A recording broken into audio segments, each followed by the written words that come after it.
At the Africa Development Studies Center, ADSC, we are committed to driving sustainable growth and development across Africa through innovative training and research. Our mission: empowering leaders, policymakers, and professionals with the tools they need to create lasting change. With customized training, dynamic research programs, and study exchanges on leadership, management, and other critical development topics, ADSC offers a platform for exchanging cutting-edge ideas and global best practices. We provide comprehensive services in research and consultancy, capacity building and training, education programs, publishing, and knowledge sharing. Our esteemed faculty, composed of seasoned experts and researchers, ensures a learning experience that is insightful and practical. We specialize in policy development, implementation strategies, and monitoring and evaluation. At ADSC, learning is engaging and enjoyable. Our unique methodology includes talks, interactive exercises, games, video screenings, and lively seminar discussions, all in a comfortable and friendly environment. For more information, email us at info@adstudiescenter.com or call +234 912 039 2362.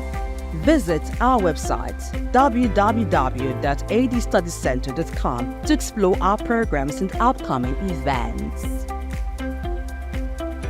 Africa Development Studies Center, rethinking development for Africa. We've got just what you need right here at Femi Wash Media. Call it the Midas Touch and you wouldn't be wrong.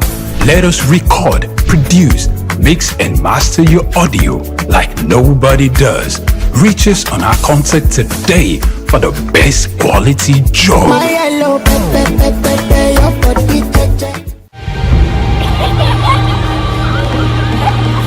What keeps the heartbeat of a community alive? Is it the courage to create, the power to connect, the vision to transform? Well, it's all of this and more. It's a symphony of ideas, innovation, and industry. But where do these stories come alive? It's right here on The Isle, 104.9 FM, the station where dreams meet action and growth finds its voice. The Isle, 104.9. Business, economy, development. Stay tuned.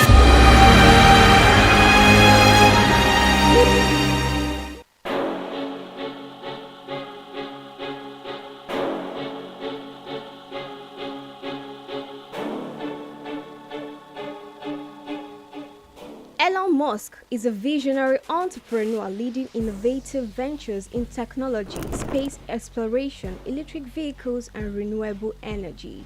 Musk was born on June 28, 1971 to a South African engineer and his mother, a Canadian model and nutritionist in Pretoria, South Africa. His talents for computers and entrepreneurship emerged early, and at age 12, he created and sold a video game. Musk studied physics and economics at Queen's University and the University of Pennsylvania. In 1995, Musk founded Zip2, sold to Compaq for $307 million. He also co-founded X.com, which became PayPal, acquired by eBay for $1.5 million in 2002. Driven by a vision for humanity's multiplanetary future, Musk founded SpaceX in 2002, developing affordable rockets to support International Space Station mission and NASA's Artemis program. He became a major investor in Tesla 2004, launching electric vehicles like Roadster, Model X, and Model 3. Tesla unveiled the Cybertruck, beginning deliveries in 2023. Musk acquired X, formerly known as Twitter, in 2022, aiming to enhance future and transparency. Musk has at least 12 children from multiple relationships, including Justin Wilson, Tallulah Riley, Grimes, and Siobhan Zilis.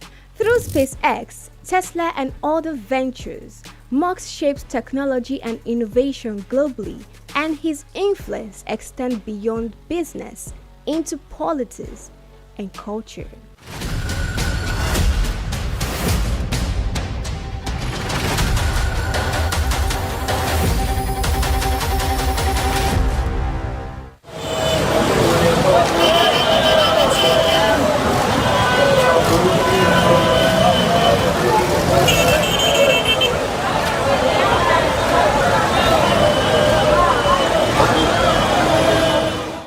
traffic regulations are practices put in place in both developed and underdeveloped countries. They are designed to ensure the safety of all road users, reduce accidents, and promote orderly movement. Either you are a driver or a passenger, every road user is required to understand and follow these laws. Under obligations, drivers must possess a valid driver's license issued by the authorized body. In Nigeria, this is the Federal Road Safety Corps, FRSC. Individual,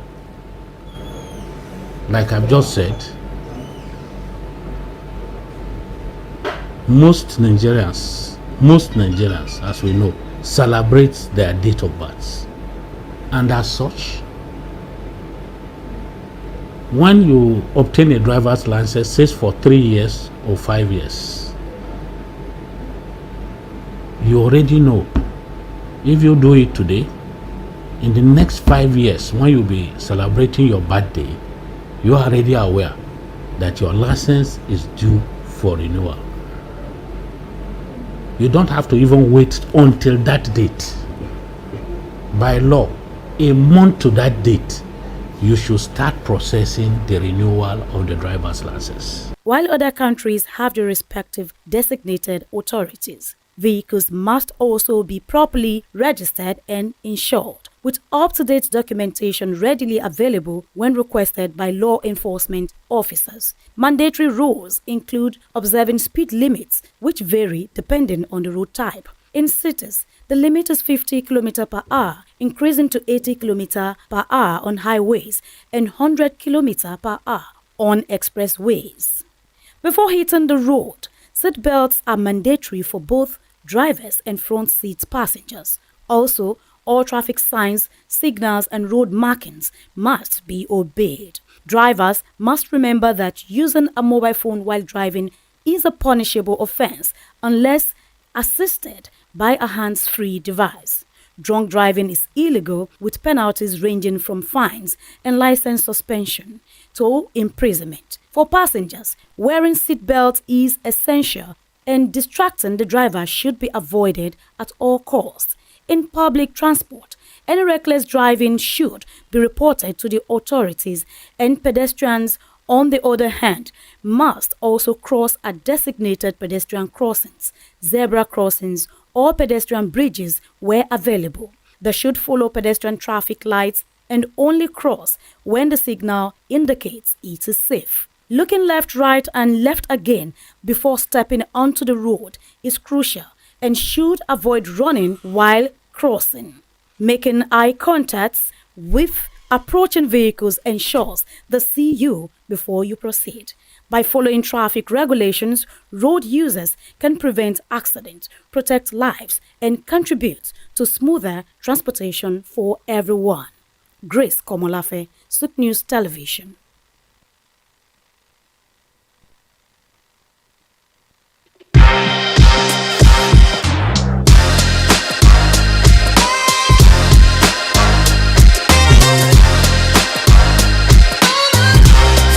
The unexpected rise of Ankara fabric in West Africa has transformed it from merely an industry into a vital part of culture, identity, and art woven into everyday life. This evolution has encouraged many to enter into the business side of Ankara. Today, the fabric is not only worn but also used in interior decorations and artworks, making it a significant item in our changing world. Despite this, the industry stands at a crossroads, balancing tradition, modern challenges, and global market demands. My name is Grace Komolafe, and I invite you to join me on this second episode of Ankara as we explore the current state of production, the hurdles it faces, particularly in Nigeria, and the abundant opportunities that exist within this vibrant sector. Ankara's journey from West African markets to the global stage highlights its enduring appeal and the resilience of its producers. However, to fully harness its export potential, addressing quality, policy, and logistical challenges is essential. Ankara has become a global fashion statement with its bold patterns and rich colors now staples on international runways, reflecting a growing appreciation for African aesthetics. Nigeria and Ghana have long anchored Ankara production, keeping alive an industry with deep cultural significance. In Nigeria, there is a specialized market where you can find all kinds of Ankara fabric to suit your needs, whether for business parties or home use. Are you aware that Oshodi Market in Lagos is the major Ankara market in the country? People travel from every part of Nigeria to this market to make purchases for different reasons, either for ashwebi, different occasions, or for business. In this market, you would find importers, you would find wholesalers, and again you would find retailers. Are you thinking of going into Ankara business? In this report, we have more information to share with you. No, this one is a different company.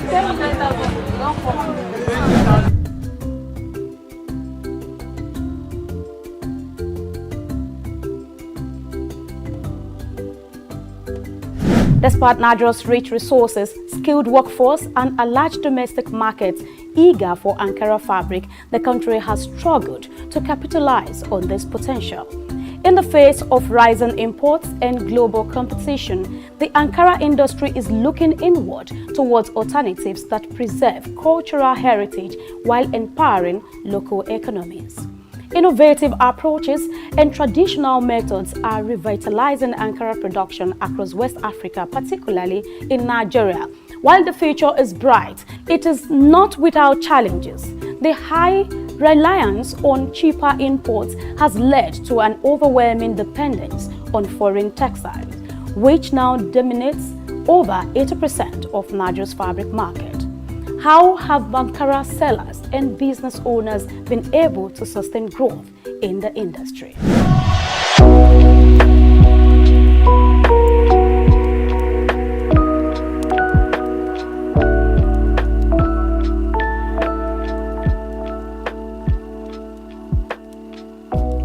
What kind of Ankara do you sell? Big or small?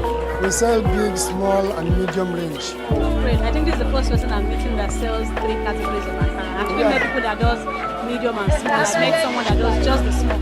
So good to know that you are doing 3 categories: big, medium, and small. So why did you decide to go into a full-blown Ankara business? Because any customer can walk in now and request for small one. I will attend to the person. If you want medium, I have. If you want big one, I have. You don't want to lose anyone. I don't want to lose anybody. You like money. I'm people man now. I suppose like money very well. When someone is alive, when is going to be saying. So for now, things are so high. When I'm still learning this business to my master, that time it was 700 or 600 like that. So things started increasing every day.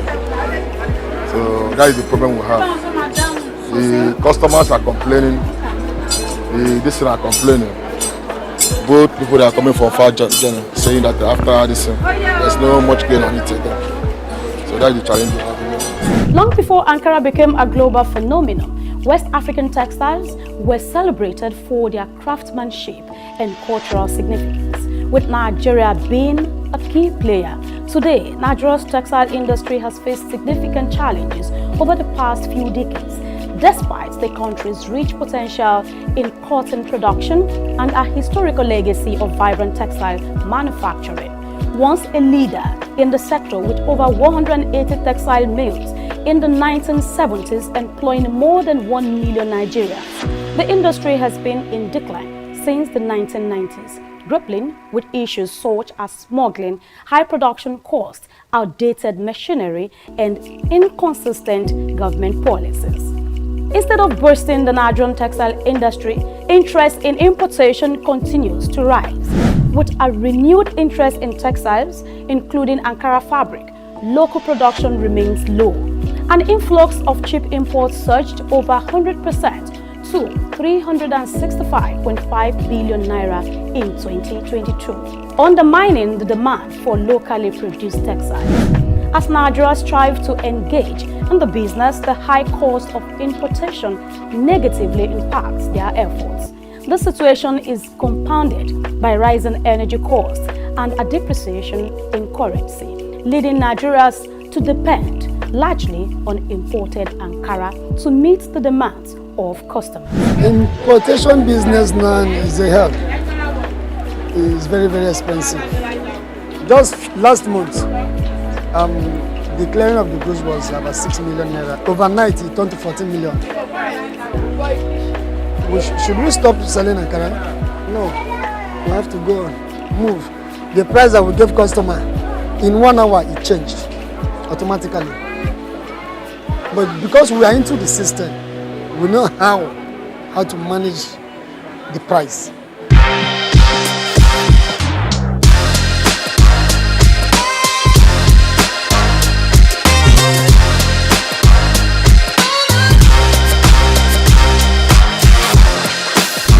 As customers become more conscious of their environmental and social impact, the demand for sustainable and ethically produced textiles is on the rise.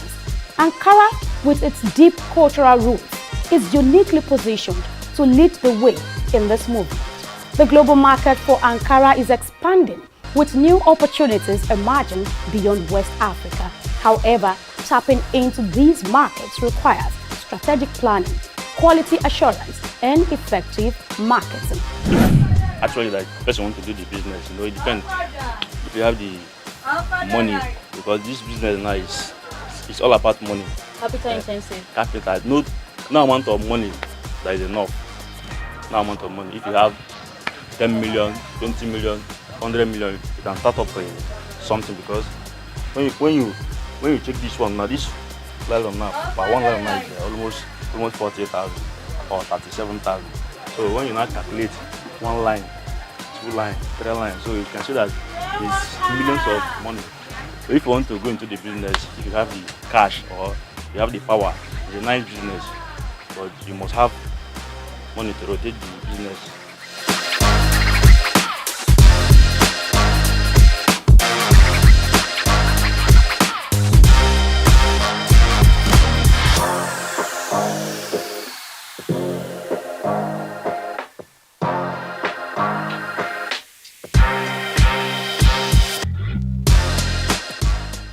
Ankara business is not a child's play, I want to say, with what I've heard today.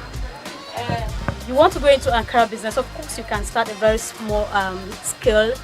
Do not say no to small beginning, do not despise little beginning, but I must say if you want to do a big time Ankara business, it's not a child's play, you must be ready for it, I tell you. So for instance, you have this line, like I mentioned earlier, you'll be having this pack goes for about 40-something thousand, and you're having a couple of them. So you see 1, 2, 3, 4, 5, 6, 7, 8, 9, 10, 11. I mean, the number you keep counting. Did you see? Same colors, and we're having different designs. It's not a child's play. Millions of naira goes into this business, and you can see this is Oshodi, where Ankara business takes place, the real business. This is where it happens. Yes, from all over the states in Nigeria, they come all the way to Oshodi to do their biddings in Ankara business. The Ankara industry, a cornerstone of West African culture and economy, is deeply influenced by government policies. Yet, the implementation of these policies is not without its challenges. Bureaucratic delays, corruption, and inconsistent enforcement often undermine their effectiveness. The success of the Ankara industry is intertwined with the government's actions. Thoughtful policies and effective implementation can drive growth. Moreover, regional and international trade agreements such as the African Continental Free Trade Area (AFCFTA) offer new opportunities for expansion and collaboration. The future of Ankara lies in the hands of the next generation. Young innovators are reimagining what Ankara can be, blending tradition with modernity and driving the industry forward.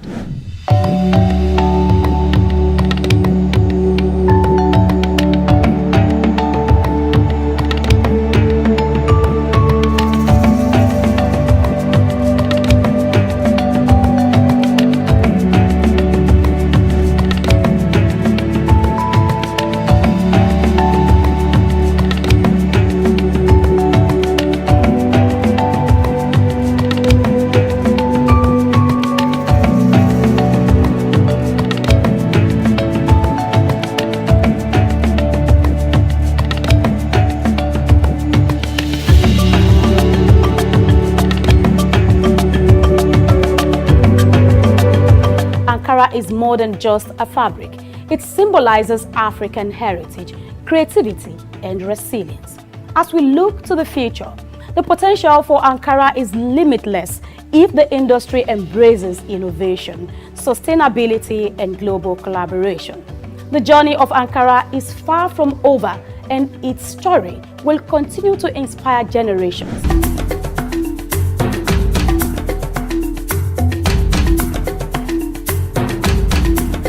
As we conclude our journey through the vibrant world of Ankara, we turn our attention to the future. What lies ahead for this iconic fabric? How will it evolve to meet the demands of a rapidly changing world? And what opportunities and challenges will shape its future? Questions you may have quality answers for. See you again on another interesting topic on Souq Perspective. I am Grace Komolafe.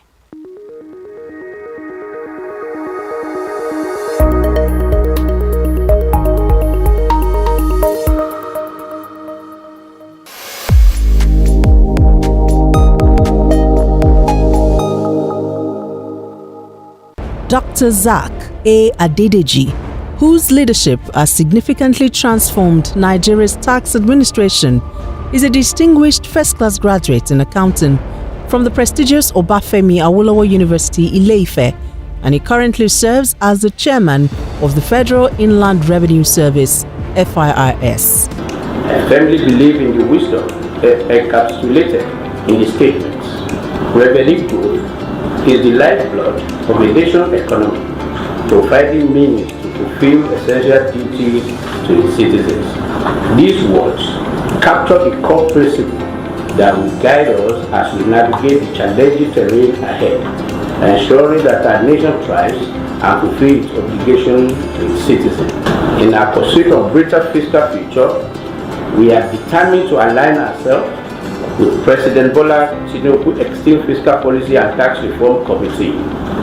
This collaboration will enable us to shape the prosperous fiscal landscape that will empower our nation's growth and development. Born on January 8, 1978 in Ogbomosho, Oyo State, Nigeria, Dr. Adedeji is an accomplished accountant and public officer with extensive expertise in corporate taxation and public finance. His journey in public service began in 2011 when he was appointed as Commissioner for Finance in Oyo State.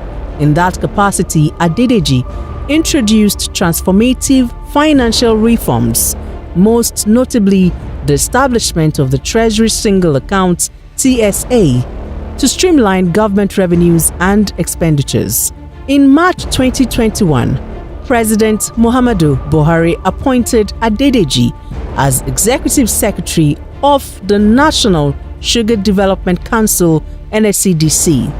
In this capacity, he founded the Nigeria Sugar Institute and spearheaded the Sugar Backward Integration Program, which sought to enhance local sugar production and reduce reliance on foreign imports. In June 2023, President Bola Ahmed Tinubu appointed Adedeji as Special Advisor on Revenue, and by September of that same year, he had ascended to the position of Executive Chairman of FIRS, Nigeria's leading tax authority responsible for the assessment, collection and management of federal taxes. The focus will be on these indirect taxes, so that as long as you consume, you have to pay. As long as you have interest on your investment, you have to pay. And this is echoing Mr. President's message that we are not going to tax the seed, but we are going to tax the fruit.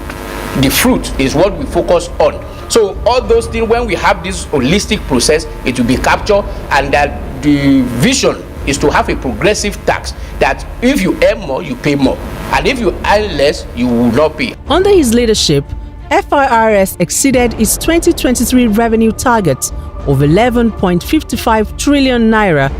As chairman of FIRS, Dr. Adedeji implemented a performance-based system aligning with the service's new slogan, simplifying tax, maximizing revenue. Dr. Souq Adedeji has done incredibly well in transforming and reforming the tax processes and procedures in Nigeria. In a little over a year being at the helms of the affairs of the tax body in Nigeria, we have seen a significant improvement in revenue generation. His policy of not crumbling business with taxation is something that also needs to be applauded. Souq Adedeji's philosophy is taxing fruits and not the seed, and taxing prosperity, not poverty. Because if you look at the fiscal landscape of Nigeria in the past 10 years, you find that businesses have struggled to live, and that has led to the exit of so many businesses from Nigeria.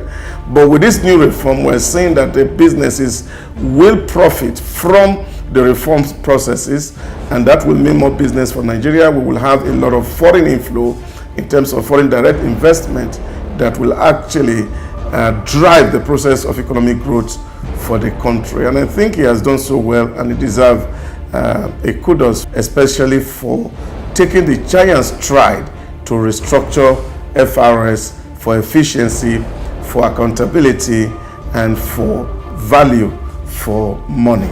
He has also made the welfare of the staff a top priority, fostering a positive working environment that has brought smiles to the faces of FIRS employees nationwide. Supporters of the tax reform bills highlight several key benefits, harping on the need for streamlined tax processes that could reduce bureaucratic hurdles and foster an environment where businesses can thrive. He has initiated a lot of reform which dovetail into the tax reform bills that is before the National Assembly.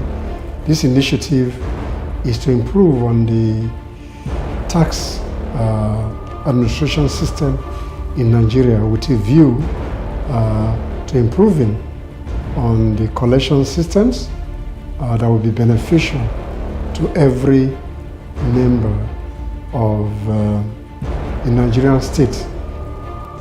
Souq, as is well known, has improved on simplifying tax reform even within the federal land revenue, which in no means has improved on tax administration, and he is celebrated essentially for the core initiative of the tax reform. Under Dr. Adedeji's leadership, Nigeria's tax system has gone beyond mere policy adjustments. Its focus is on fostering sustainable growth and ensuring that the benefits of tax reforms reach both businesses and citizens. So those that are attacking the bill, one, they are doing that in view of the formula they discovered, which may not be, will not augur well for them when they have bad allocation. And then secondly, they may be having the feeling that this law was just designed to favor Lagos State in the course of its own effort to become a state that has special status. Okay? It says so that will make it to be seen as if it is a country of its own, even though it's not up to the level of country, but it is higher than all other states in the country.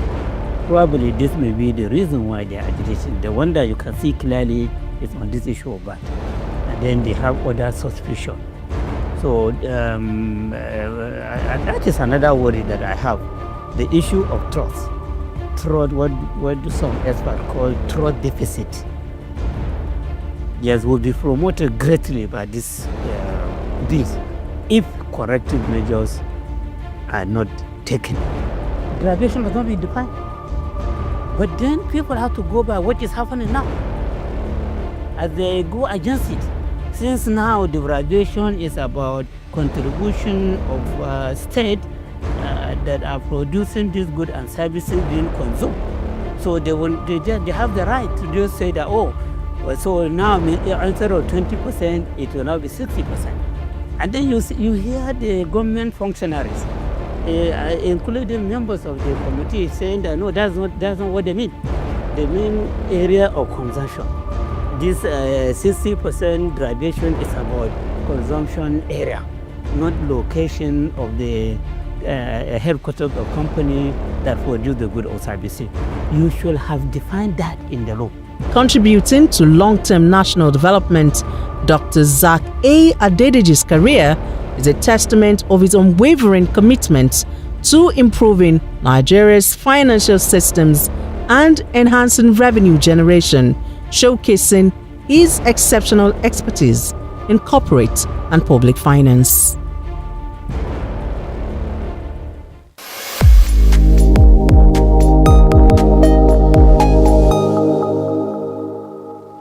Augmented reality (AR) is a technology that merges computer-generated images with the user's real-world view, creating a composite experience.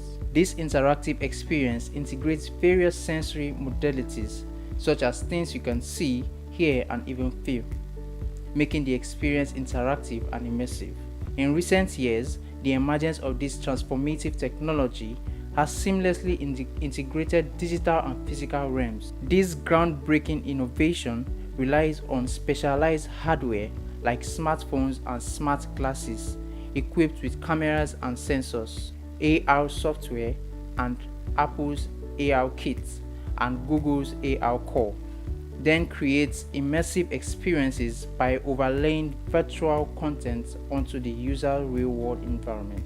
AR software such as Apple's AR Kit and Google's AR Core then creates immersive experiences by overlaying virtual content onto the user's real-world environment. AR's applications span diverse industries from gaming to education, healthcare, retail, and manufacturing.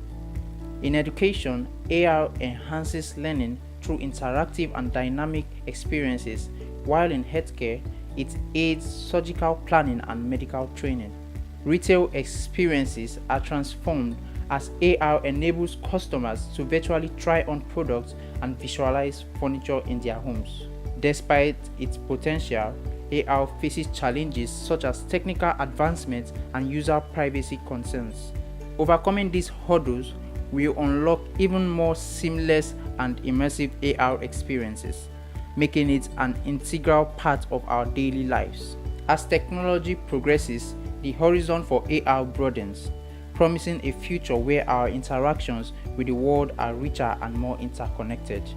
Augmented reality is not just a trend, it's a revolution shaping the way we live, learn, and work.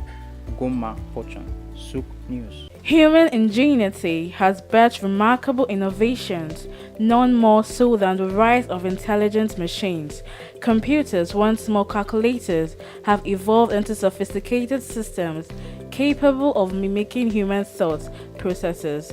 Powered by artificial intelligence, AI, these systems are learning, problem solving, and making decisions that were once exclusive domain of humans.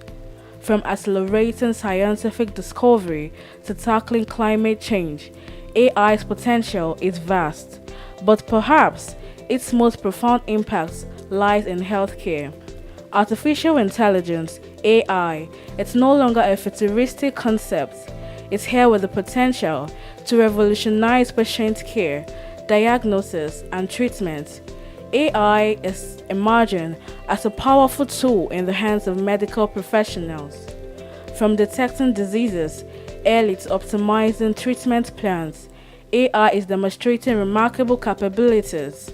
It can analyze vast amounts of medical data to identify patterns and predict outcomes, aiding in more accurate diagnosis. Also, AI-powered robots are assisting in surgeries, improving precision, and reducing recovery times. However, despite its promises, challenges persist. Concerns about data privacy, ethical implications, and the need for robust regulatory frameworks are hindering widespread AI adoption. To fully unlock AI's potential in healthcare, collaborative efforts are essential. Healthcare providers, researchers, policymakers, and technology companies must work together to develop and implement.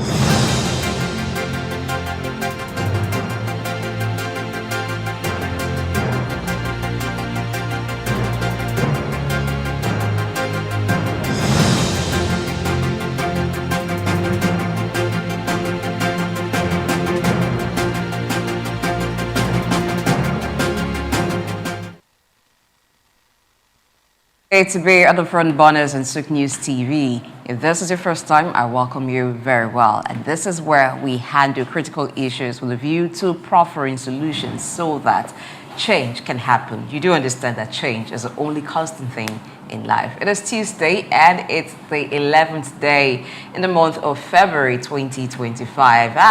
It seems this month of February is on a race, like it doesn't want to spend too much time with us like the month of January did. Well, that's what I think. I do not know what my co-hosts this morning think. Dr. Dausa Osamanze, good morning. Good Nigeria. We're again here this morning to unpack the things that shapes the world. February is running, I guess. Okay. And, I think... it's a good race. Well, a good race, but there's a comma there. I know why. I know why. And Priya Krumale. Good morning to you, Blessing. Good morning to you, Doctor. Good morning. It's a great day. It's a fantastic Tuesday. Okay. For us to... you were talking about the month running. Yes. Please, let it run unhindered. Okay. Unhindered. Okay. One doesn't really want the month to run, the other wants it to run. But for me, I'm just indifferent. Anyone. Unhindered. Eventually the month will end. Well, Priya just called out my first name. I wanted you to be guessing. Have I changed name? Well, I haven't yet. My name is Blessing Aichi, and this is the Front Burners. We have some stories that have made the headlines that we want to look at this morning. You do know, if you've been following the show, that is segmented. There is a news analysis, there is policy discuss, and of course, post and perspective, where we get to hear from you. But this time around, let's look at some of the stories that have made the headlines. One of them is that the Vice President, Kashim Shettima, has inaugurated the Presidential Committee on Economic and Financial Inclusion to bridge financial gaps and drive economic growth. Now, the composition of the Presidential Committee, with membership drawn from the sub-nationals, key ministries, departments, and agencies of the federal government and the private sector, underscored the commitment of President Tinubu in attaining his administration's $1 trillion target for the economy. Now, I thought there was a committee already set up by the president, the economic team. So this is one to bridge financial inclusion, the gap in financial inclusion, and also for the economy. Are we having two committees pursuing the same cause? Well, I saw the news, and of course, there's a whole lot that's been said around it. But I'm not too quite very optimistic about committees, because one of my mentors always would tell me that if you don't want a thing to happen, then you set up committee. And so when one committee finishes the work, another committee come to review what was done, and then set up another committee to review what the other... So it's committee after committee. Committee after committee. And for me, issues of financial inclusion and economic empowerment, I don't think it's something that requires so much of committee. There are things that government should actually put measures in place to get this done. What we're having here is that you're talking about financial inclusion, talking about moving people who are unbanked. And one thing that was actually missing in that inauguration yesterday is the fact that the terms of reference of that committee was not clearly stated. Everybody make speeches, goodwill messages, inaugurating the committee, but not in the purview of the press that this is the terms of reference of this committee, that we are hoping that this committee that is set up, they have 6 months to operate, they have 1 year to operate, 3 years to operate, and in 3 years, these are the data that we're expecting to get, that all Nigerians at this point would have been banked and all of all that. So the terms of reference are not clear. So we just say financial inclusion. And I think government will do well that when you are setting up a committee, you have to also put terms of reference. Today in business world, they call it the KPIs. So we know what the committees should be doing. That we are not just, again, putting people in together, okay, maybe a kind of reward system. But the society has responsibility to know what these people will be doing on a day-to-day basis, what is the mandate that is given to them, and what are specific tasks that are assigned to them.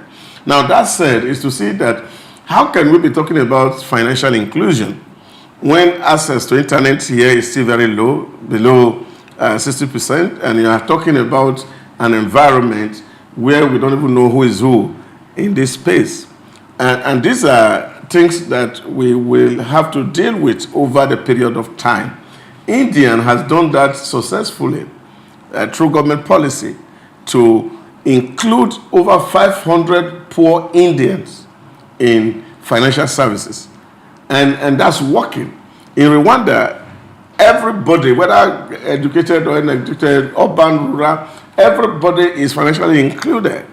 And that's just a small technology. They call it the Momo technology in Rwanda. Anywhere you get to, people can do transactions just on their phone. They don't need internet. They can do it. So these are things that have been done elsewhere. And I think committee structure, reviewing things that, of course, are within the purview and the mandate of people who are already existing. And I don't think it's something for me that I'm quite excited about. I just have loved that the coordinating minister of the economy would have given some measures out to CBN, and then, of course, to say, well, we want financial inclusion. Let private sector who can help us drive that process in terms of creating technology that will help us drive it. Let them submit bids and quotations, and then we see things working. So we wait for this committee, we don't know for how long, to come report to the president and say, oh, this is what we have done, or to the vice president, and then we receive reports. And then, of course, the president had to sit down with his committee team to also consider what the committee has done. And all this is taking a whole lot of time. And I think that we should be in a hurry to get a lot of things done, especially those things that are not too technical, that other people have done that we can just copy and paste. Now, it does actually look like a committee, really, because of the, like you said, there are no KPIs, there are no clear-cut roadmap towards achieving financial inclusion. And the other time when we spoke about the National Assembly wanting to collect data of Nigerians living in diaspora, it was as though they were wanting to embark on a duty that is already assigned to the ambassadors and to the NIDCOM. So it seems like you're stepping into a field of responsibility that are assigned. It's the CBN's mandate to ensure financial inclusion. Now, even if they want to step in, I think it would have been a consultation with CBN. What is the roadmap towards achieving financial inclusion? Fine, you've been able to attain about 52%, but there's still about 48% unbanked population in Nigeria. What collaboration is going to happen between the conventional banks and the fintechs to close this gap? Because the fintechs seem like they would be more equipped right now to close that gap, because areas where you cannot have branches of banks, fintechs can spread to that area, and people now on their phones open accounts without all of the protocols that they have to go through using the conventional bank system. So that would have been it. I do not think that it's a weighty matter to make the vice president set up a committee, more especially when there's already an economic team. So it's more like they're pursuing close to the same goal, though this one seems to be directly hinged on financial inclusion, but there's an economic team already. So maybe that economic team should have factored in that if we had more of our population banked, it will further boost our economy, and it will make small business owners or even people have access to credit. Perhaps that's the idea behind this. So it's more like giving an already assigned task to someone else, and I think the CBN should be the forerunner in this case. Okay, first of all, leadership. When you look at this administration and you take a look at the way and manner it's been, putting together its policies, the direction that its policies should go, the policy framework that it tends to communicate to Nigerians, you see something that I think is outstanding, but it shouldn't be in mere words. What I consider as seeing to be outstanding is the ambitious nature of this administration, the government. When we talk about the number of barrels per day that we should be producing, or what the 2025 budget is currently hinged on, we see 2 million barrels per day. when we talk about reducing inflation, either from 48% or from 38% down, the government is looking at reducing it down to 15%. When we move forward a little, and we look at the government planning the financial roadmap for the administration, it's since 2024, it's been eyeing a $1 trillion economy. And we've all considered this to be quite ambitious, though laudable, but Nigerians are not new to these aspirations that are of great value, that that will tingle the ear and make you want to pay attention the second time. They want to see the government working. I equally know that the office of the vice president most times is attached to economic matters, the national economic team, the national economic forum. Most times it seems that the vice president heads that office. And if you pay very good attention, the recently concluded International Economic Forum, World Economic Forum, World Economic Summit, we see the presence of the vice president there trying to sell Nigerians to the world and to see how we can, bring in investors to come into our country to invest so that we could be a very good channel for us to attract foreign direct investment into our nation. However, looking at the financial inclusion aspect, it's a journey that we have started since 2012. And this strategy that we want to make Nigerians, the unbanked sector, to be banked, I personally don't think we are going around it the right way.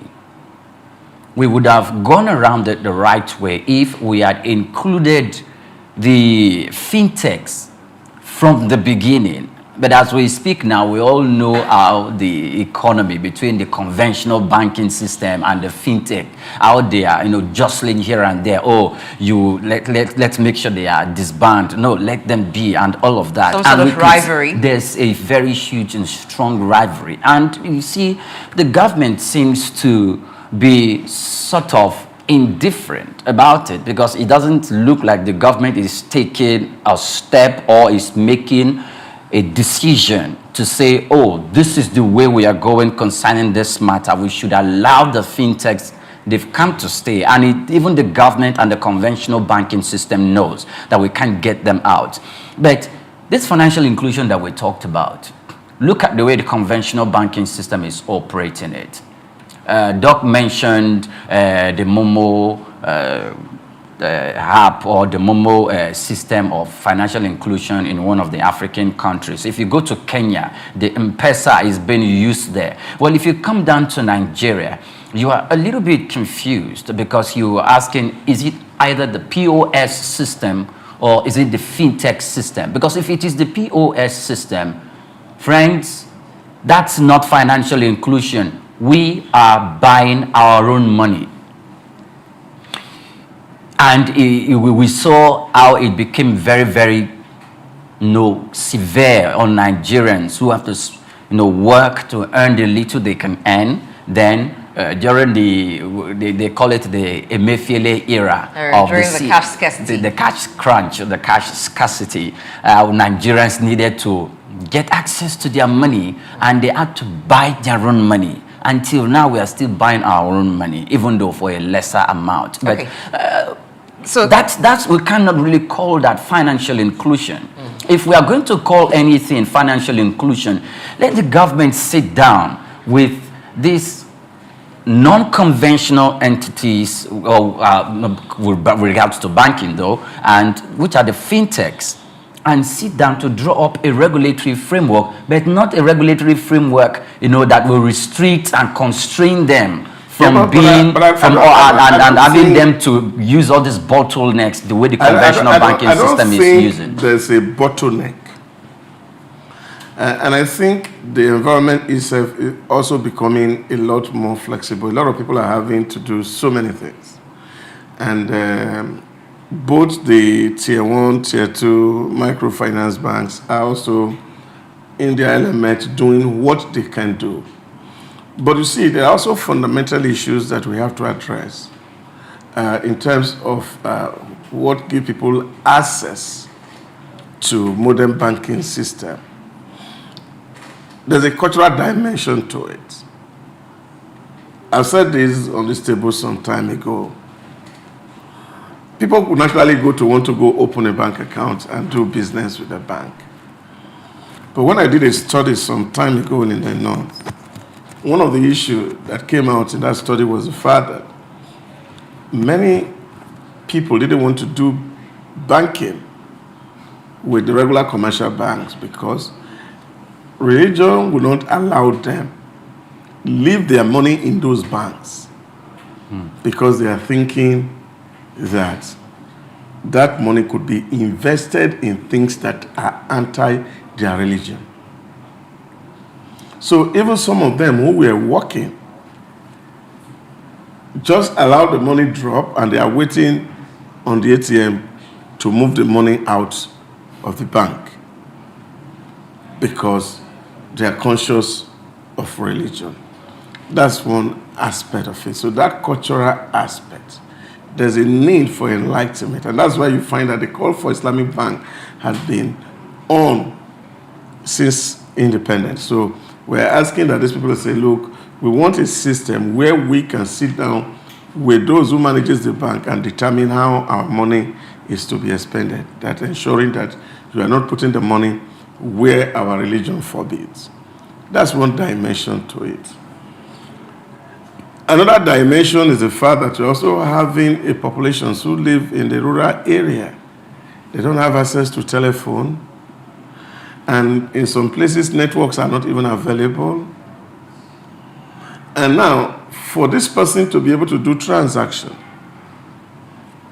and send money so that even the CBN will be able to see all the money as they're moving around in the environment is also very difficult. And that's where it talks about the area of infrastructure development. Because you cannot be talking about financial inclusion without also putting the infrastructure that will support that inclusion in place. You go to some communities, maybe they have to travel like 2-3 kilometers before they can go to where a microfinance bank is or even a regular commercial bank to do those activities. And of course, you also know that because these banks also are driven by the profit maximization, they are also thinking where they are going to put their banks and set up their branches. And that's where this exclusion thing becomes very difficult. Now, if you have rural populations that are not very enlightened, even using the app from your Android or iOS phone becomes also very difficult, and they don't have those access. And I think that we want to get people to be involved, then we must also be involving in infrastructure that takes all these things so that even if a bank wants to go and set up a branch in a very remote rural area, then of course they will have access to internet also to be able to connect with their branch office at the city center. Now, all of this has not been put in place.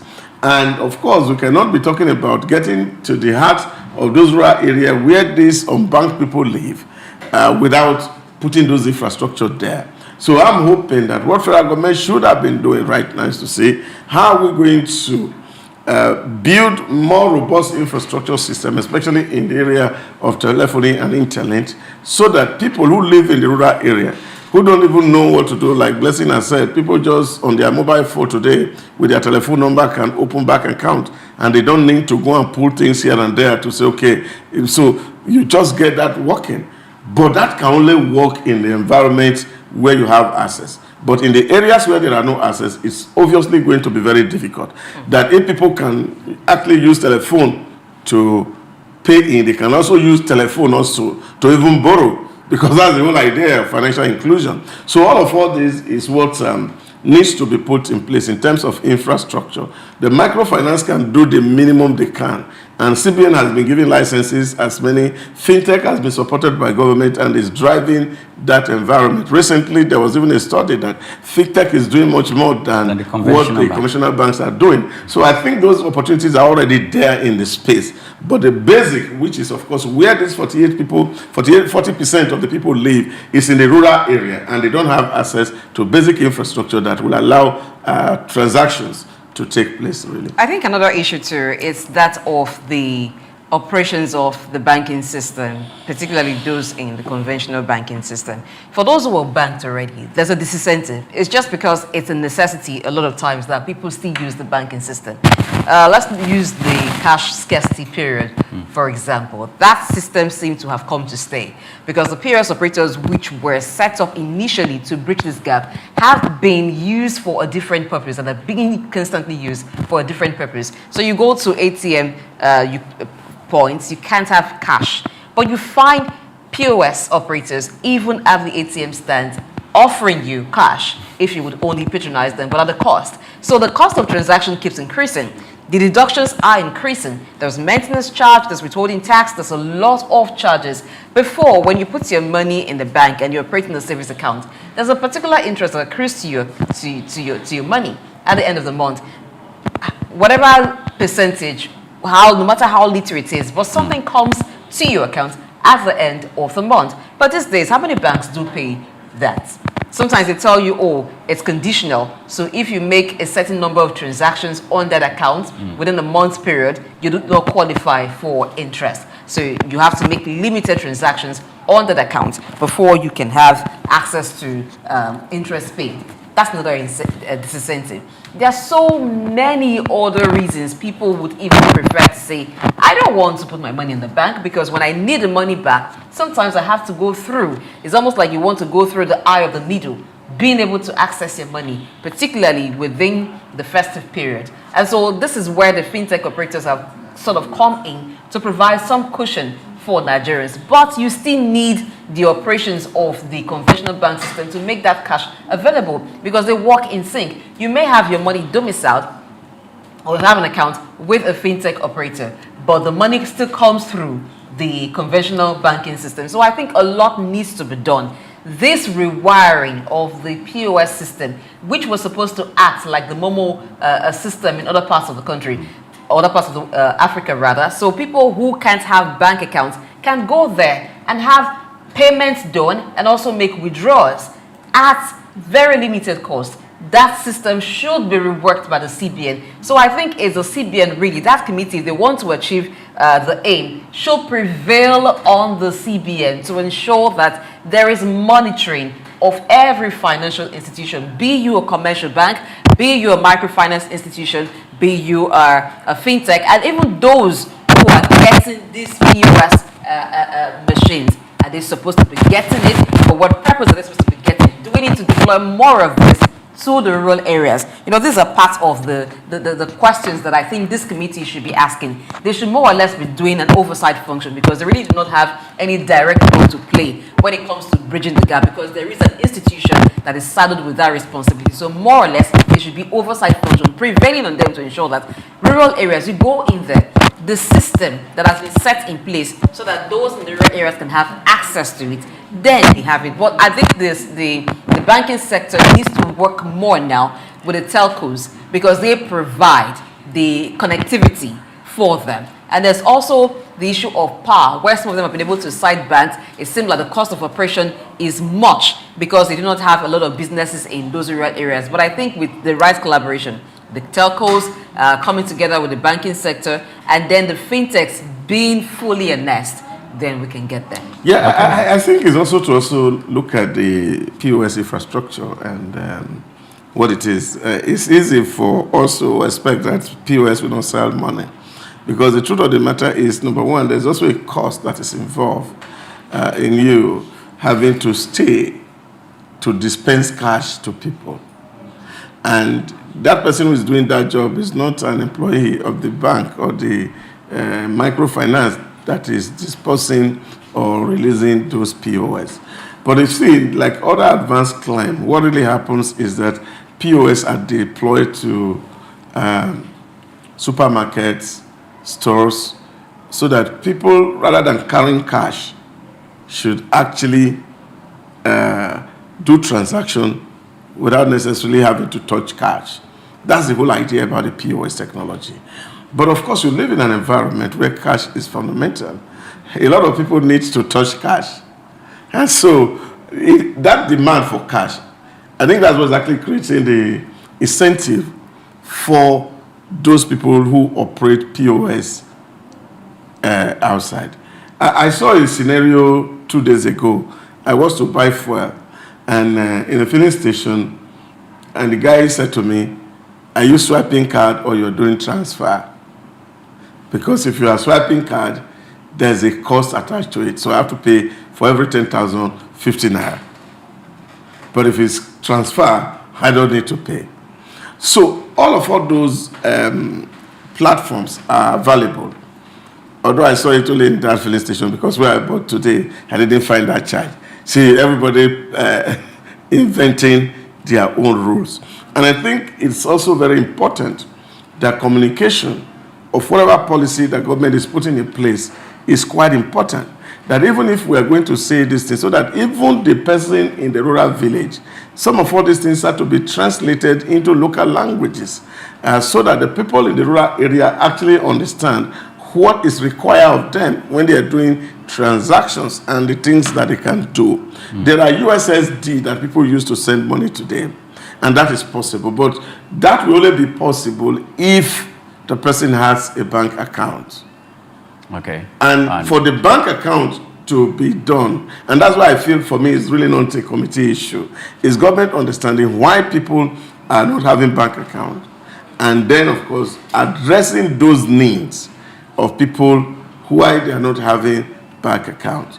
But I think if it is part of the terms of reference of the committee to actually engage people to get into the rurals, to understanding the motivation behind account opening, especially for people who live in the interior, then of course maybe we'll be heading toward the right direction at the end of the day. Okay, I have to quickly inject this before we move out. Now, we all know that the POS system was introduced for entities that carry out sales and services to the populace. However, when the system was now turned around to a money-making venture, we could see that the CBN does not have the capacity to control the way and manner commercial banks issue out the POS to the people who operate this system. So it is safe to say the commercial banks abused the system for their own personal gain. No, I know that the National Economic Forum, headed by the Vice President, is prioritizing infrastructure. So we cannot continue to say that those who are being unbanked, they are in the interior, in the rural areas, so it's getting very difficult. I think that should be the priority for this initiative. And that being said, there was a time that a specific senator from the northern part of the country was complaining that for like 20 years or probably 15 years or so, there has not been bank in his constituency down there in the north. And a lawmaker was saying that I think such problems are easy because speak to either someone who is with an investor, either in the commercial banking system, provide them land in that specific place. Let them come build. Provide them security. Provide them security. And who is doing the provision? I'm talking about where it has because to be it needs to liaise. It needs to liaise with the state government. It needs to liaise with the federal government. It needs to liaise with the local government. Also, it also needs to liaise with the state internal revenue service, who will now, on behalf of the state, also liaise with the Federal Inland Revenue Service for us to make sure that if these people at the ebb of society can be banked, then we have to create a system where we do not charge or tax these people for them to make this infrastructure available to the ebb of society. Obasanjo did this when the telecommunications was coming into Nigeria. He let them off tax at the prior stage. And they came in and they made lots of money. Then we came in to start collecting tax, and now we're even taking them to court to be paying billions of naira, which is bringing money into the economy. I think we should adopt the same strategy so we can attend to the needs of the people at the ebb of society, since we want them to be financially inclusive. There's a role of the local licenses. They didn't give them tax free. Selling licenses is different from taxing them. There's a role of the local government. Let's leave that so we don't digress. There's a role of the local governments here. So I think that when it comes to development, it should not be a thing that it's only the federal government or only the state government that plays the role. the local government have the role to play. For a bank to be established in the rural area, there are different concerns. They are concerned about security, which the local government can do in conjunction with the Nigerian police force. They want to see at least a police post in that area because they're also thinking, so what if crime happens? Something that would at least serve like a deterrent to people who were thinking in that direction. They want to see that happen. They want to see access roads because they would have staff who would live there. They want to be able to get to their workplace. They also want to see certain conditions in place so that those who work there can have livable conditions. This is where the local government can come into play. When you provide some of these things, it is quite easy for you to reach out to a bank to say, come site a branch in my locality. And then they are thinking of it, okay, how many businesses do you have? Who are the customers that we're going to have if we come site a branch there? They begin to factor all of that. But the basic things need to be on the ground first before the bank can be talking of citing a branch there. Now, to the issue of the POS charges, there would have been no need for people to go over to POS if they were going to the ATMs as they were doing before and finding cash there. People started visiting or patronizing POS stands more when they were frustrated. Get into the bank, sometimes you don't find cash. Get into the ATM, you don't find cash. Queue outside the bank. You find the POS cash. So those who now have cash began also to sell it and say, you are doing business with it. So if I have cash, I'd rather hold it and sell to the next person who wants to buy it. Look at those examples. To effectively do See, it, but what they I'm get the saying POS is machine. that So it all comes back we don't to the need commercial cash. banks. We do need cash I at think this level. We don't. We are We not do need evolved cash. I to a think we are society too that much can in a operate without in cash. a haste. What do we need cash for? We are We're not too yet much in a mature haste. for a totally cashless system. Society, we tried we have that not before built and we the saw infrastructure how for that it's purpose. boomeranged. You see, this is what the CBN challenge in terms of managing the money in our environment really is. You see, we can be cashless. It is possible. You see, it's just that people have a love for putting spittle on the hand and counting money. Do you think it's love or is it a necessity? No. I don't see it as necessity because number one, what really do I need to do if, for example, I have the opportunity to swap my card? A lot of people don't have card, and of course that's also understandable because they said, oh, if I have card, I cannot control the appetite to go use the card or withdraw. Now, these are some of the issues that we need to actually be speaking to. But what CBN is saying is that having too much money in the hands of people is not even enabling them to even know the money that is in circulation and how this money is moving. Is the money CBN is looking for in the hands of common people? Oh yes, whether you like it or not, if you have 10,000 in your hand and you have it in the hands of 20 million people, then that's already a huge source of money. And this is why a lot of people are piling money in the houses, and that is not really what is required. CBN need to know what size of money in the circulation, and these are part of the things that can help them actually track and monitor what the inflation rate in society is. So what do I want to do? I want to pay offering church, and I say, oh, the church account is sent there. I transfer to the account. What do I need to do? I want to buy pepper, and the person who is selling pepper, I just dial a code. That person gets it, and that's what I'm saying. You go to Rwanda today, the person who is doing motorbike transportation, even bicycle transportation, they don't ask for cash. No, we have to know that when yes, but one thing one of the excuses after carrying out their study why the Emefiele administration of the CBN, why do I keep calling it that? No, was talking about using the cash crunch, was that after the study, they realized that lots of the cash in circulation in Nigeria are in the hands of criminals and a few people who are engaged in banditry, in kidnapping, and most of the monies are in their hands because when they are demanding for monies to be paid for ransom, they demand cash. And though after they've demanded cash, some of it goes back to the banking system, but not most of it and not all of it, because it is used for illicit purpose, like acquiring weapons and other arms to carry out or continue that business in that illicit industry. So it was in the hands of non-state actors, not in the hands of common Nigerians who were going about to if a bandit, or whether you call them kidnappers, and they have access, that cash can stay with them because they also need to dispense with the cash. Either they are using it for purchases. Oh, they brought in a lot of cash because the CBN told all Nigerians to bring back their money, and they did. What I mean is that these people need the cash for a lifestyle. So the cash actually can remain in their hands. But what I'm telling you is that this study I did was in 2006. Do you think that's 2006 today is getting to how many years? That's 18 years. That is almost 20 years. 20 years.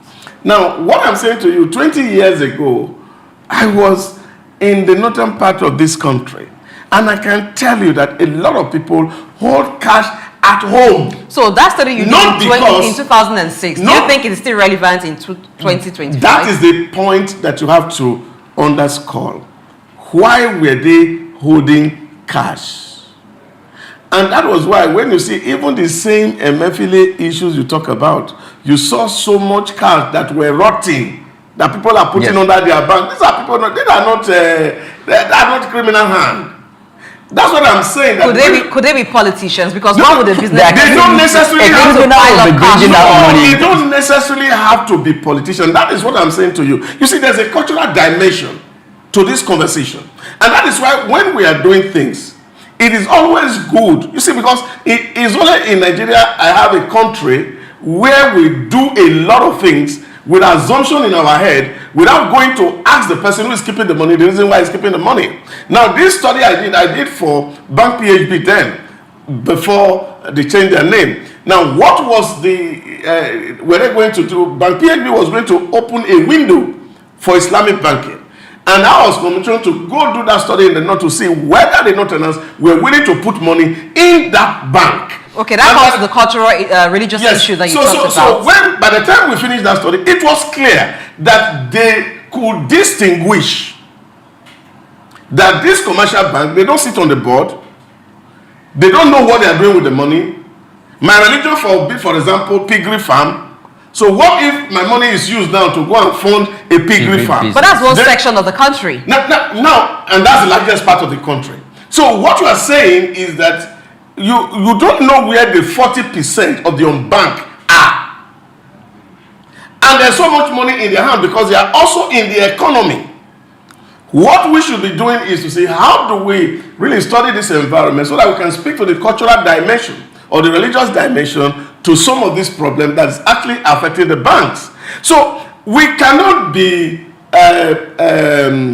assuming that, oh, this is what it is. And this is a problem that is fundamental to solving Nigerian challenge because there's little or no research that is being done. We start business, no research. We introduce policy, no research. We just hear somebody say something and we go ahead and begin to set structure in place to address those issues. But it's always fine that people have to find out what is the root cause of a problem. And it's only when you find out the root cause that you can actually provide a solution that will address the symptoms that you are seeing. But most times we chase symptoms and we don't look at the root causes. I'll say that research is left for the CBN to carry out to know where this cash is, whether some of them are based on religious reasons, criminal reasons, political reasons, business reasons, or even the fear of you putting your money in the bank and not being able to have access to it when you need it. So you rather keep them under your bed so that your bed can also be your bank. Move on to the next story. Owners of refineries have called on the federal government to ensure that crude oil producers prioritize crude supply to domestic refiners before exporting the commodity.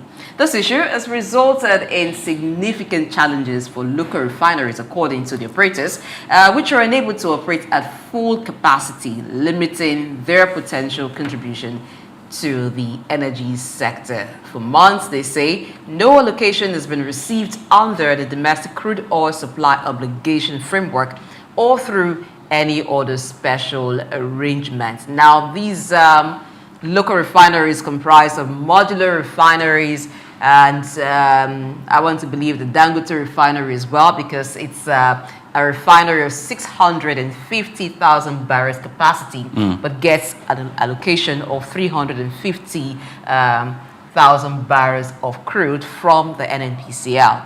And we're also looking at the Port Harcourt and Warri refinery also starting up, as well as those who secured licenses. So this issue has become a front burner issue, Doc. Local refiners not getting enough crude as they should. Some even struggle to get allocation. We understand that the government needs to make some sales by selling crude oil outside of Nigeria. It needs forex as well. But what happens to the local refiners? Shouldn't they get a reprieve because they're domiciled within Nigeria? At least they don't have to pay for landing costs and all of the logistics they would need to take care of if they're importing crude. What a good problem to have.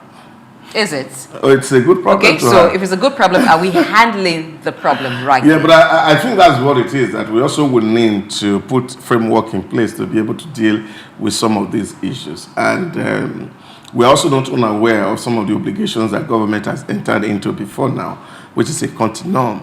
And of course, you have sold part of your crude because you have to swap for money.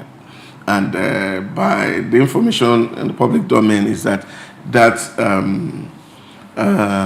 transactions will close by 2026. Hopefully by 2026, we should be able to see, okay, whatever that is the Nigerian share of the crude production, they can actually do the allocations very well. But I think what is really interesting here is the fact that we are having a new problem. In 2015 up to 2023, the challenge was, where are we going to import fuel from? But this new problem now is that now you are having local refineries that are demanding for crude. We want to produce at home. And don't forget that even just yesterday, the Dangote refinery says so they are now operating at 85% capacity, and that they are going to ramp up in the next 30 days to be doing 100% capacity, producing 650,000 barrels daily. And of course, market is open out there, although the sources, they were silent on where they're going to get their crude from. And so a whole lot is happening in that sector that over the last 25 years that has been moribund, that life is coming to that sector. And that is what it means for me. And I think that the government also must brace up to meet that new challenge, because it only means more money for us. Dangote shipping jet fuel from Nigeria to Saudi Arabia, Aramco, is a good news for us. And I think these are things that, of course, we should be encouraged that if more of these happen, our teeming youth will find jobs, the economy become the wheel of the Nigerian economy is oiled, and Nigeria has more money. The basic and social infrastructure that we have all craved for all start to happen. And I think we need to have more refineries built. We need to have more capacity ramp up so that we are not just carrying crude outside. We are also earning forex from operational activities, because I know that local market will not be able to absorb all that will be produced here, and at least we can get some cash from the neighboring countries, and that will just be good for the country Nigeria. Talking about Saudi Aramco, you know, they're a very good example when it comes to state-owned oil company. They've been doing so well for years and turning out lots of profits. But we have here the NNPCL, which is supposed to be Nigeria's own version of the Saudi Aramco, struggling, still purchasing petroleum products from other refineries, whether it's from abroad or in Nigeria. And then now we have news that the Port Harcourt refinery has started producing, and soon the Warri refinery would join. But Nigeria is still managing to produce 1.4 million barrels per day, even though the targets of President Tinubu is in this year to produce over 2 million barrels per day. What do we need to do to ensure that we have sufficiency? Do we need to give more new licenses for oil exploration? Are there areas that need to be tapped? Should we now begin to ask that for oil that is being produced in Nigeria, we should know exactly what is the quantity we produce so we know if we have enough or we can have enough? First of all, whilst the Tinubu administration is looking at 2 million barrels per day for production in which the 2025 budget is hinged, the Nigerian Upstream Petroleum Regulatory Commission is looking at Nigeria that at the moment we need 770,500 barrels per day for both the Dangote refinery and 7 other local domestic refineries for them to consume that amount. Because if you look at that, if the Dangote refinery is about 650,000 barrels per day, and the government is saying both Dangote refinery and other domestic refineries have been producing 770,500 barrels per day, then it's obvious that Dangote will be getting like 350 like it was muted earlier on. And those local refineries, let's even briefly look at what capacity that they operate on so that we can begin to see the data that the government has factored into place to be forecasting the 2 million barrels per day. I said the refineries include 10,000 barrels per day. That's the OPAC refinery in Delta State. 5,000 barrels per day for the Walter Smith refinery in Imo State.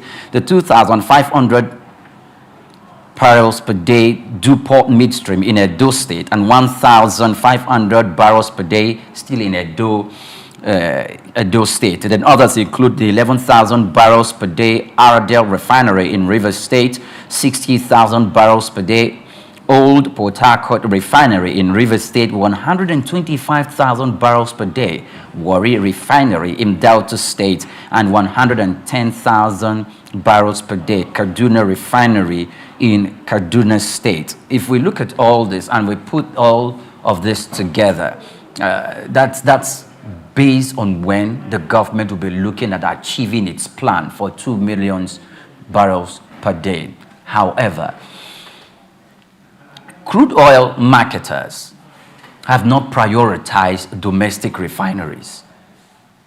So if they have not prioritized domestic refineries, and there is a framework laid down by the government that, look, domestic refineries must be given priority in the supply of the commodity, and we make sure that the allocated quota to these domestic refineries have been given before we can start considering foreign or other foreign countries or other countries contiguous to Nigeria, other African countries, before we can start taking out the commodity to that effect. Now, for those who breach that law, for the marketers who are falling short of that specification, what is the deterrent action that the government has put in place to tackle them so that we cannot go hungry, quote unquote, of this product in the domestic sense?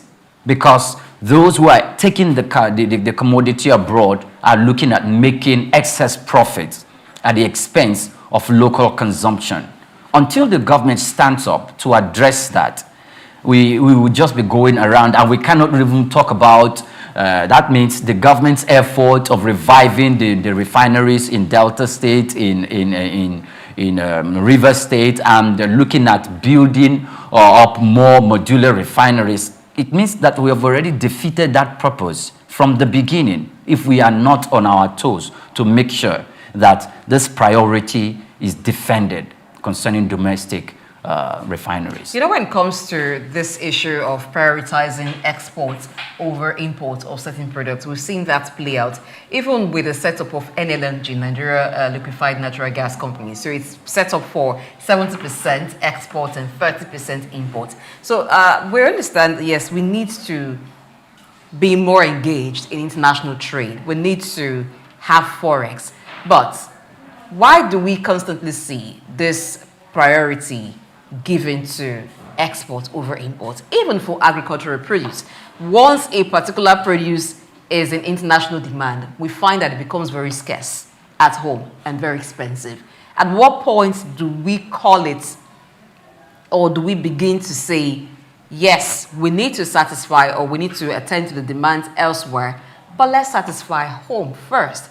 Does it have to be a matter of policy, or it's just a matter of patriotism, a matter of business? What exactly is the issue, Doc? Well, there are two basic issues here that we must not make look so simplistic. The first issue is the fact that this crude does not belong to the Nigerian government 100%. And secondly, you have more foreigners who operate in that sector than locals. And so when you talk about patriotism or nationalism, you know who the investors will be patriotic to. So it will be to the country of their origin in the first place. Then there's also this fact that a lot of people hedge their currencies against the dollar, because we cannot determine what the value of a naira will be in another 3 months. Now, for a businessman who put money in the economy, he's always thinking about how you're going to multiply that money. And so, if, of course, like the policy has says, okay, if you sell to local refineries, of course, they buy naira. So, which means your asset is also valued in naira. And the more the naira depreciates, the more your asset go down. And this is the peculiarity of the environment. And that's why, for me, the bigger job is for the CBN to ensure that we have a stable naira so that people don't speculate the dollar. This is the real deal here. Because if you ask me, and people will prefer that I sell these things and I keep it in dollar, so that even if I'm bringing the money back into the country, it's having higher and more value. And then, of course, the businessman is making more money. And I think Dr. Beshola mentioned that some 2 weeks ago here, that a lot of people are into export right now because your currency is devalued and they are making so much money and your goods outside seem cheaper. So these are the opportunities that a devalued economy affords us. So what is in there is a government must also find a way to increase its stake in this area. I actually agree with you that we have an LPCL that is not as efficient as we will all want it to be.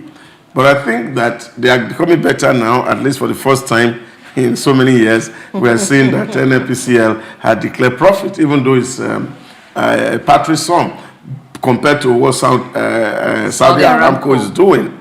Yeah, but I think with the competition that has come into place right now, especially with what the Dangote refinery is doing, a lot of people are challenging the assumption of the NNPCL. And I think government's eyes are also open to what the operations are, to see how can we really get value from these people. Like somebody said, if a single individual can build a refinery in 4 years, and in 40 years, NNPCL could not build and they are not making profit, and we are seeing a Dangote refinery doing business and is making profit, then we must be able, there's a basis for comparison now.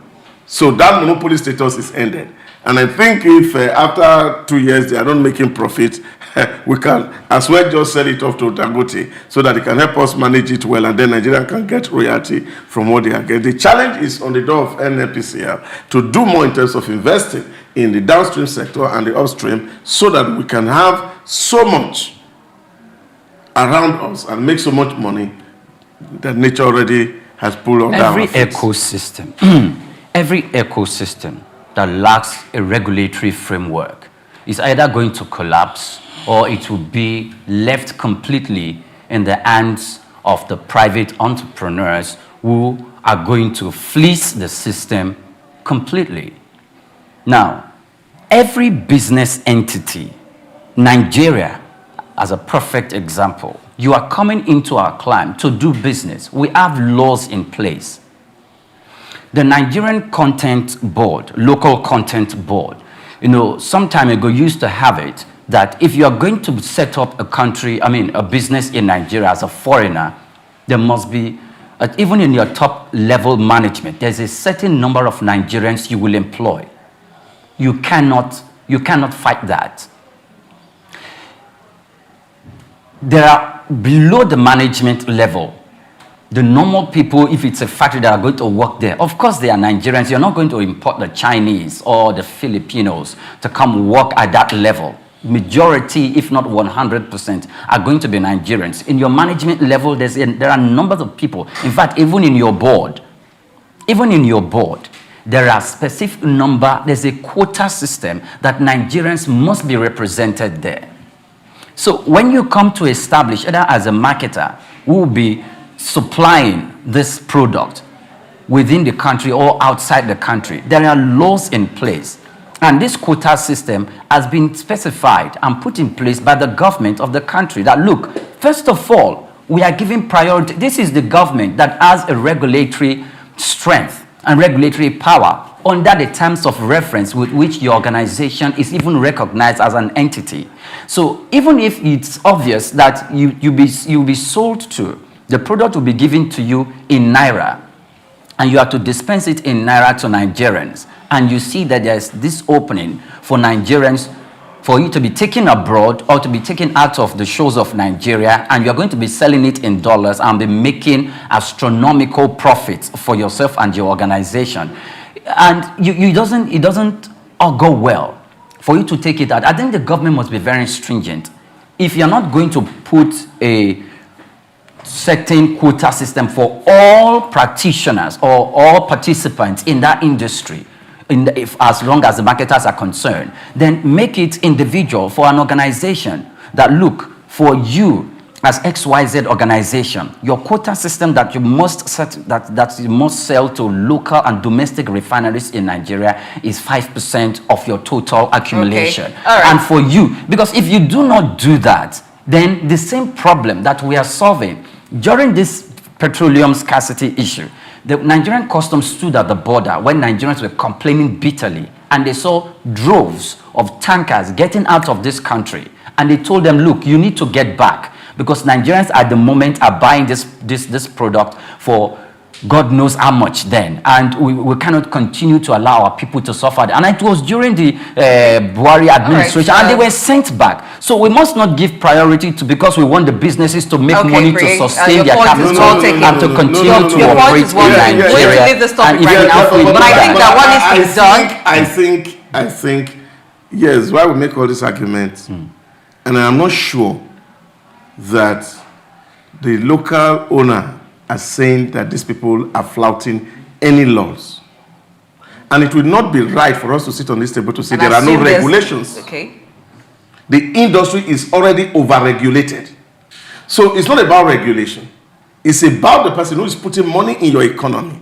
And we are asking people to come and bring money to come and put in your economy. But there are laws for you to operate by. Yes, putting money in your economy. Yes, there are laws for you to operate by. You are flouting those laws. If you have then nobody is flouting. They are, because domestic. They are not supplying to domestic refineries. The domestic refineries are Are you sure that at the time those crude oil exploration companies were set up, there was a law asking them to give a certain percentage or sell a certain percentage to local refineries? There's a law. Because at that time, we didn't really have local refineries as we have now in operation. The Petroleum Industry Act specifies it.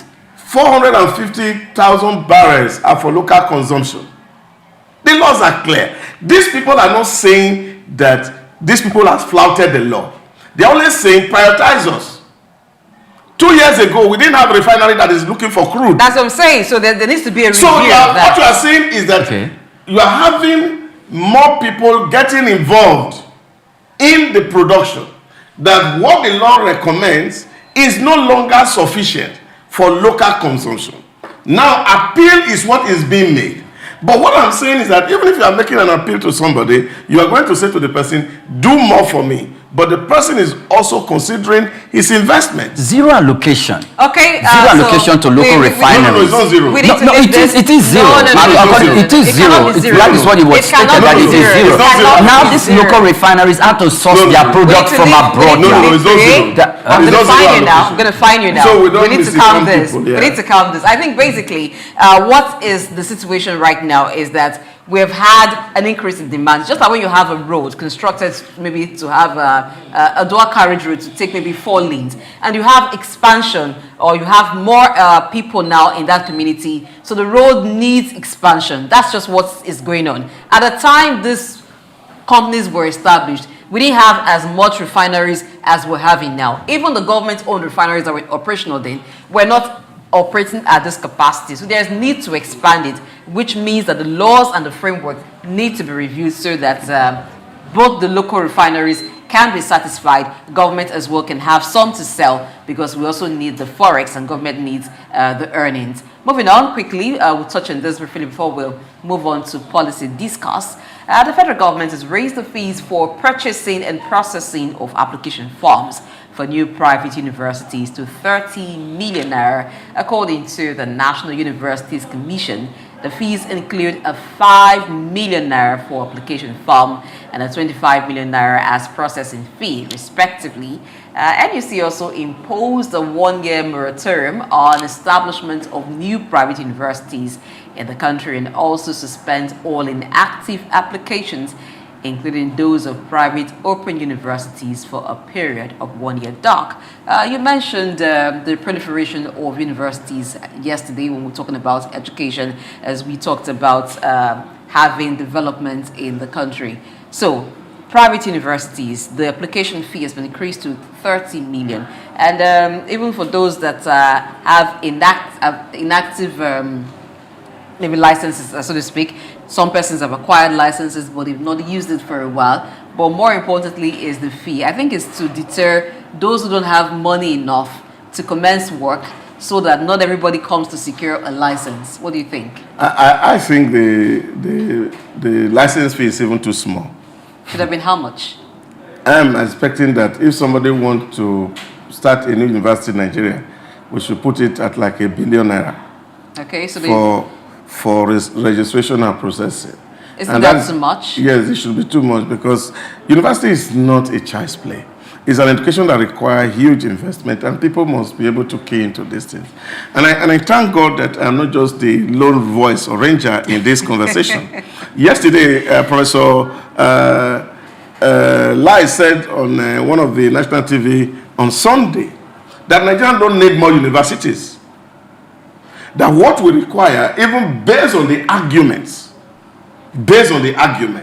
of the fact that a lot of people put in applications and they don't get admission, that what we need to do is to expand the existing infrastructure, which is cheaper than building a new university. He gave an example. Take for example, you said, okay, the space for medicine in UI is just about 200 people, and you want to produce more doctors. What do you need to do? Just increase and expand the medicine faculty in University of Ibadan to accommodate 600 people, and then you have solved the problem. Because if you give a license to a new university, it will take 4 or 5 years for 3 of such universities, even if they are private, to be able to accommodate a new 200 students. So, which means we should not be establishing university based on political reason. It should be on need basis. On need basis. Do we really need more university, or we need the one that is already in existence to be functional? And I just feel that the 1 year moratorium is too small. We would have had like a 10 years moratorium. So that gives us a space to build what we have, so that both states and federal themselves are not setting up new universities, so that we can fund the already existing universities to a certain level, that we are saying that the outcome of this university is really building society before we over proliferate which, like some people say, you are having university today that are glorified secondary school, that people who are there, that the children, they are just like people in boarding house. And I don't think that is what we need to grow our economy. And I think it's a right move, but I think 30 million is not enough deterrent. And I think 1 year moratorium is also too small. But Priya, people need to have universities in their localities, in their villages, you know. After all, what is the use if I have someone in maybe in government that cannot attract a university to my place, just like River State, the people are about to have their own university. And what would you do with your money if you cannot invest in education? Because it's business too. At the moment one private university opens, before you know, they begin to have students, and that's business as well. So there's a business side to it, there's a political side to it. What do you think? Okay, there's a business side to it, there's a political side to it. I think there should be a developmental side to it. Okay. In fact, my agreement with Doc on this is a little bit shaky. We shouldn't now be looking forward to establishing new universities. I think the National Assembly should set up a committee. The senator, in fact, there should be a joint committee from the House of Representatives and the Senate, headed by the chairman of the Committee for Education, in alliance with the Ministry of Education, and also find a way to align with the commissioners of education in different states and the National Universities Commission, that look, there should be a roadmap for us to uplift the face of the dilapidated state of infrastructure, and equally for us to take another look at the curriculum of Nigerian universities and different courses that Nigerian students currently study in the universities at the moment. Now, let's not forget that the 25 million naira is for processing fee, and the 5 million naira is for the form, money that goes to the coffers of the government. Just the way we established banks during the time when Professor Chukwuma Charles Soludo became the governor of the CBN, he recapitalized the Nigerian banks, and then he was talking about 25 billion naira. He was talking about 25 billion naira. It looked like something that Nigerian banks cannot attain. What happened during that season? We have different banks who came to merge. We had mergers across board. They came to merge to be able to provide the 25 billion naira merger, and we saw the banks started afloat. Even though the structural adjustment program failed, it looks like the strength of Nigerian banks picked up. So we should adopt the same way, the same measure for universities. Yes, you're going to pay 30 million naira for registration and purchase of forms, but you know what? You should have 1 billion, if not 5 or 10 billion naira set aside for infrastructure and for takeoff and for complete facial setting up of that university. So we must begin to have those who you are going to bring in as professors, who they are. We have to carry out a background check concerning them, the faculty heads. We should begin to look at that so that we know that whichever university is coming to place, they have something that can stand the test of time. Okay, I agree with both of you, but maybe not the 1 billion, but close to that, because money is needed. Really, when you go to some of these private universities, it's as if, what is this? How do you call this university? And that's how some of them will have students doing courses that are not yet accredited, and the students begin to have trouble once they graduate because they cannot go for service, they cannot do certain things with their certificate because the courses they are studying are not yet accredited. So a lot needs to be done to ensure that while you want to pick up a form to say you want to build a university, you have all it takes and not waiting to kick off, and then as it goes, you start patching when you get fees from students. That's when you begin to employ qualified lecturers and have labs that they should have for science courses and other studies there. So I think what is worth doing should be done very well. All right, we'll take a break. When we return, to be time for us to have policy discuss. This one happens to be around the issue of data privacy breaches in Nigeria.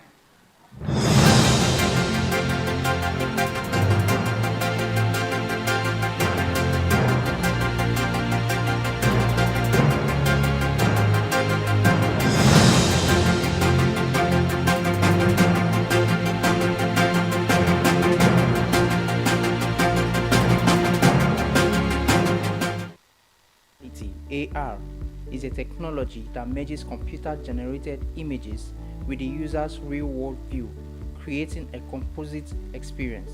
This interactive experience integrates various sensory modalities, such as things you can see, hear, and even feel, making the experience interactive and immersive. In recent years, the emergence of this transformative technology has seamlessly integrated digital and physical realms. This groundbreaking innovation relies on specialized hardware like smartphones and smart glasses equipped with cameras and sensors, AR software, and Apple's AR Kit and Google's AR Core, then creates immersive experiences by overlaying virtual content onto the user's real-world environment. AR software such as Apple's AR Kit and Google's AR Core then creates immersive experiences by overlaying virtual content onto the user's real-world environment. AR's applications span diverse industries from gaming to education, healthcare, retail, and manufacturing. In education, AR enhances learning through interactive and dynamic experiences, while in healthcare, it aids surgical planning and medical training. Retail experiences are transformed as AR enables customers to virtually try on products and visualize furniture in their homes. Despite its potential, AR faces challenges such as technical advancements and user privacy concerns. Overcoming these hurdles will unlock even more seamless and immersive AR experiences, making it an integral part of our daily lives. As technology progresses, the horizon for AR broadens, promising a future where our interactions with the world are richer and more interconnected. Augmented reality is not just a trend, it's a revolution shaping the way we live, learn, and work. Goma Fortune, Souq News. Lateef Jakande. Born Lateef Kayode Jakande in the Ekpetedo area of Lagos Island, Lagos State on July 1929. He studied at the Lagos Public School at Enuowa, Lagos Island, then at Bonham Memorial Methodist School, Port Harcourt, King's College, enrolled at Ilesha Grammar School, where he edited a literary paper called The Quarterly Mirror. Jakande began a career in journalism in 1949 with a daily service and joined the Nigerian Tribune in 1953. The owner, Chief Obafemi Awolowo, appointed Jakande editor-in-chief of the Tribune in 1956. Jakande established John West Publications in 1975 after leaving Tribune and began to publish the Lagos News. He served as the first president of the Newspaper Proprietors Association of Nigeria, NPAN. Jakande ran for election as executive governor of Lagos State in 1979 on the Unity Party of Nigeria platform.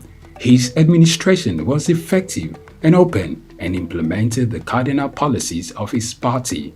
He introduced housing and educational programs targeting the poor, building new neighborhood primary and secondary schools, and providing free primary and secondary education. He gave poor people's children education, and many of them are now very prominent in the society today. Jakande established the Lagos State University and constructed over 30,000 housing units. After the military takeover in 1983, Jakande was charged, prosecuted, and convicted of treason and later pardoned. He served as Minister of Works under the Sani Abacha military regime. He died in Lagos on February 11, 2021. Lateef Jakande was the first civilian governor of Lagos State. Lateef Kayode Jakande, Souq Enlightenment. Human ingenuity has birthed remarkable innovations, none more so than the rise of intelligent machines. Computers, once small calculators, have evolved into sophisticated systems capable of mimicking human thought processes. powered by artificial intelligence, AI. These systems are learning, problem solving, and making decisions that were once exclusive domain of humans. From accelerating scientific discovery to tackling climate change, AI's potential is vast, but perhaps its most profound impact lies in healthcare. Artificial intelligence, AI, it's no longer a futuristic concept. It's here with the potential to revolutionize patient care, diagnosis, and treatment. AI is emerging as a powerful tool in the hands of medical professionals. From detecting diseases early to optimizing treatment plans, AI is demonstrating remarkable capabilities. It can analyze vast amounts of medical data to identify patterns and predict outcomes, aiding in more accurate diagnosis. Also, AI-powered robots are assisting in surgeries, improving precision, and reducing recovery times. However, despite its promises, challenges persist. Concerns about data privacy, ethical implications, and the need for robust regulatory frameworks are hindering widespread AI adoption. To fully unlock AI's potential in healthcare, collaborative efforts are essential. Healthcare providers, researchers, policymakers, and technology companies must work together to develop and implement AI solutions responsibly. By addressing ethical concerns, investing in AI research, and creating supportive regulatory environments, we can accelerate the integration of AI into healthcare and improve patient outcomes. Joy Chuma, Souq News. Lawyers are concerned about several issues when it comes to artificial intelligence, AI, including data, privacy, compliance, and job displacement. Will AI really take jobs away from lawyers? In this special report, Bayo Olaoye addresses one of those concerns, job displacement for lawyers, as a result of the introduction of artificial intelligence. Will artificial intelligence make lawyers jobless? The short answer to that question is no. There are 3 reasons why AI will not take away jobs from lawyers, according to experts. First, AI systems being developed for the legal industry are primarily co-pilots. Secondly, there are numerous tasks AI simply won't do because legal implications prevent it. For example, litigation. AI cannot make court appearances, unless, of course, nations radically change their constitutions to allow robot lawyers to stand in court, which is highly unlikely. Additionally, for lawyers involved in strategic work, such as security, meeting new clients and existing ones, or serving on boards, AI cannot replicate the human touch. AI lacks the commercial acumen required to build relationship with clients and navigate complex problem-solving tasks. AI cannot engage in the strategic aspects of legal work that require understanding human behavior, negotiating, and making judgment calls. According to experts, AI systems built for the legal industry are designed to function as co-pilots, helping lawyers become more efficient but still requiring human oversight. For instance, AI can draft a clause for you, but as a lawyer, you must ensure that the clause makes sense. AI can assist with tasks like legal research, drafting legal documents, contract review, and identifying red flags. However, human involvement and judgment remain essential, as all systems, particularly large language models, can sometimes be confidently wrong. Despite its potential to assist in many areas, there are numerous tasks AI will not do for lawyers, either because it lacks the necessary capabilities or because it is unnecessary. Some might argue that AI makes lawyers more efficient. A law firm that would typically hire, say, 8 legal associates annually might now only need 5, using AI to assist those remaining associates. While that may be true in some cases, it does not necessarily mean lawyers are losing jobs, as AI will create new roles and open up career.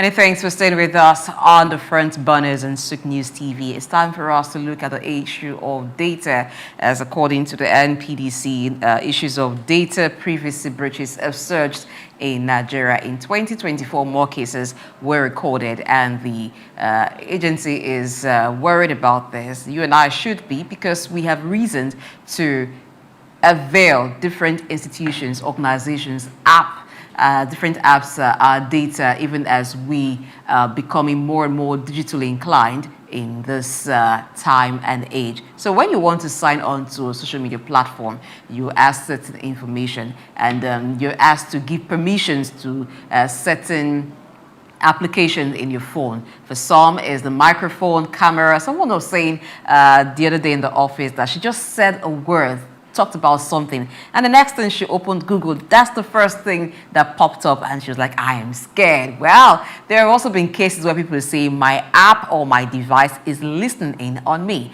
and so we had to go fetch an IT expert, someone who would talk about this with us, and also educate us on ways to go about this to ensure that our data is not compromised, and how we can effectively handle this. Even as a business, you're thinking, customers trust me with your information. How do I ensure that unauthorized persons do not have access to customer information? So we have with us the CEO of Hyperspace and Neural AI, Seyi Akindele. Good morning, welcome to the show. I'd like to say Happy New Year to you. Thank you very much. Good morning. Good to be here. Good to see you. Good morning. Morning, Seyi. It's a pleasure having you on set this morning. Thank you very much. I think it's the first time you'll be on set. This year, right? It's good while I'm on. So it's good to have you, sir. Thank you. My pleasure to be by your side.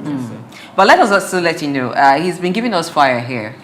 Yes, I mean, Doc. I mean, like, look at the infrastructure. I mean, this is absolutely, I mean, if he doesn't give fire, I'll be surprised. All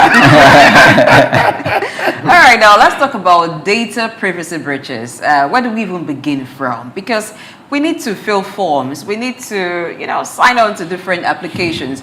We need to do a lot of things. And at this point, information from individuals, corporations are collected.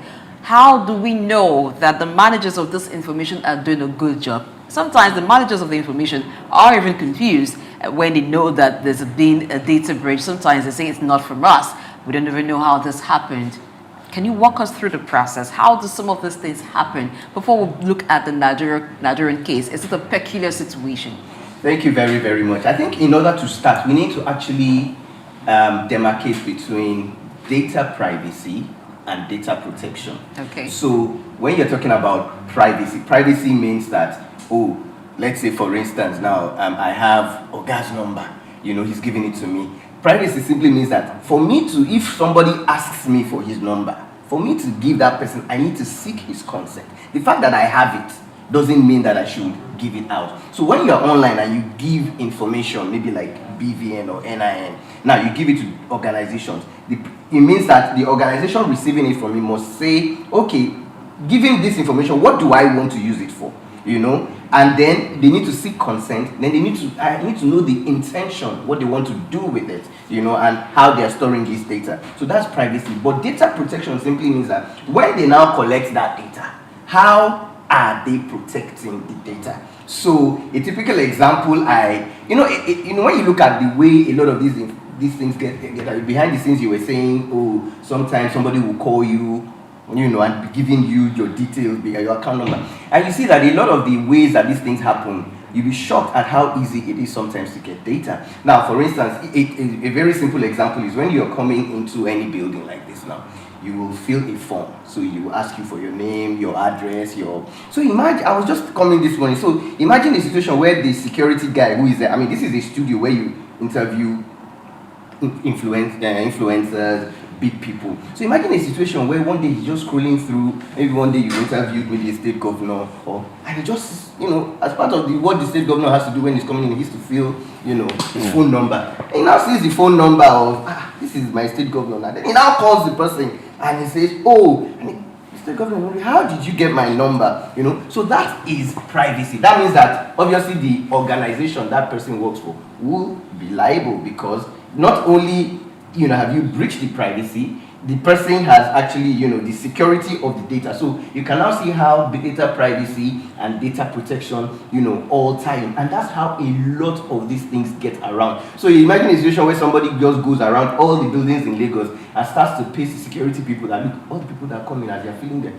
Even ordinarily, somebody can come in as I'm filling the form. I've seen other things. I just take a screenshot of the page and I've seen it and I go out there. And because I know that obviously those numbers are correct, the name is there, the address is there, the phone number is there, the email address, everything about that person is there. It simply means that that information is legitimate and then they sell it online. But how liable is the organization that created that atmosphere for such to happen?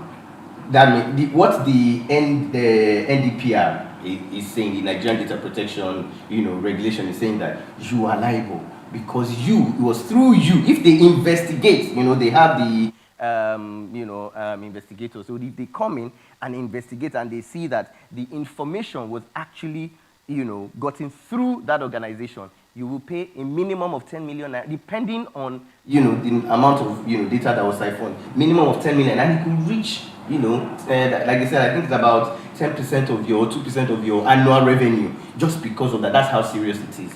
So that's how liable the organization is. So it means that as people are working in, even for organizations, even filling in, there needs to be some kind of safeguards around the data that people are filling in. That's why sometimes when people go to some places and you're asking them for certain information, they're asking you, why do I need, to give you this kind of information? It has to be clear that, we are actually, taking this information because of X and Y and Z.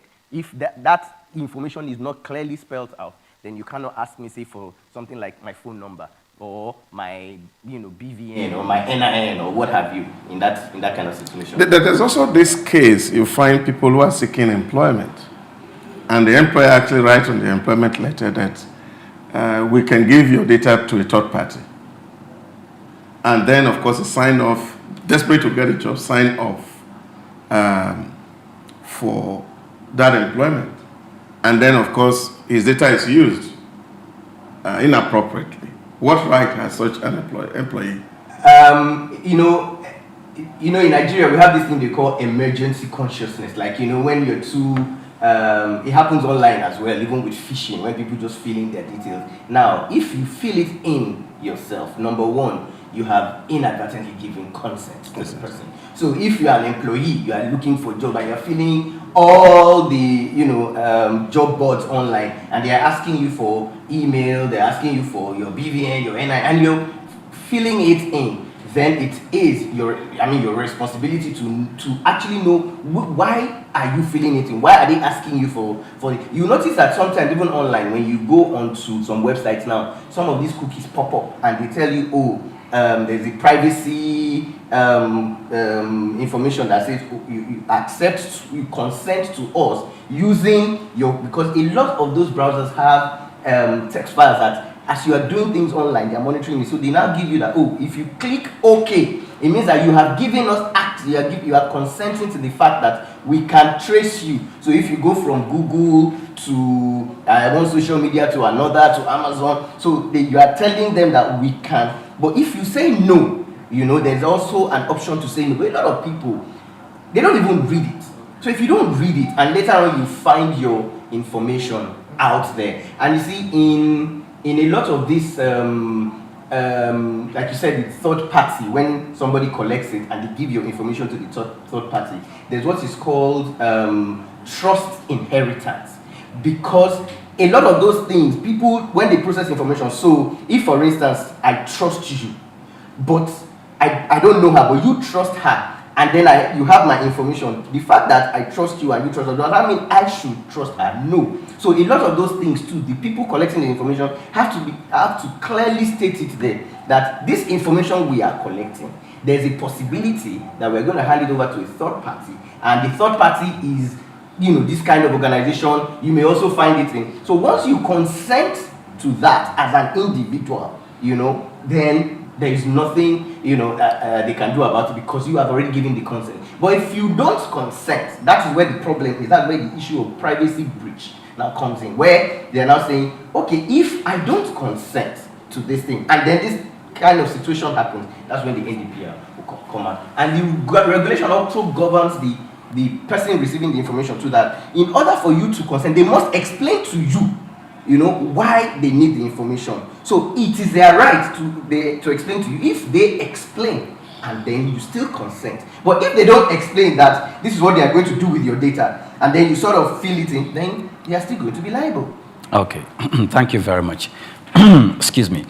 Now, when I looked at all this, sometimes I see that I'm very, very certain that sometime from now, we'll be having digital lawyers or lawyers who are in charge of protecting or making laws that govern digital information and all of that. And I see you speak somewhat from that perspective as well. Let me allude to what Doc said.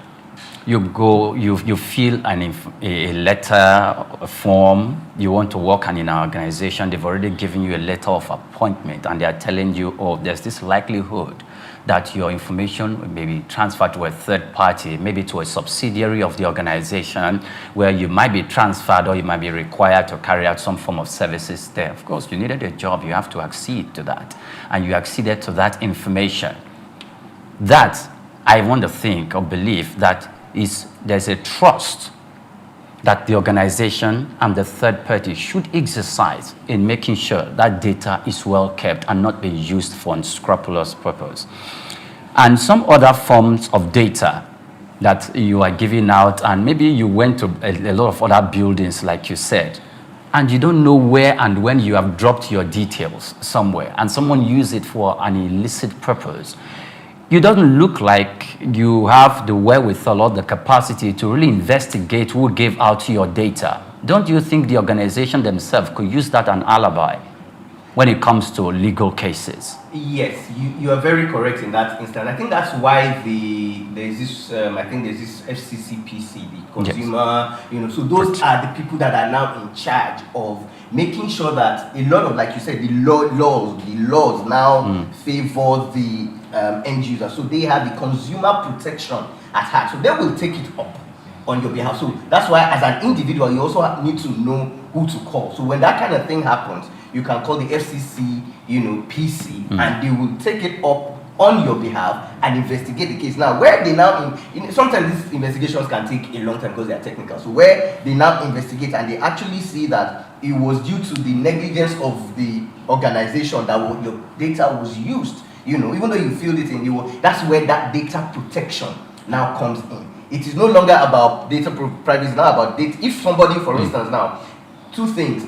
If I walk in here and I fill my data, and the security guy here, sells it to other people, and somebody uses it, that is privacy. That's internal. Now, but if the security guard leaves his desk and somebody from outside walks in and snatches the, that from and goes, that's data protection. That means you have not put in place enough security. You will also be liable. Right. So data privacy and data protection, they go, hand in hand. But you see, when we're talking about privacy simply means that you have the data already, and I know that you have it. Now, what I want to know is, what is the same way you can't wake up now and, your son cannot go to your bank and ask them for your bank account balance. They won't give the person. Now, in a situation where he goes in and he asks, and they give him, or had the balance of your account, even though he's your child, he bears your name and all that, that is a breach of your privacy. And they will now be liable, to what happened. But if a hacker hacks into the bank, and then exposes, data, that is another offense. So a lot of the things we're saying is, most times we model everything, or because in Nigeria here, sometimes you don't even know if it is some privacy breach or data, which is why NDPR has now said, look, if you do this and we investigate, and that's why they're actually called the Nigerian Data Protection, because when you protection is the at the end of the day, if whether it is outside, internal or external, it's still the protection, of data. If they now investigate and they see you found. But a lot of the times, so a lot of us as end users, consumers, we give this information out. Like the doctor said here, when you're looking for something, you're looking for a job, you're looking for anything, as soon as you know, a new bank account. Oh, we're recruiting. Want your BVN? Want your NIN? You're just putting even your card details. People will fill it in, and then one day you now see that somebody is calling you and telling you, oh, your account number, your this, your address, and you're wondering how the person you yourself give that information. Thank you. Okay, let's look at this. I just want to throw something in here, yes, sir. Because there's also some level of ignorance in the environment, and people really do not understand. I go to the UAE, even from the airport, I understand that you cannot even use somebody else's picture on your page or your DP without consent, and everybody seems to be aware.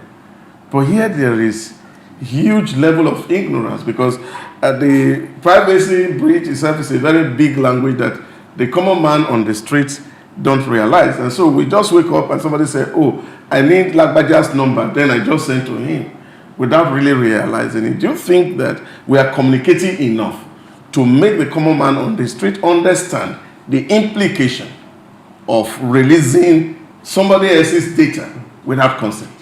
Thank you very much. I think we are not. And you see, and I also think a bit of it is cultural. You know, we are the way we are here. If, for instance, now I go out now and all of a sudden, you know, one of these big telcos, I see their billboard and I see my face on it. I say, even though they have not taken my consent, you know, because they are big. If you go and tell someone, they will say, be happy now. They're using you now. And you know, aren't you happy that everybody be, you know, even though they have not paid me anything. And the truth is, if you sit down and think about it, you're a nobody and you're like, you're seeing your face there. So you even be happy that, you even be telling your friends, go, you see my face on the billboard and all that. You see, but over there, they know that it doesn't matter who you are, whether you are a big corporation or small. Once that kind of, you take consent, you can't just go online, take a fine picture, even though you don't know the person, and then start to put the person on the billboard, and then you think the person. So we are not communicating the right enough. We are not letting people know that, like you said, you can't just take a year because it's your birthday and now go on your social media, I take your picture, I just say, oh, happy birthday, and then I put it there. But we do it here because most times when a governor is celebrating birthday, by the time you buy the news dailies, almost every page will be saying, oh, happy birthday. But where did they get the picture? Did they seek consent? Did they ask him if they even wants to be used? You know, if he wants his face to appear. But we are just so used to it, even at the top level. So we need to do a lot more education. And I also think it's a bit cultural, which is why when things like that happen, you know, even people don't know what to do. They don't even know, you know, how to report it. But I think that is where probably media, you know, houses come in, where every time they are singing it in that, look, these things should not happen. We've seen cases. In fact, it's so cultural that a lot of us, if for instance I'm an upcoming, you know, and I put and I do a video online of maybe a song by a celebrity, you know, the truth is, a lot of times when they repost that song, I'm even happy that, oh, somebody has taken my video and has reposted it, and but the truth is, before even he posts it, he needs to ask me that this thing that I am putting, should it, but it is. But to be honest with you, because it is cultural, we are all we've all gotten into this social media wave. Everywhere you go, you know, as soon as you get into a studio like this, even I do it most time, I take a picture. Oh, I'm in the studio. But then, have I asked for consent? Have I told the owners? Maybe you don't want your studio to be out there, or maybe you don't want people to, you know. So those are the things that we also need to communicate, that this is the line, and if this kind of thing happens, this is, you know, what should eventually happen. I think that's what we should. Okay. My question is in twofold. One, it touches on the data protection, and the other, when a breach has happened. So for some applications, when they ask for certain permission, they even tell you that should a third party use it, they have no control over how a third party would use it. But the question is this: you are the one availing my information to a third party. How come you have deniability regarding how the third party uses it? If you do not trust the third party, why are you availing them my information? Because you see that you sign on to a particular site or to a particular application, they're using a third party to complete their task, yet they do not want to claim responsibility for what that third party does. That's on one hand. And then when it comes to protection, there are certain methods or processes or technology that could limit the rate at which information can be stolen or can be misused. For instance, you have, as an organization, people coming to fill a particular logbook so they know the visitors that are coming in, who they're coming to see, and their details. Do we necessarily have to keep using that in this time and age, knowing that, as you said, even those who are coming in there for a particular purpose can have access to other people's details? Anybody could see it. So what are some methods, some technology that some organizations can use to limit the rate at which they expose other people's information to people who could use it for dangerous reasons? Thank you very much. That is where data protection measures, now come in. So you can use, like the first example you gave where an organization is processing your data through a third party. So most times when you want to open any fintech app now, they tell you to put in your BVN. Now that fintech themselves do not have access to your BVN, but they are processing your BVN through a third party. So the reason why they do that is because you are just using their interface. If you put your BVN, they go and they fetch it from a third party, maybe through like an API. Now the reason why they're saying that is that if anything happens, they don't store your BVN, they just pass it to the third party. And the thing is, the third party can actually use it. It's the same way, for instance, when this is a studio as well, okay? Now when you have people coming to interview, the reason why you say, look, whatever this person says, it is not our idea, we won't be liable. Disclaimer. It's a disclaimer. When people will say, but why are you inviting him if you are still going to put out the disclaimer? It's just to absorb yourself to say, look, this guy can say anything. It doesn't mean that is our own views or our own position. So that's the same thing they are doing. It's a bit like saying, oh, this person you are passing your BVN through us, but we don't, whatever this third party does. Now, what they can now do is a lot of the policies now stipulate that when you are taking that data, you encrypt it.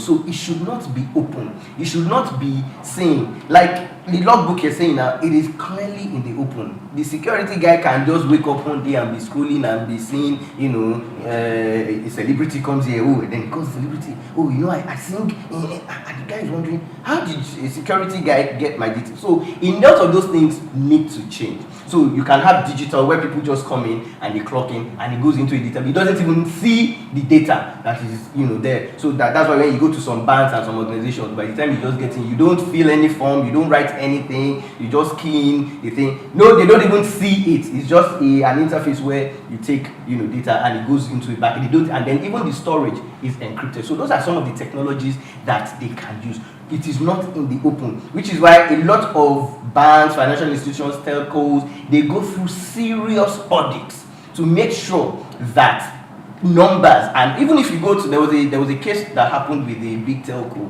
where a guy was recruited, and back end you obviously will see numbers, they call detail record of president and all that, and he was sitting there one day and he was seeing the governors, and then as a young guy he just called, and the governor was like, how did you get my number? It was like, because he works at the back end of a big telco.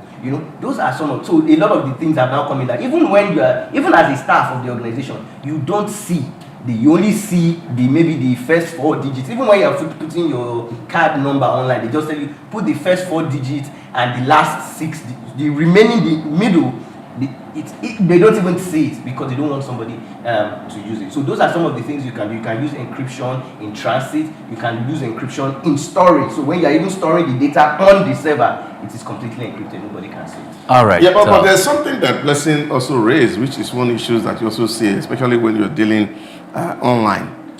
And that, of course, you are expected to sign on a cookie. And they said accept or reject. And you reject, you cannot continue.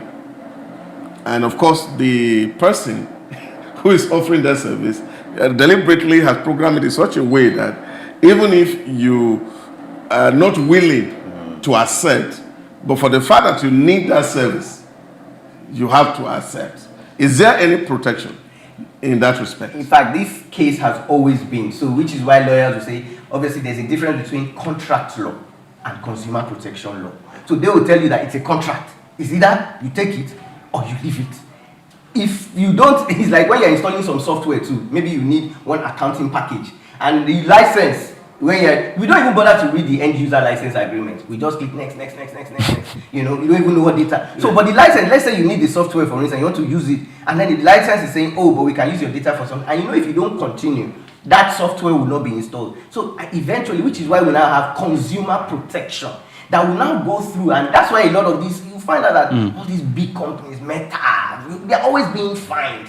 Why? Because there a lot of lawyers are carrying out due diligence and no, you cannot include this clause in your agreement because you are giving the end user no choice. It's almost as if he doesn't sign it, he won't get the service. So they are always finding that's why a lot of times they are being fined, they are being, going through this serious audit. So that's what we need to do as well here, to say, okay, we need to get, like you said, we need to get technical lawyers, not lawyers that you need to understand the technology of what you are doing. If you don't understand the technology, but what we don't have here are those kinds of, maybe our university system needs to start to look at digital as a, so we have digital lawyers, we have accountants digital, so that when you speak with a digital accountant, okay, what are you expecting? What data are you expecting? What data? Okay, we are not expecting this data. Why is it coming? Okay, then they can work together and start to create these rules and laws that will now favor, the consumers at the end of the day. But without that, they can just give you that, and if you don't, so you just say it's contract law. Is it that when you go to the bus stop,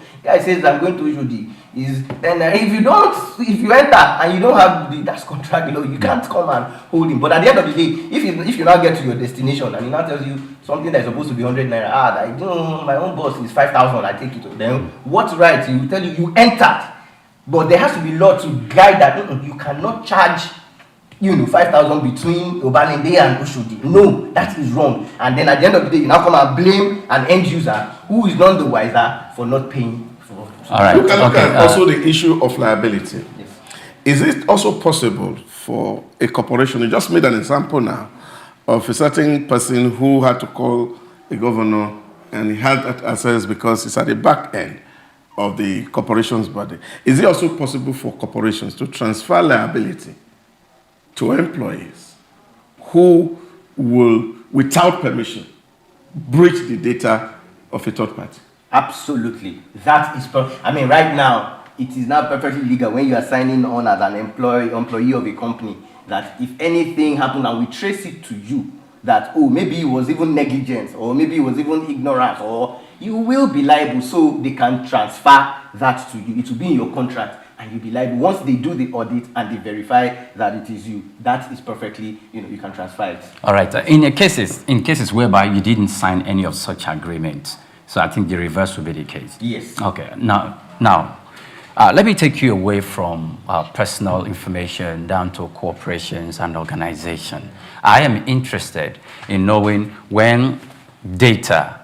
If I can remember vividly, last year or so, we're told that a lot of companies in Nigeria went through the system. They were hacked and they paid dearly for it. That some of these organizations secretly went to pay the hackers to let them off the hook. How do hackers make money with your data? When you have your data, your name, your telephone number, your residence, your resident address, and probably the bank verification number, even your account details. And we know that there are some parts that you are supposed to fill as the owner of the as the owner of those details before money or anything can go out of your custody. How do these people, how do they make money from it? And how can we prevent that? Wow, thank you very much. That's a very, very good question. Data is massive business. She was just saying something that, sometimes you're saying, maybe you're thinking of something, maybe you're discussing on your WhatsApp, you're discussing, maybe I need to buy a new camera. And then the next thing you go online and you start to see adverts for new cameras, for things that you were like, how did this? Data is massive business. And if you think about how these global organizations, these media corporations make money, it's advertisement. The only medium of the 90% of the commerce on the internet is adverts. So they sell this data to people so that they can better tailor whatever they are selling to you. That's why you may be browsing something on maybe Instagram, and then you go to Facebook, you see the same thing, you go to, and you're like, how are these people, are they following you, or are they monitoring you? Because that data that somebody has, that's why they sell it. It's huge business. So if somebody has access to 1 million records of Nigerians, they can go to, all these organizations and say, look, I have 1 million tested records. You have their names, you have their addresses, you have their emails. That's why sometimes you sit, especially during festival, and you get a text message that is telling you, everything about you, and you'll be wondering how they got this information. They get a lot of these people when they hack it, they get the records and they sell to this big. If you look at how media, Facebook free, Instagram free, WhatsApp free, how do you think making money? Are making money? You are the product. So when they have enough of this data, they can now target advertisers, and advertisers pay a lot for this data because advertisers want to focus. They want to, like you're talking about at the beginning, now you're talking about a suit with. So they know that, this person likes a pin-striped suit. So they want to take that data, have that enough knowledge about you, and start to focus, that information on you. So that's what they use the data for. They use it a lot to make money. And obviously to protect. A lot of organizations are actually they're trying. But what we see is that sometimes we see internal collusions. Like I gave you an example now. As I know that somebody can come to the security guy and say, look at this logbook that you're filling in. Do you know this thing is money? Say, hey, can't you see all these people? Yesterday you interviewed this governor, his details are there. You interviewed this celebrity. Do you know you can sell this thing? There are people looking. If you tell someone, there are people looking for a doctor's number now. Like if you say, look, I have doctor's number, will you pay 1 million for it? Say, is it legit? You pay 1 million for it, and you give the person the number. So imagine that it's this big business. So that's what they do. That's why there is the regulation, the fine. I mean, have you seen some of the fines that these organizations are paying? Hundreds of millions of dollars. Even in Nigeria, a lot of the banks that were found complicit to this thing, they're paying 2%. If you're paying 2 to 10% of your revenue, you will know that is a lot. So you have to safeguard it. But we've just started the whole, data protection thing, and hopefully, as we go along, we'll start to have a lot of some kind of, decency around data protection and data privacy regulation. Let's look at the peculiarity of the Nigerian situation. What makes it easy for people to have access to data, and even when there are breaches for organizations and those who are responsible for it to get away with it? Is it that our laws yet have not caught up with a new evolution in the digital space, and we need to make sure that happens quickly? And what are some of the pitfalls to avoid when you avail corporations, sites, and even people your information? What should you be cautious of? Yes, the reason why people have access is, just as we have even just used the security guy, somebody has custody. So even in NDPR, they say there must be a data controller. There's always somebody in charge, and then there's also that person can also delegate to data processor. So there's somebody in charge now, this is where technology controls, technical controls now come in, because you cannot put your trust in a human, because sometimes humans, he can go home today, have problems and then come to work and so that's why you need to now. It's like when you go to the bank, there's actually somebody in charge of the strong room now, where they actually load, cash. So, but what you now put is security around, okay, how much cash can you load? How much data can this person see? What are the technology controls we can put? Like I said, a lot of these things you can put encryption on at the back end, so that nobody, even as you are feeling it, there's nobody who is seeing, the data. Anytime the data is needed, it is decrypted at, source. Remember there was, we had a session last year when we were talking about how somebody was claimed to hack 100 million Nigerian BVNs and was selling it at 100, naira. Obviously for that kind of huge, humongous data breach, it must have been somebody. So we need to put technical controls, we need to put procedural controls, processes have to be in place too. Even the person that you are employing to work in that thing, you need to check them to make, because some people are literally, some banks don't allow, or some organizations don't allow staff to go and do all these hacking courses, because how is somebody who is doing marketing in Kaduna branch going to learn ethical hacking? What do you want to do? Do you want to hack? So a lot of those things are now being put in place to say, okay, if you want to learn this thing, why are you learning it? Why are you going through a lot of these things? So we are having a lot of those kinds of things right now. Yeah, recently we had Donald Trump talking about the reason why he was trying to do so much tariffs on Europe. And one of the cases he cited was the fact that European economies had been ripping off American businesses that operate in their client. And he mentioned specifically what they were doing to Facebook and some other things that were American origin business. Do you think that our laws here are strong enough to actually also self-deterrent to companies that are not Nigerian origin? Because recently we saw that Falana is suing Meta for privacy breach. Do we have sufficient law on ground to actually deal with those cases that we can get reprieve from courts? Well, we are getting there, because I even know that last year too, was it last year or 2023, Facebook Meta was also fined, I think, around 220 million by, so we're getting there. And you see, it's just serving as a, look, before it was business as usual.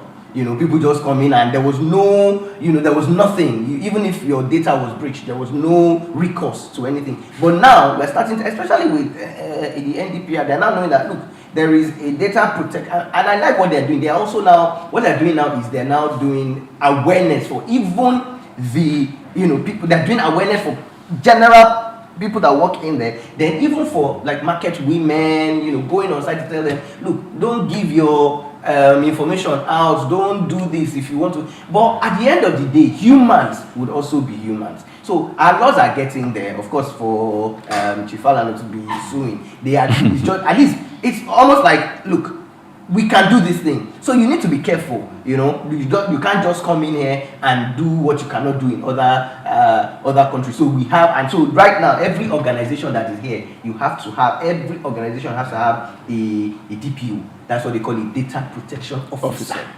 Within the whether you are a small company or the CEO can be the DPO, but there must be, because at the end of the day, if anything happens to the data, a digital police. You must, exactly.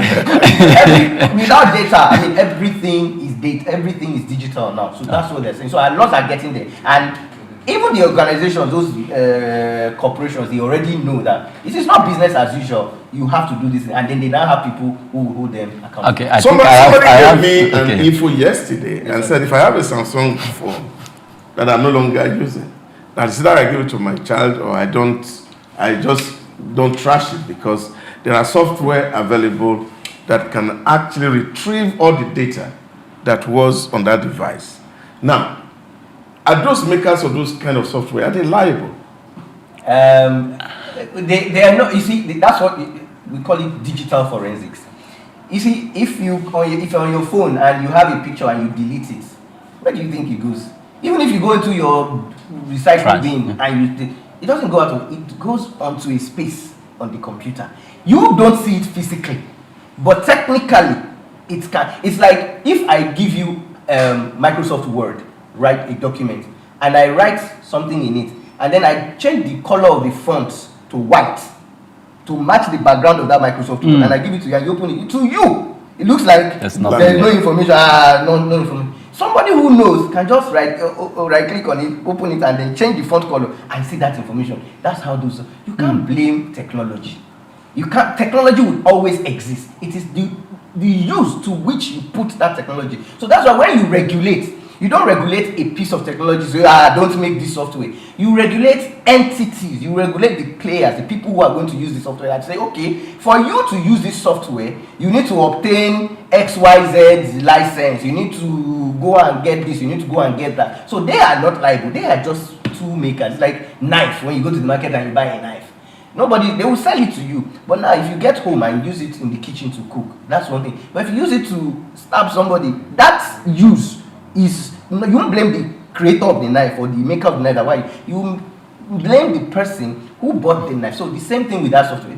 There is no phone, there is no computer that you cannot recover data from, even after deleting. That is the job of a computer forensic expert, which is why they go and study it. So they are not liable. Those tool makers are not liable. It's only the people. That's why for you to use it, you have to be like maybe a law enforcement, agent. Even for information, to collect it, nobody can just go now and take your data. All right. Yes. Okay. So sorry. Now, one thing I want to look at is this. You've said a lot, and so if you have nuggets to give out to Nigerians now who are watching, most especially with their devices, some of the little and simple things they can do on their phones to prevent the third party from accessing their data, or probably from a negligence by their own action to inadvertently transferring their sensitive information to a third party. They need to they need to read the fine print. So if you're downloading an app and you see that an app that is supposed to, maybe you want to use to write a document and it's saying, give me access to your microphone, give me access to your camera, give me access, and you are clicking yes, yes, yes. You shouldn't, because you should know that this app does not, why does it need my microphone? But what we see is that a lot of us, we're just not conscious enough to be able to do that, because here, everything that is free, even things like going to a place to charge your phone. Do you know that if I was going to come with it, if I actually knew we were going to talk about this, there are chargers now that have embedded, they're small as it is, access points, like Wi-Fi access points, such that when you connect it to your phone, that access point will run, another phone will run a software that can connect to your phone through that charging point.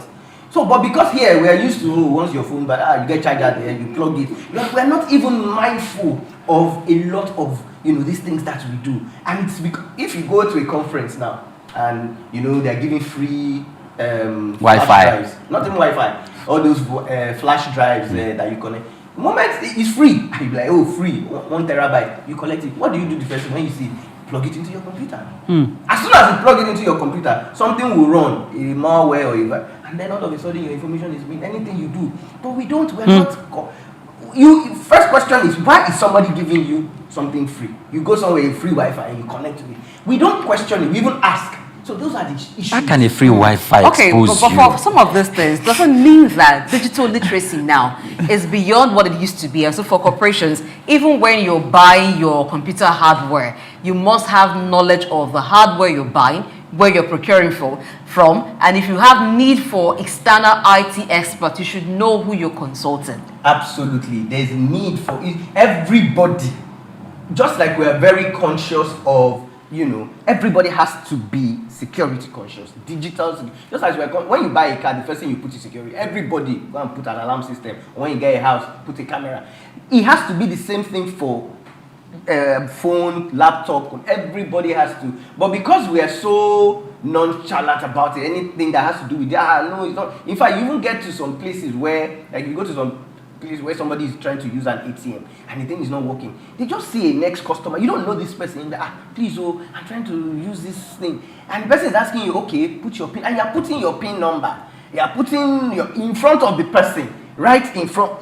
It shouldn't be. We should be so secure. But when things don't work, as soon as you try something and it doesn't work, the next thing is when you call and the person is asking you for information about that thing. What's your MIMEA? What's your this? You are just giving out that information because your own thinking is you just want that to. Not knowing that digitally, unlike physical information, if I steal your phone now, it's physical, it is missing. But if I steal your digital information, you still have access, and I also have access. Okay, we wish we had more time to talk about this because the issue of data privacy and data protection is very broad. But we'll bring you on another time to look at some areas we couldn't explore today. But I get the point of the message today is that take nothing for granted. Everyone needs to be digitally aware and digitally conscious of whatever information, everything that we do. Absolutely. Thank you so much, Seyi Akindede, who's the CEO of Hyperspace and Neuro AI, for being our guest today. Thank you for having me. It's been a pleasure. Let's take a break. When I return to the time for us to celebrate women and girls in science. Stay.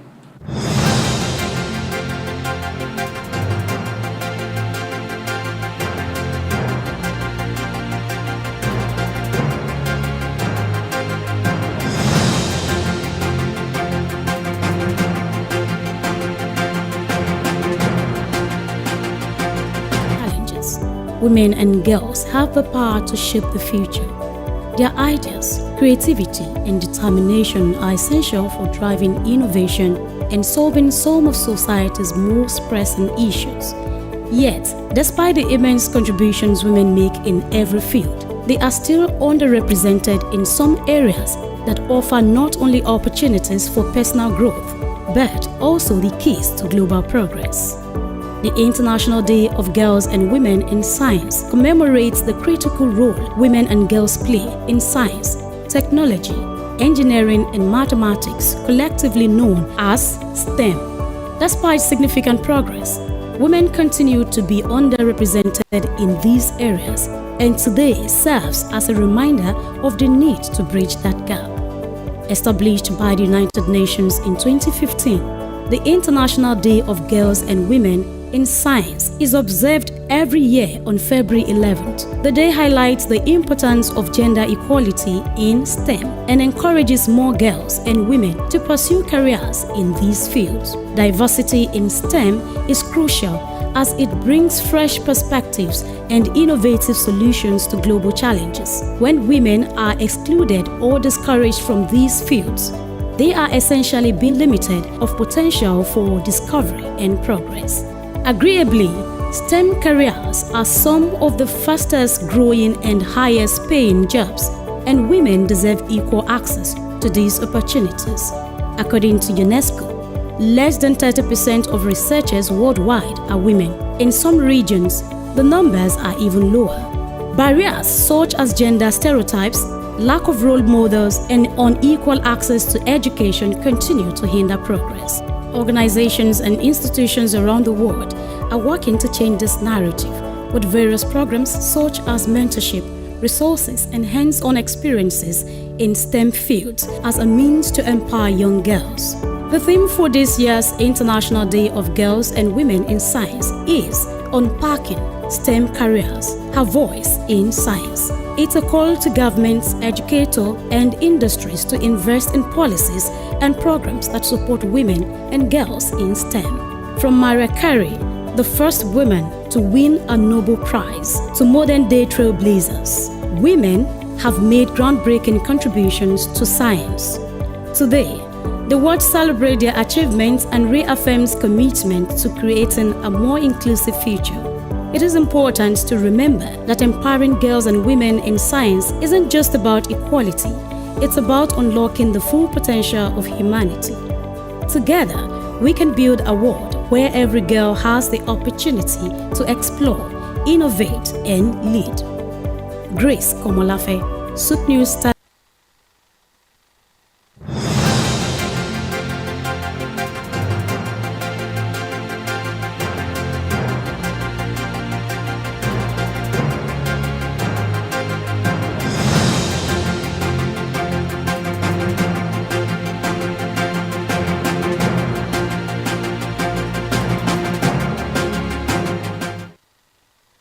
Many thanks, Grace Komolafe, for the beautiful report on women in science, technology, engineering, and mathematics. Today is 11th of February 2025, and annually this day is the commemoration of women and girls in science.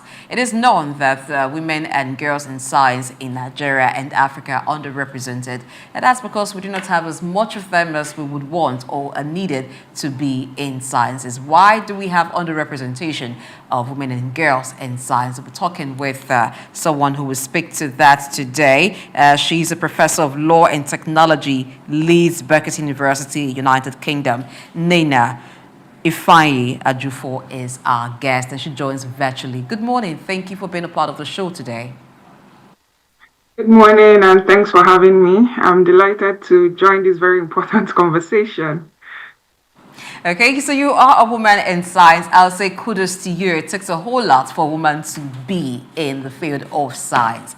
This is the day we will celebrate people like you, and we'll encourage more women to become one when we talk about women in science. So I'm not alone in the studio. I have two gentlemen with me who are my co-hosts. Dr. Dausa Osamanze is here, as well as Priyu Kumali. Thank you. Good morning. Good morning to you, and welcome. Let's hit the conversation. So women and girls in science, this day is set aside to celebrate them and to look at how they advance development. What role do they play? Since you've been a woman in science, what can you say is your experience, and what are those things you think hinder more female participation in sciences? Thank you very much. And I would say that this year's celebration is actually very peculiar because it's 10 years since the United Nations passed the resolution making 11th February the day for celebrating women and girls in science. And I want to also contextualize in approaching the question that, when you say science, women in science, people would usually just think about the sciences, but then it goes to STEM. So you think of technology, you think of science, you think of the education, you think of the career, you think of inclusion. In talking of my experience, I'm sure it's very obvious, particularly because of where we come from, being Nigerians, being Africans, that, the science field is generally male dominated. It may not always be the case when you look at it holistically, but then it is also that presumption that that is what it is. And so when you find yourself in that field, there are notions of patriarchy, which is undeniable.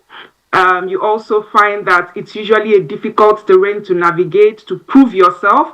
So it's like being a woman twice. When you find yourself in the science and technology field, you have to prove that you own that space. There is also the challenge in terms of access, inclusion. You will find that in places like Nigeria, when people choose educational path, even from childhood, you're geared towards a path that is away from maybe engineering, computer science. We just assume that these roles are for men, and that has not gone away. You also find that you're sort of in a constant competition to kind of show that you have earned your space. Sometimes you're not given a place because you deserve it. It's as if it comes from a place of compassion. Oh, we are just giving women a space. We are trying to support gender equality. Yet you see that many women are striving to own that space. We are seeing more women taking up that space. If you look at statistics too, for example, you will find that the representation of women is still poor. Even though generations are changing, there is more access to education. Statistics will still show you that, for example, in the AI field, there is only 20% of women. And sometimes they don't take the technical engineering role. They may take other roles that may be more administrative. So that has generally been my experience, but I foresee a future generation where things will be better. Yeah, but looking at this year's theme, unpacking STEM careers, her voice in science, are there limitations, regulation-based limitations to women actually participating outside of these cultural inhibitions that you have mentioned? No, you wouldn't see. We are in an age where regulation will not tell you that women can participate. Absolutely, it's impossible. But what we would rather look at it from a different perspective, how regulation may inherently be hindering. So if we look at it, let's look at it from policy, career policies, considering the theme for the year. Now, policies in career may make it stringent for women to participate in this field. For example, we think about maternity leave, flexible working conditions. We know how it is with women having children. So if you have to be at work 9 to 5 or let's say 9 to 8 for certain kinds of jobs, those policies may inadvertently hinder women thriving in those professions. So you wouldn't see a regulation that would say women can't be in this field. But sometimes too, you have some kind of implied terms. Certain fields, for example, will not employ women. Their policies make it that way.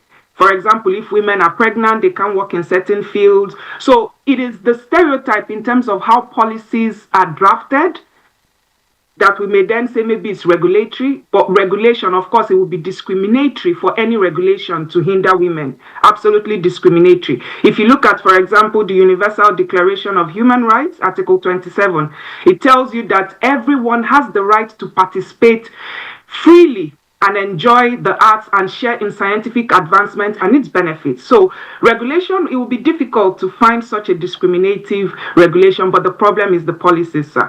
The career policies, the workplace policies, the employment policies, even certain schools, there are certain courses that you may find implied policies that may make it difficult for girls. So it is those stereotypical implied policies that are in place across sectors that could actually reflect those regulatory imbalances or regulatory challenges. Okay. Thank you very much.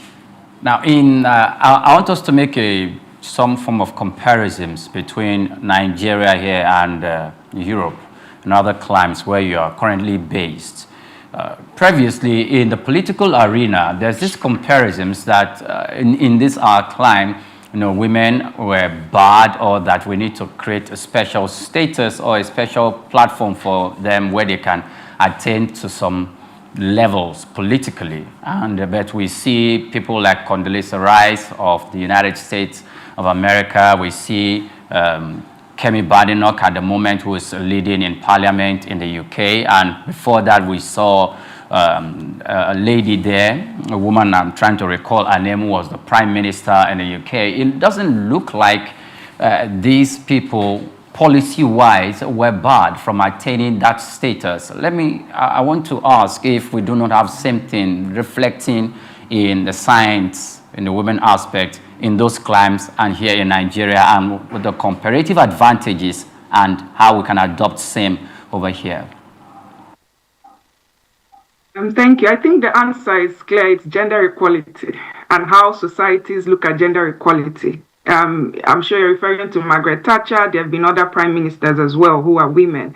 But then think about the society when would a Nigerian, woman at this point be president. So you see, inequalities in other parts or global inequalities will always reflect inequalities in other parts. So the question is, how do we see gender equality in our society, before we then come to policies? Those ideas and hierarchies you see in terms of gender will reflect in policy issues. So while policy may somehow support, that's why I wanted to say earlier that it is difficult to remove culture from politics. You can't separate them. It is difficult to remove culture from policies. It would always influence. So what is different is the acceptance of gender equality and the roles that gender can play in those situations. I would not say that in Nigeria specifically there's that hindrance. We're seeing more female politicians. We're seeing more and more female politicians, people winning, and I think that the understanding is changing, and that's the role that awareness plays. Politics, I think, is being redefined in Nigeria. If you ask me, when you look at the previous election, you would see that more women are being voted in. So in terms of STEM, to bring it back to STEM, it is the same consciousness. I think there is more enlightenment. People are being more exposed. And, we are beginning to accept more of understanding of human rights. I think that is also playing a role in terms of that. We are seeing more women who are entering leadership positions. I wouldn't always look at it from a challenging perspective. I think things have changed in the past 10 years. So how policies are being defined, if you look at it in politics, it still ripples down to the STEM sector as well. So more women are entering politics, but at the same time, like the question you asked, but at the same time in STEM, we're seeing more and more women defying the challenges. Let's look at women participation in STEM. So it is reported that women make about 34% of the STEM workforce. And when there's a test for women and men, or girls and boys in STEM, the girls have as good as results as the guys would have, but they seem to have other choices because they're also good in other subjects, in other fields. What are those factors that you think influence the choice of study of girls? Now they have access to education, so it's about what course do I study? What other factors affect what they choose to study, if it's going to be engineering, maths, or it's going to be in the arts? Thank you for alluding to that. That was exactly my point. When you said more girls are taking up the space and doing better. I think the main challenge is the lack of role models. That is one of the key challenges you see. There are girls who want to go into this sector, but then, there is a lack of role models in the field. If you go back to the schools, for example, I'm a lecturer, you'll find that it's also a male-dominated field. I always say that let's support more women to teach science. Let's support more women to teach technology. So in the first instance, you're being told from the house that, you should do this course as a girl, you should do nursing as a girl, even if you want to go into science, don't do engineering, it's so difficult. I'll give you an instance. 2 years ago, we traveled somewhere with, women in a similar age group, and I have a friend, she's an engineer, she's an expatriate here, and someone asked her, a fellow lady asked her, why are you doing such a difficult job? So these are the kinds of reality you still see. So lack of role models, the lack of understanding that this is a field that women can go into, starting from the home. Your parents are not encouraging you to go into that field. You also don't see people like you teaching those fields. You also see that there are biases against women pursuing a career in that field. The kinds of learning material, perhaps the conditions for learning. Sometimes we don't diversify education. Maybe to learn a particular subject like engineering, it would be so scary for a girl to venture into the practical aspects of it. So we also need to diversify learning materials. We also need to diversify the kinds of teaching. Also, access is another issue. We have to think about the rural areas. We have to also think about the background in terms of learning. Now, a person who has studied in Lagos may not have a person who is studying in somewhere far away, let's say Imo State, may not have the same access as someone who is in Lagos in terms of infrastructure, in terms of technology, and the sort of technology they are being used to teach.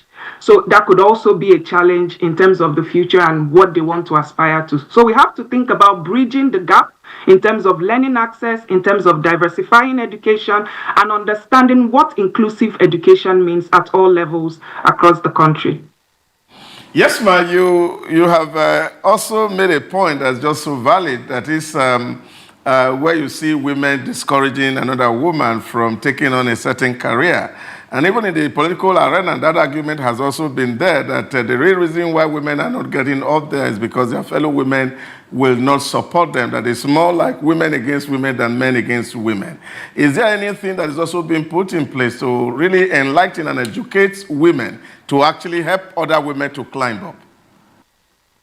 I think this is one of them. This is the education. I'm so excited that a man is actually saying this. So it's that conscious awareness. Now, I always say to people that most times when we talk about patriarchy, gender exclusion, we always see men as the culprit. Sometimes it's even the women. It's even the women, and it stems from, some kind of very competitive, you've had a space, you don't want other women to have the same space, you want it to be dominated in a certain way. I think it's a conscious, you wouldn't say that the system in itself is saying that, yes, we have to educate in this way. It's a conscious raising of awareness, and that is where mentorship comes in. I think if we can begin to think of mentoring young women, we see our role as that of a mentor. Then we begin to understand that leadership role in enhancing a new generation. Again, it is culturally imbibed stereotypes that you see. So sometimes I don't blame a mother, for example, who is telling a child, you can't do this, because that is how we see society. The first ambition is you need to get married. Those things still exist. No mother wants to imagine, oh, my daughter is not married at a certain age. So it's a public education strategy. Our governments have to think about public education. I was listening to the earlier segment. Someone made a valid point that we mustn't always think of the government and, states. We should also think of the local governments. That's one of it. But we also have to take on a responsibility of education as individuals. Both the girls, both women and girls have to see a responsibility for educating themselves first. But also you will think of various avenues like this: journalists, the schools, the churches, the mosque, all kinds of educational avenues to enhance awareness and raise education that this field, it's not just about men. The other thing will be skills development. If you ask me, when we develop skills across generations, we'll begin to understand the value of having all levels of women or having different generations of women. The other way for awareness is networking. I would always say networking can be anywhere. It could be even in the church. It could be in the marketplace. So those kinds of things can be put in place, even in the marketplaces, to encourage women to raise awareness. And that is just the answer: raising awareness and the government understanding the role of STEM. STEM awareness is not just about curriculum. Oh, we've created computer science in school. Oh, we've created mathematics in school. We've created engineering in school. Let's think about the public. Charity begins at home. Beyond just creating the curriculum and saying we are, registering, we are giving admission to women, let's also think about how to enhance knowledge, how to enlighten society, how to enlighten parents on the value of encouraging women in these fields. First, for you, looking at it from motivation and from the model part that you spoke from, you are a lawyer, you are a professor, and you are also in the field of technology. How did you come about this? And how do you think that girls who are growing up, most especially in their secondary school, what do you think they can do, like you did, to come to this enviable pedestal and serve as a model for the younger generation? Interestingly, my story is a very interesting one. And so when I hear people talking about scrapping NYSC sometimes, I laugh because NYSC was a blessing, for me. So when I had finished law school, I was posted to a law firm and, it just wasn't all going well. And I served with MTEL. It's sad to see that MTEL does not exist anymore. And it was mentorship that changed it for me. There was a gentleman who was heading the legal sector then in Abuja. And then I saw I had just studied contract, I had studied commercial law, but here I was seeing law being applied in telecommunications. And that was a change for me. I wanted more. I was like the only female in the whole of the department then. But I wanted more, and then I went on to study a master's in information technology law. I remember a Nigerian who was a fellow student telling me, "What are you doing? This is not going to mean anything for you." At that time, I was saying people should have access to the internet. He said, when people are having malaria in Nigeria. This was in the UK, and a Nigerian was telling me, people have not eaten 3 times a day, and you're saying people should have access to technology. And that was years back, 2007, and now we're saying that access to technology should be a right. But what changed it for me, I had supportive parents. I have a father who doesn't believe that you have to have a male child for things to change. And this is just the message adding to what the question that was asked earlier about awareness. And I pursued that. But then, believe it or not, most of the opportunities I've had has been from, that's why I always say that I usually don't agree that men do not give women the space. I've seen people who have said, no, women need to take up this space. My role in the African Union, it was a man who said, no, we have to create a space for women to join in this. So again, you have men who now understand that let's create opportunities for women. Then from there, African Union, Global Forum on Cyber Expertise, maybe because it's a society where gender equality is supported as against what we see. But then if you look around, we're seeing more. I don't believe that gap is as it used to be before, but we need to do better. So I started teaching. There's been so many opportunities. But again, I must also add that it's not just about the society, hard work. And I'm saying this because perhaps many young women are watching. Hard work makes a distinction. It is difficult being a woman, trust me. You keep a home, you keep children, you have to work twice as hard. But it's also about individual interest. Do you want to make a change? Do you want to create a better future for yourself? Do you want to leave a mark as you go on? And I think the other part as well is the opportunities that have been given in the working environment. And I think this should change as well in Nigeria. We should create opportunities for women. You're sitting, there's a lady with you, there are 2 men. I'm excited that, there is that balance. Let's create more workspaces that understand this sort of balance. It would help as well with STEM. When I hear her speak, I'm not being biased, so it's interesting that we see all of this. And lastly, I must say mentorship again. Mentorship has helped me a lot, and I'm playing that role for other women, and I think that makes an absolute difference. When I say mentorship, it's not just women mentoring women, it's also men mentoring women, society, government understanding that they also can mentor women. Networking has also helped me, and I tell young girls, use social media tools out there positively. You don't just use social media because you want to post pictures. Let social media be a tool of education for you. There are platforms like LinkedIn where you can meet professionals, discuss professional issues. Social media shouldn't just be about love and fantasy and playing. Use it for educational purposes. There are so many materials online. If you have data, use it to better yourself. So many platforms for STEM, for science, for technology. If you're interested in social media, for example, let it also be for think about how can I change, be innovative in terms of social media. Can I create new platforms? I think that has also helped me in the field, and I want to see a new generation of young women taking advantage of such opportunities. Okay, as the only woman amongst In the midst of men here, I get the right to ask the last question. Okay, I just give myself that right. You have the right. Okay, so the question is this, quickly. Now, when there are empowerment programs for women, we tend to see that it's based on the old skills. It's hairdressing, it's fashion, it's makeup and all that. So now we're talking about science, technology, engineering and mathematics. This can be done outside of the four walls of an institution. I've seen trainings where girls are learning how to be mechanics. Now, how do we encourage that type? What kind of partnership needs to happen so that there is a needs assessment and then the girls are even coming to the table to say, this is what we would like to do. These are the skills we would like to learn. We have new generations, the Gen Zs and the Alphas. So skills for them has changed. Absolutely. Earlier, I said we have to diversify education, and that was what I meant with that. We tend to have a very stringent approach to education in Nigeria, where you just have to go to school, you're in the university, it has to be this particular way. First of all, I think that learning activities need to change. We need to understand that learning is not just about being in the classroom and this is what you have to learn. There should be various approaches.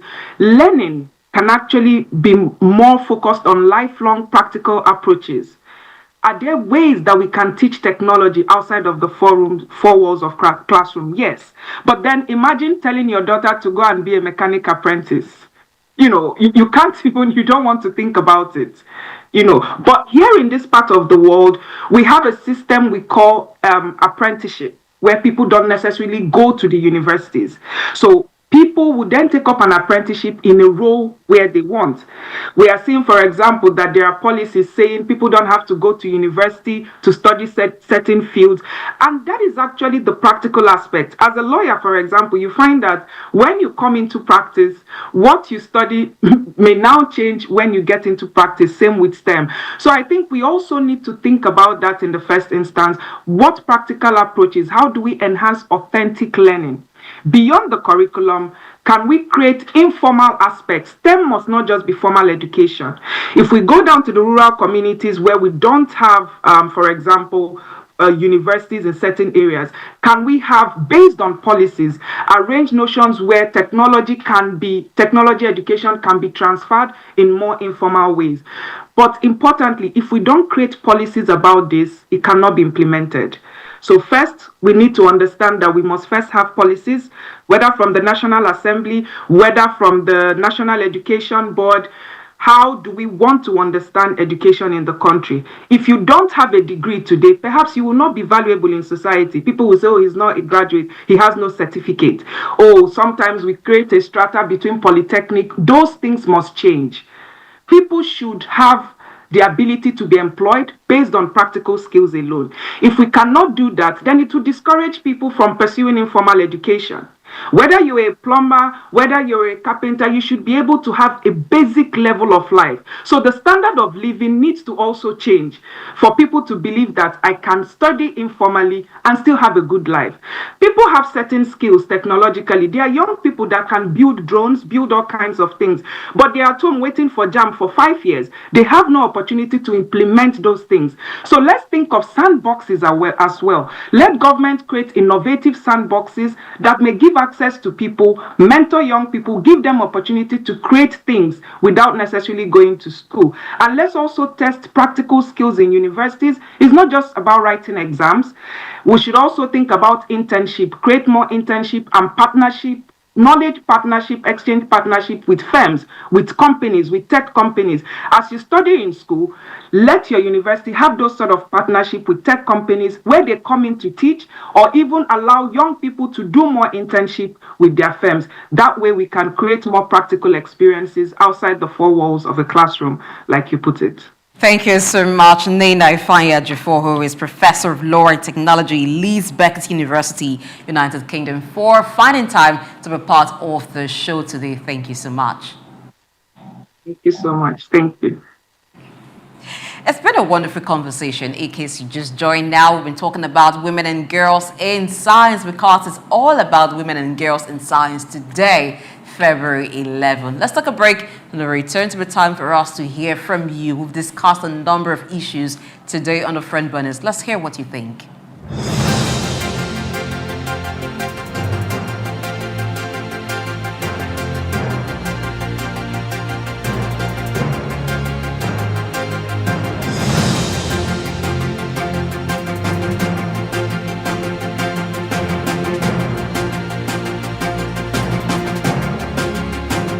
We've got just what you need right here at Femi Wash Media. Call it the Midas Touch and you wouldn't be wrong. Let us record, produce, mix and master your audio like nobody does. Reach us on our contact today for the best quality job.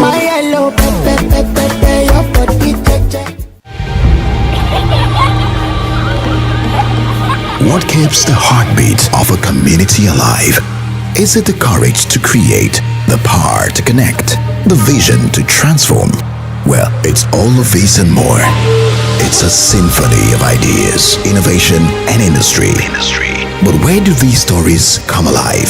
It's right here on The Isle, 104.9 FM, the station where dreams meet action and growth finds its voice. The Isle, 104.9. Business, economy, development. Stay tuned.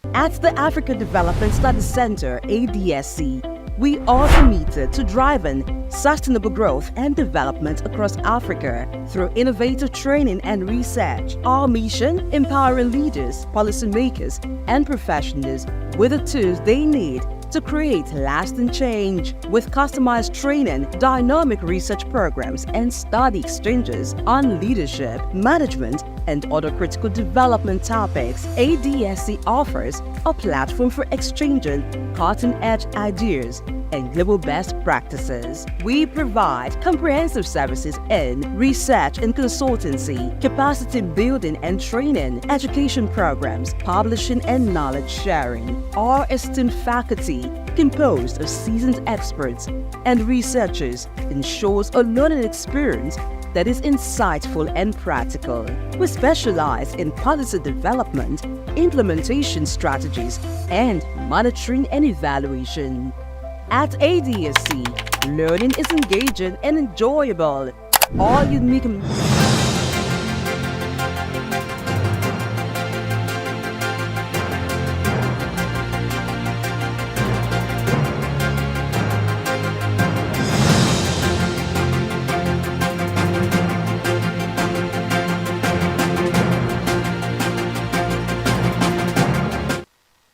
All right, this is Post and Perspectives on the Front Burners, and it's time for us to hear from you. What do you think? Do you agree with the debate on the table? Which side are you picking? Okay, not to say that you get to pick a side. Actually, you just get to lend your voice to it, and then we hear and listen to your perspective on it. Like I said earlier, a number of issues have been discussed here on the Front Burners, from news analysis to policy discuss. So when we talked about the headline story of the federal government, or the Vice President of Nigeria, Kashim Shettima, inaugurating a committee to drive economic growth and also bridge the gap when it comes to financial inclusion. Several responses were recorded online. So let's take your responses regarding that. So Jonathan Osai says, the issue here is not commitment, is the political will to do the right thing.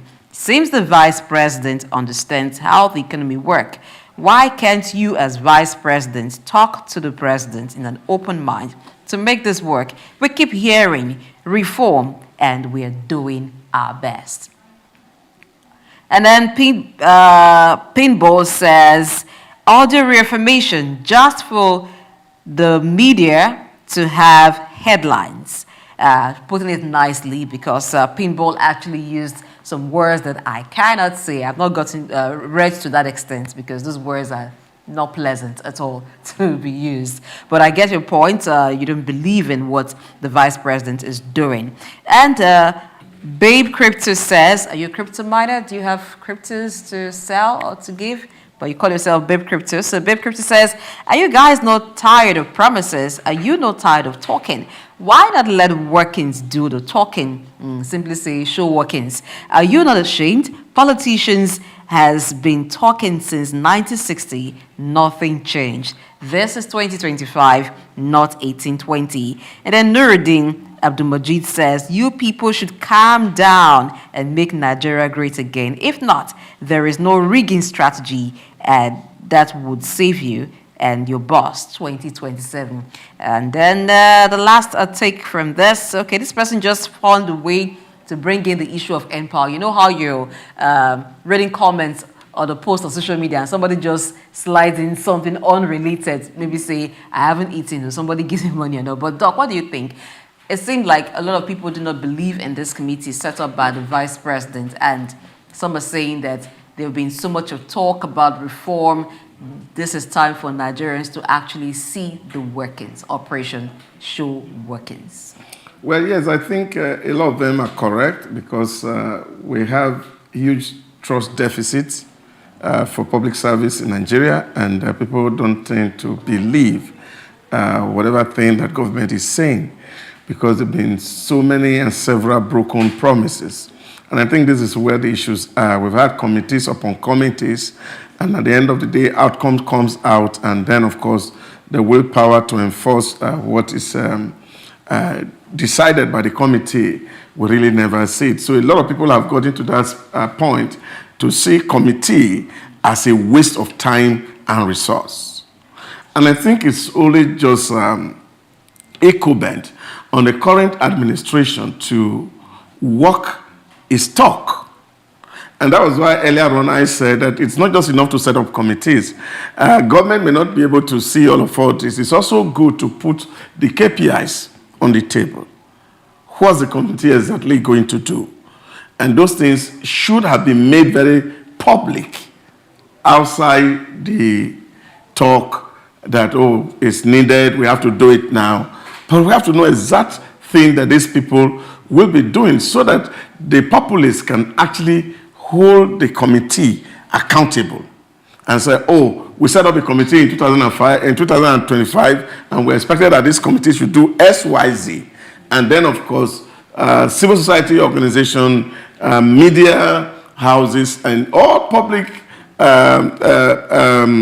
citizens of the societies that are interested can actually track whether the committee is doing what they are supposed to do or whether we are getting close to the inclusion that we actually so very much desire. And I think this is another opportunity for government to keep its word that when you say something, means something. Okay, we'll move on to the next issue. So the federal government hiked the private university application fees to 30 million naira. 5 million for form and 25 million for processing fee. So, and also imposed a one-year moratorium on this. Edwin Berry says it's still cheaper than US and the UK. Talk about a big boy, and someone thinking that 30 million naira is just a paltry sum for those who intend to have private universities to pay.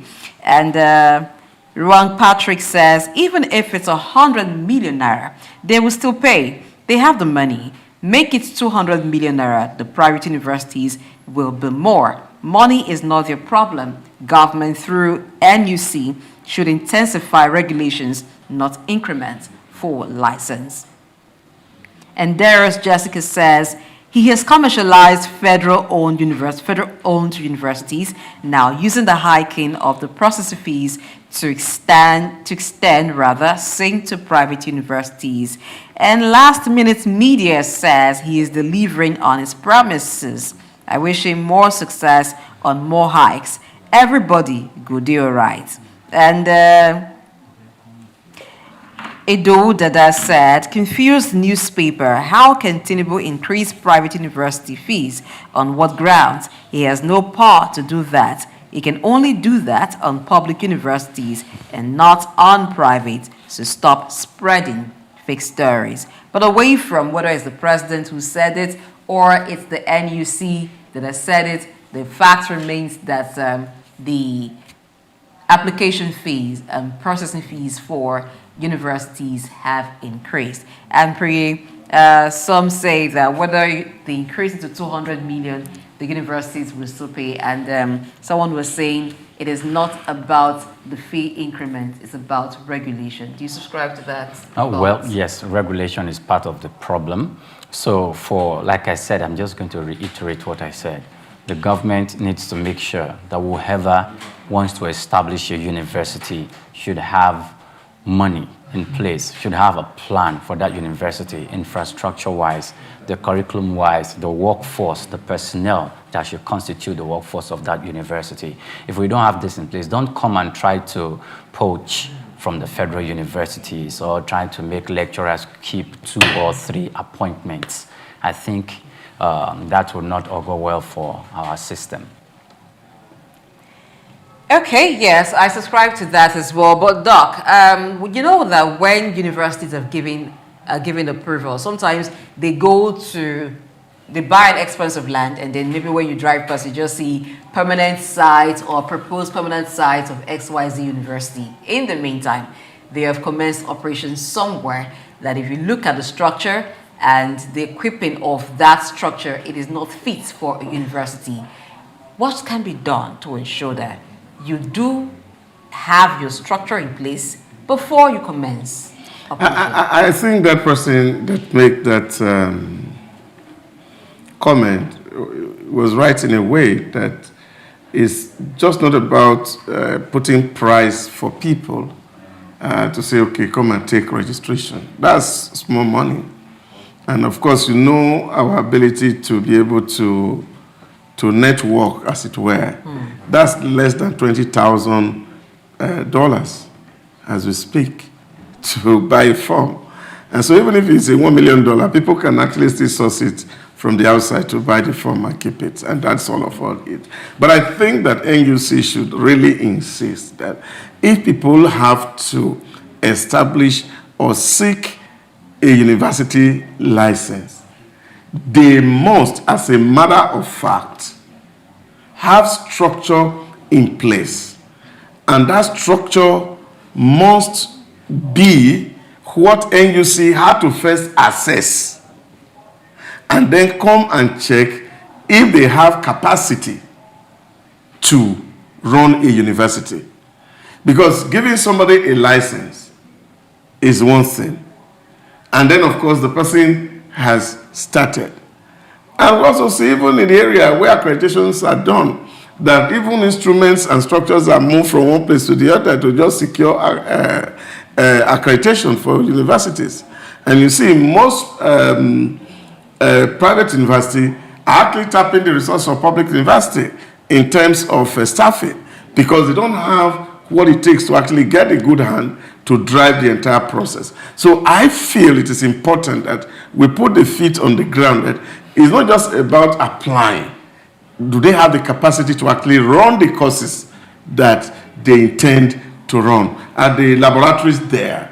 Are the equipments that are in the faculties there? So what should be on the ground as a take-off point for this university to set up? Not giving people university over a barren, empty land. Okay, we'll touch on one last issue, and that's on International Day of Women and Girls in Science. Felix Chukwemeka says, please, why are we always liberating the girl child? Felix, don't you want women and girls to be, in your words, liberated? But this really, is it about liberation or having some inclusivity, Doc? Well, I think since Beijing 30 years ago, and of course the establishment or the inauguration of the Girls Science, Women and Girls in Science Day by the UN 10 years ago, there had been this furore over empowerment of women. But when you look at the data really on the ground, and you see that we are almost getting to that equality. Take, for example, in computer and informatics, the world data says women has 40%. Now, in Engineering, they have about 28%. And we're in AI, and they're doing about 22%. That's beautiful participation, if you ask me. But I think beyond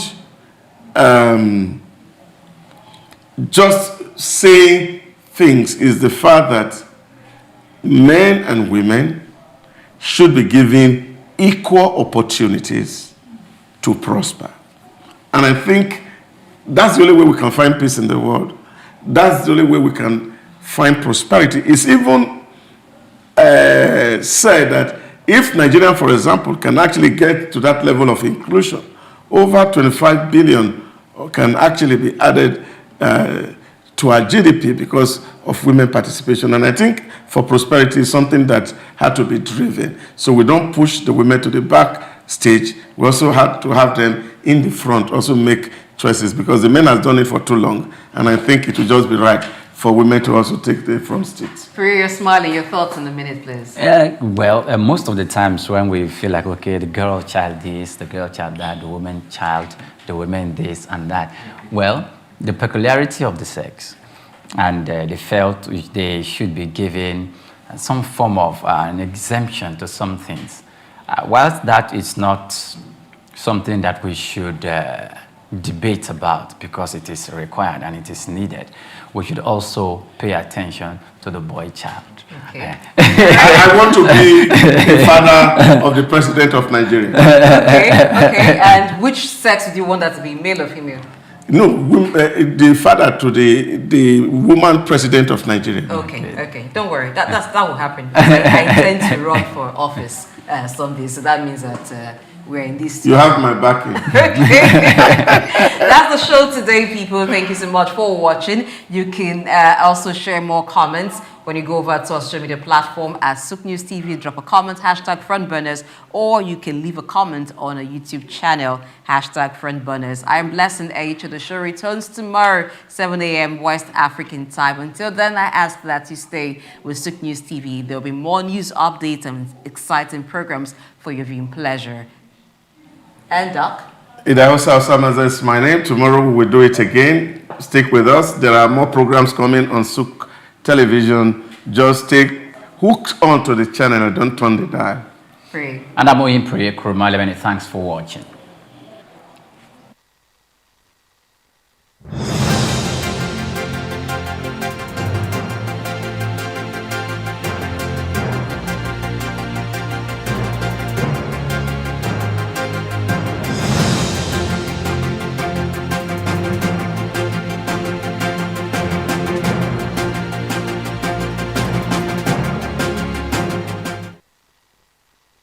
Development Study Center, ADSC.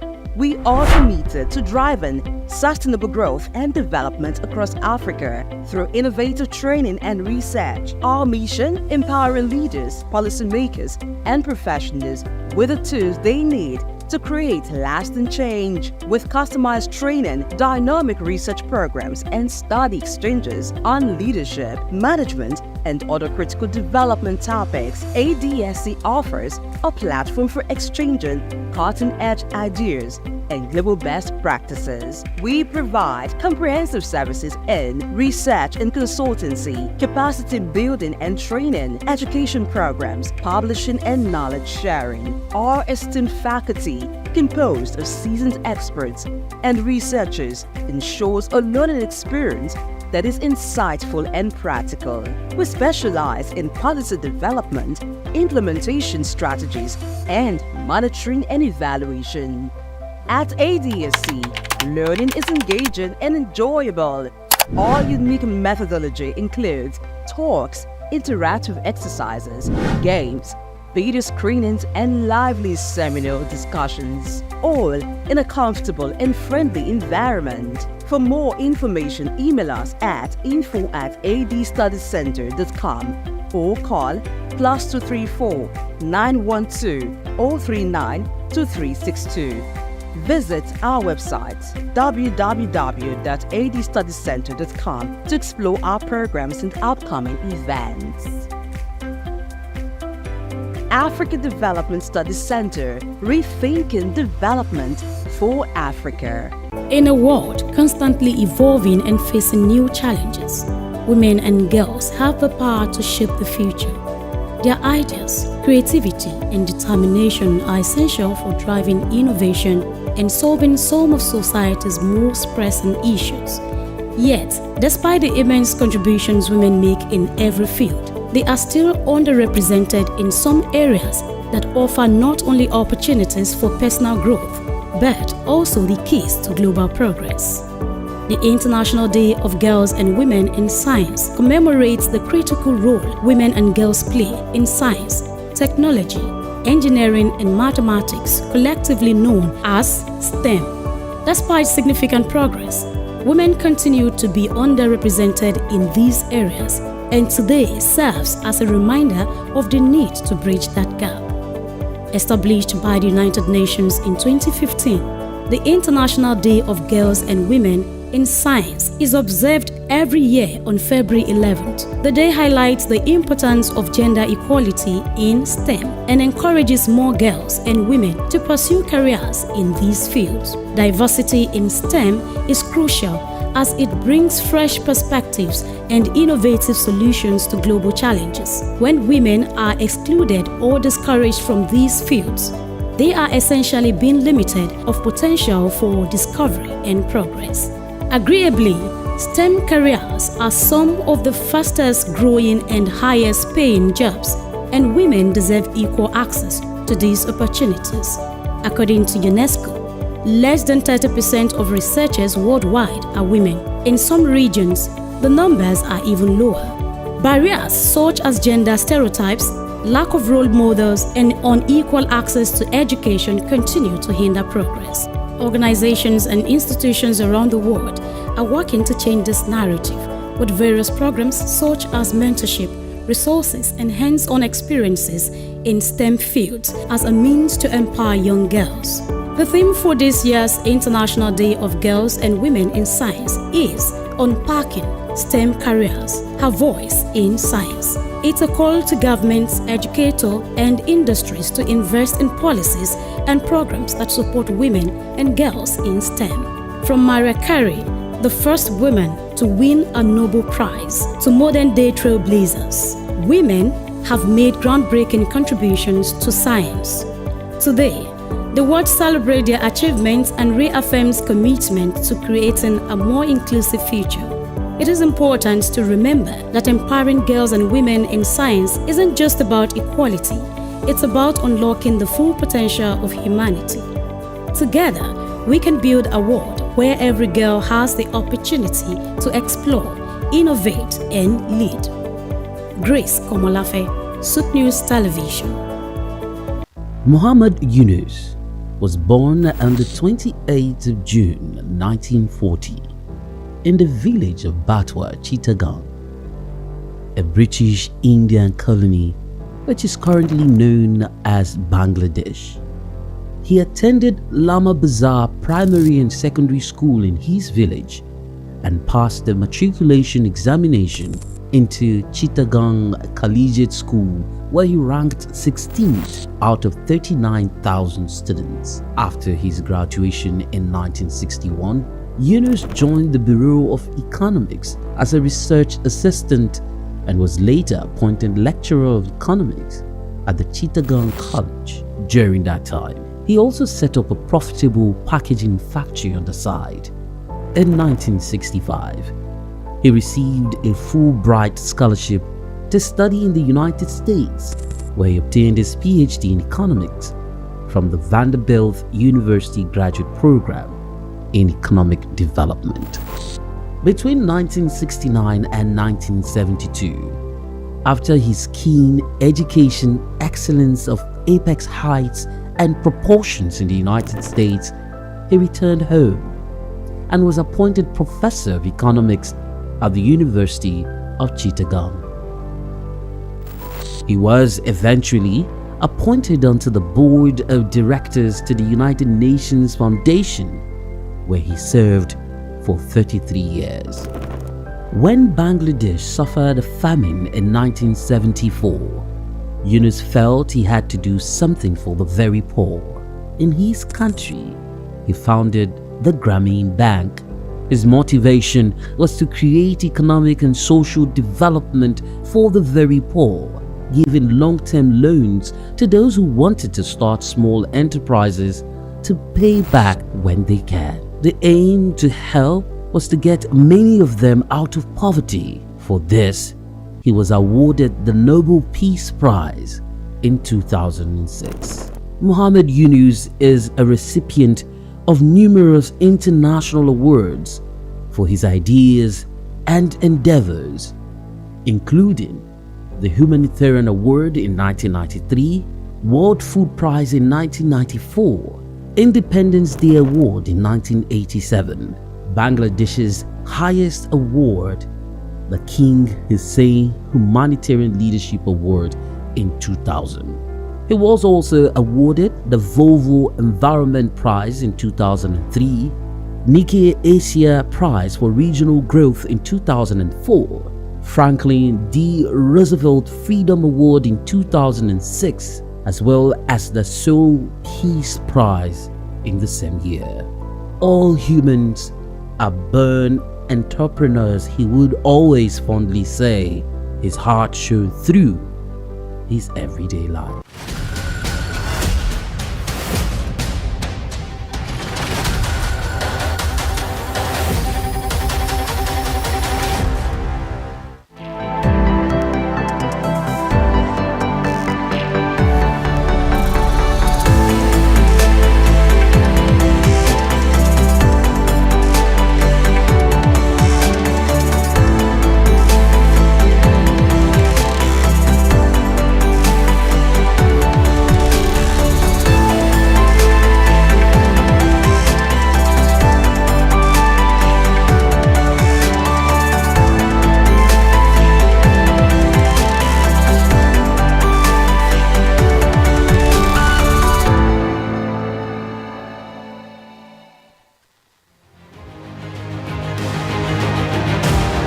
The world of business is one filled with men and women willing to dine with risk.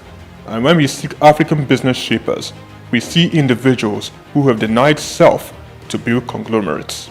From controlling over 90% of diesel trade in Nigeria, to almost throwing in the towel then getting on the Forbes list, we present Olufemi Peter Otedola.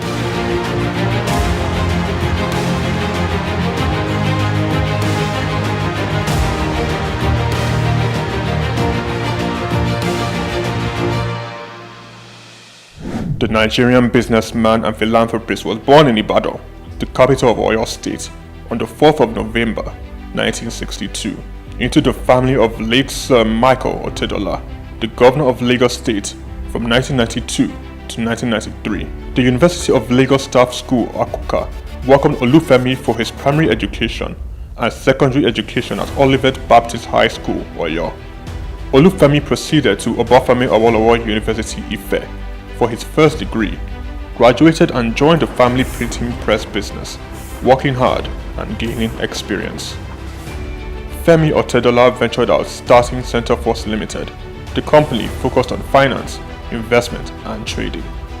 The oil and gas sector was Femi Otedola's next port of call. From quite a very humble beginning in the oil and gas sector, utilizing connections and networks of family and friends, he cultivated partnerships in diesel supply chain, him being the last man to the final consumer. Challenges breed opportunities, and in Femi's case, it was a late delivery of diesel from his supplier with a broken truck, and he caught the idea. He could do better and provide better services.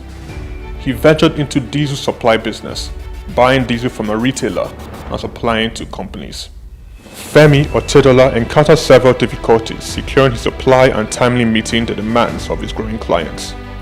This definitely was an opportunity he identified in the fuel retail market. Otedola secured the finance and Zenon Petroleum and Gas Limited was born, petroleum products marketing and distribution company. Otedola, owner and chairman of Zenon, in 2004 invested 15 billion naira in downstream infrastructure development and acquired storage depots at Ibadan, Apapa, as well as 4 cargo vessels, amounting to a combined total storage capacity of 147,000 metric tons. Zenon Petroleum and Gas Limited also acquired a fleet of 100 DAF fuel tanker trucks. By 2005, Zenon controlled a major share of the Nigerian diesel market, supplying fuel to most of the major manufacturers in the country, including Dangote Group, Cadbury, Coca-Cola, Nigerian Breweries, MTN, Unilever, Nestle, and Guinness. Zenon Petroleum and Gas was the name on major invoices and Femi Otedola the name on every lips, playing toe-to-toe with major multinationals. Zenon, in a very short period, silenced the competition and almost unilaterally determined the price of diesel in Nigeria. The competitors came to Zenon for supply. Femi Otedola, with the massive success Zenon Petroleum and Gas achieved, bought a 28.7% stake in African Petroleum. Otedola branched into the financial sector and aggressively stocked up the shares of leading financial houses. He became a top shareholder in Zenith Bank, United Bank for Africa, and the largest importer of diesel in Nigeria. He acquired major shares of Africa's Finance Corporation, Mobil Oil Nigeria Limited, Chevron Texaco, and Visa Phone. Otedola has his hands deep in real estate investments, including an acquisition in February 2007 by Zenon of Stalin House in Victoria Island, Lagos from the federal government. Lagos, London, Dubai, Monaco all have the signatures of FO Property Limited. He was appointed chairman of the Transcorp Hilton Hotel Abuja and tasked with driving its expansion and upgraded to a 7-star facility. Otedola has served as a member of the Nigerian Investment Promotion Council since 2004. Was appointed by President Goodluck Jonathan to Nigeria's National Economic Management Team. Otedola is Chief Executive and President of the Seaforth Shipping Company Limited and was at one point Nigeria's largest ship owner after extending control over the distribution of diesel products. One of his ships, a flat-bottom bunker vessel with a storage capacity of 16,000 metric tons, was the first of its kind in Africa. In January 2006, Otedola was appointed a non-executive director of Transnational Corporation of Nigeria PLC, a multi-sectoral conglomerate established in 2004 by then President Olusegun Obasanjo to respond to market opportunities requiring heavy capital investment in Nigeria and across sub-Saharan Africa. He held this post until February 2011. Otedola was appointed chairman and chief executive of African Petroleum in 2007 through the acquisition of controlling stake in the business. Following Otedola's entry into the company, African Petroleum's share price rose sharply, increasing the market capitalization from 36 billion to 217 billion naira in 6 months. In March 2009, Otedola became the second Nigerian after Aliko Dangote to appear on the Forbes list of dollar-denominated billionaires with an estimated net worth of $1.2 billion. Otedola announced a move to upgrade African Petroleum's liquefied petroleum gas storage terminals in Lagos, Kano, and Port Harcourt in October 2009. Harsh economic conditions necessitated by the slump in the oil prices and credit squeeze of 2008-09 led African Petroleum to record a loss in 2009. With the world oil price crash came difficult moments for Zenon and Otedola. He was very close to complete bankruptcy. I said to myself, I was not going to have friends and enemies. I was going to have only competitors. I had two options: commit suicide or weather the storm. African Petroleum, rebranded in December 2010, changed its name to Fort Oil PLC. Otedola paid his near $1 billion debt and invested in the financial industry, making him a top shareholder in Zenith Bank and United Bank for Africa. Otedola restructured the business, focusing on technology and improved corporate governance, and in 2012, Fort Oil returned to profit. Otedola financed 57% of Fort Oil subsidiary, Amperion Limited, which acquired the 414 megawatt Kirigu power plant for $232 million in 2013. Fort Oil improved financial position and diversification into power generation resulted in a 1,321% rise in its share price. The first half of 2014 saw the company's pre-tax profit more than double year-on-year to 4.1 billion naira. Revenue growth for the whole year was 33%. Fort Oil sold 70% of its equity to Swiss commodity trader Mercuria Energy Group in September 2015, giving Fort access to global commodity markets. The deal was thought to have given Otedola an estimated $200 million. In 2019, Femi Otedola sold Fort Oil plc and announced plans to change focus from oil to power with his company, Geregu Power plc. Geregu Power plc became the first power generation company to list on Nigerian Stock Exchange, demonstrating to stakeholders in the sector how they can fix financing and make profits sustainably. The company's market capitalization is now 726.75 billion naira, and the share price now 290.7 naira from the 2.5 billion shares that were listed at 100 naira each. Otedola, the chairman of Geregu Power, sold down a Geregu stake to bring on institutional investors. In October 2021, Femi Otedola was announced as the single largest shareholder of First Bank plc. FBN Holdings, the parent company of First Bank Limited, witnessed a commendable 437.9 billion naira surge in market capitalization. FBN Holdings appointed billionaire Femi Otedola as the new chairman of its board of directors effective January 31st, 2024. Femi Otedola has had its share of controversies. Zenno was among the number of companies named in an alleged fuel subsidy scam report. This was followed by a case against Farouk Lawan for bribery. Otedola has also lost in the ever-evolving competing space of business acquisitions. Transcorp and Huheli Power Plant are two notable projects he closely bidded and lost. Femi Otedola's philanthropy is quite remarkable. Otedola made a 300 million naira donation to the completion of the National Ecumenical Center in Abuja.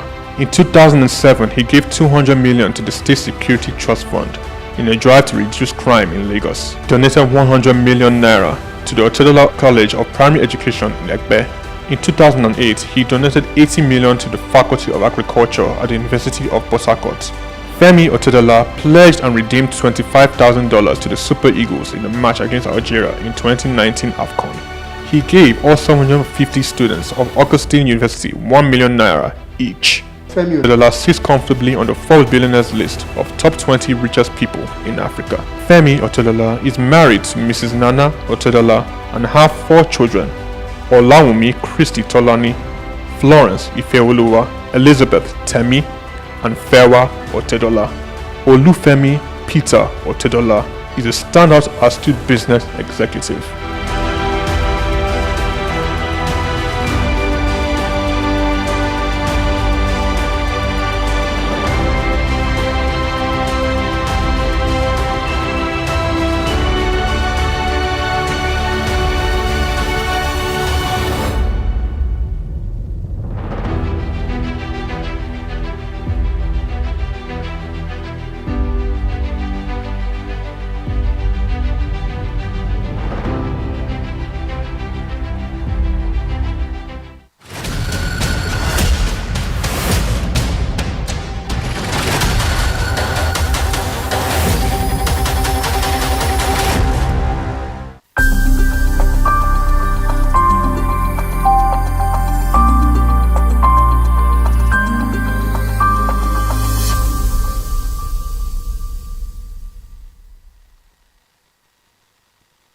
Well, you already know my name is Steve Omojafor, and my middle name is Bamidele. That was the name that my parents gave me at birth, because it was like they regarded themselves as not Lagosians. It is Providence that brought them into Lagos, and I then happened to be born here at Odo Street in Obalende. And in fact, we had we didn't go to Mercy Hospital then. There was a little home along Odo Street run by a very experienced nurse, Mama Nurse, that's what we, So I was born in that little place and grew up from there. Like I said, my middle name is Bamidele. My parents probably said, well, we have had you here, but this is not home. As at that time, you will go home with us. No problem. So I started off at St. Matthias Catholic Primary School on Louis Street. And I was in St. Matthias from 1953 till 1960, when we finished with our primary school leaving certificate. Then from there, an extra year at Holy Cross School. We needed that extra, they call it prep class. Prepare yourself to go to the secondary school. And from Holy Cross, for 1 year, I moved on to St. Gregory's College, Lagos. Now, growing up in Lagos was one of the best things that happened to us then. Life was good, life was easy, life was safe, life was like everything that a young man could aspire to. We went to school with Scholars Bus, which was virtually provided for free. When Scholars Bus was not available, it was fun walking from Obalende, firstly to St. Matthias, and then from there to St. Gregory's College. Life was good, life was safe. You could go out any time of the day. You could play from house to house. Parents knew each other very well.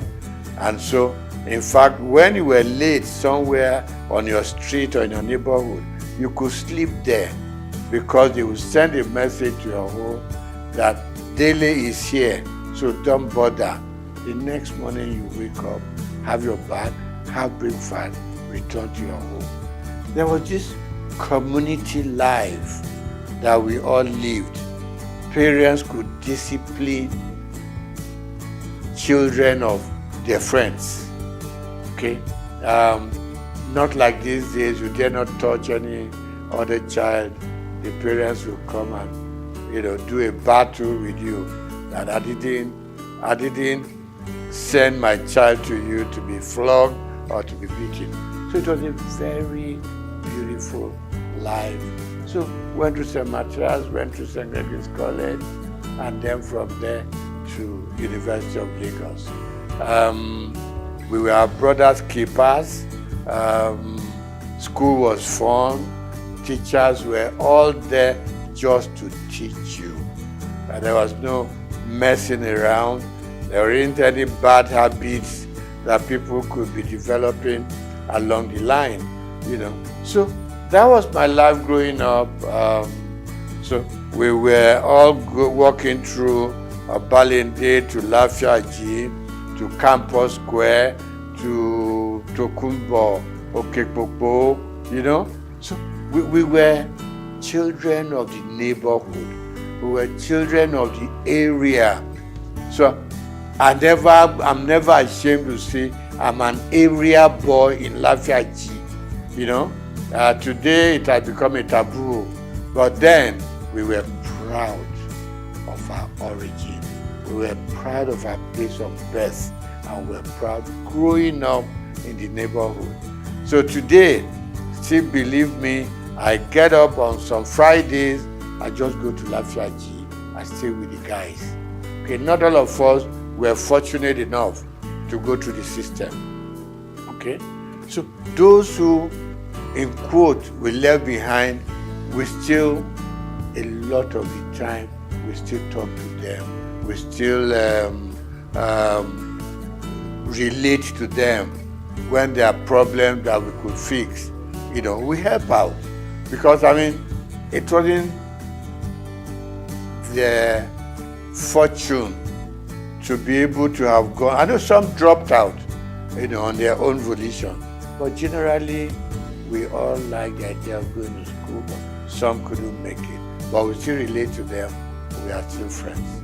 So I'm not surprised I leave Holy Cross Cathedral and I just hear people call me my names. And I know these people are those who knew me when we were growing up.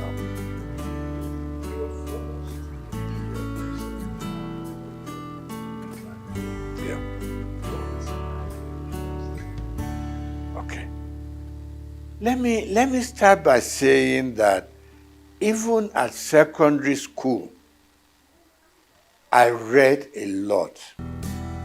I was interested in the newspapers, and a lot of the time I read something, there was always this beautiful column of letters to the editor. So anything that I read that I liked, I sit down, 2-3 paragraphs letter to the editor to compliment what they've done, to criticize what I didn't like, and these things were published, and I liked it. Okay, you open the papers and you just see, contributed by Steve Omojafo, or some will call me Bamidele Omojafo. So that kept me getting interested in the media. So when I left secondary school, after higher school, I would just pay a visit to Daily Times, which was in Tinubu, Kakawa Street. I just pay a visit there, and I got talking to people. They would take me to the newsroom, they'll just show me how newspapers are produced and all that. That ignited my interest. So when I left higher school, mass communication was what occurred to me. I know that my uncle, you are not doing accountancy, you are not doing engineering, you're not doing medicine, you want to go and become a newspaper boy. I said, yes, this is where my interests lie. So I got admitted to Lagos University and studied mass communication there.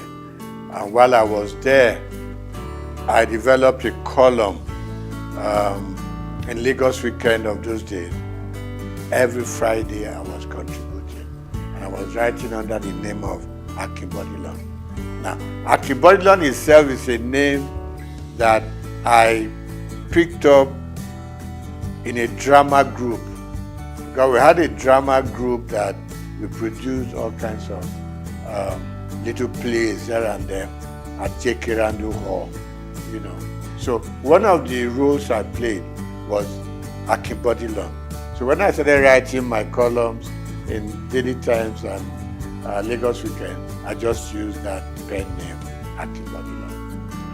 So I did a program and I started writing for Daily Times campus news, things that happened during elections, battle between the male and female, problems with the tutors and everything. So it became a very regular program. In fact, I inherited the program from late Golabo Ogusawo, who was my boss in the Daily Times. So I did that program for 3 years. It became very popular. It got to a point, Vice Chancellor would call me to say, there's a little thing going on in the university. I hope you have covered it for your paper. And I said, I'm not even employed there. I'm just writing, So I left University of Lagos, had all kinds of jobs that one could do, but I headed for Daily Times because I just had developed a path for myself, and that is journalism. Okay. So while in the Daily Times, worked with the Lagos Weekend, went to Daily Times proper and worked there. I was a columnist, I was a sub-editor, and also a reporter. Combined everything. So that was where my interest grew, and it was very painful when I had to leave the Daily Times organization. And what did I go to? Linters advertising. When I walked into Linters, and I said to the chairman managing director, and I said, I want a job. I said, just like that? I said, yes, sir. Then it was easy to communicate with people. We're not too many, so they listen to you. So he said, what are you doing now? I said, I'm a sub-editor at the Daily Times. So why are you coming to advertising? I want to broaden my space. I want to broaden my experiences. It took about 3 months, and I got a job in Linters. And I remember Alhaji Babatunde Joseph, when I was going to leave, said, "Look, Steve, where are you going?" I said, "I'm going to Linters." I said, "Well, we do the same thing. They package programs commercially. Here we do our papers and we go sell, you know." So I said, "Okay, sir, let me just go gather some experience at Linters." And Linters and Daily Times were just 5 minutes walk from each other. And I said, "Sir, if the editor needs me for anything, trust me, I will spend my time and money, do write-ups for Daily Times." So I was like working in advertising and still writing for the Daily Times. You know. So that was my life. From Linters, we set up our own company known as Roosevelt Advertising Limited. And Roosevelt, we was formed by 3 partners, you know, two friends of mine. 3 of us were at Lagos University at the same mass comm department. So we came out, and I left Daily Times to set up Roosevelt. One of my partners left Cadbury to join us, and Akodusi left Admark, another advertising company. So 3 of us came together and we set up Roosevelt. We call ourselves second generation agencies, because before then we were the Ogilvy, the Linters, Grant Advertising, and so on. So we set up a small shop in Souq, and it grew beyond our own imagination. From Roosevelt, we set up a second line agency called McCann, STB McCann. Got affiliated to a company in America, McCann Erickson. So that was how it all went on. Now, I didn't do banking, and I didn't work as a banker. The interesting story is that one day, while still at Roosevelt, no, STB McCann then, I got a phone call from somebody I've never met before. And I picked up the call. He said, "My name is ABC, blah, blah, blah." And he said, the managing director of Zenith Bank wants to talk to me. So I said, "Look, there's no problem. I know I'm not owing any bank and all that." He said, "No, he just wants to talk to you." So I picked up him. He picked up the line and said, "My name is this. I said, "My name is this." He said, "Can we meet?" So I said, "She, no problem." He said, "No." So we agreed to meet. And it got to be that he wanted to appoint a couple of directors for the bank before they went public. And what I said to him was, "I'm not a banker. I didn't study finance or economics." He said, "No. What I want from you is your name and your integrity. Nothing beyond that." That was the beginning of the story. So I got onto the board, and I learned a lot. You know, I'm somebody who doesn't get to a place and I want to show them what I know or what I don't know. You could make a fool of yourself sometimes. So for me, like the first 6 months or 1 year, was just go to the meeting, listen to them, know where they are coming from, know what the focus is, and know what the expectations are.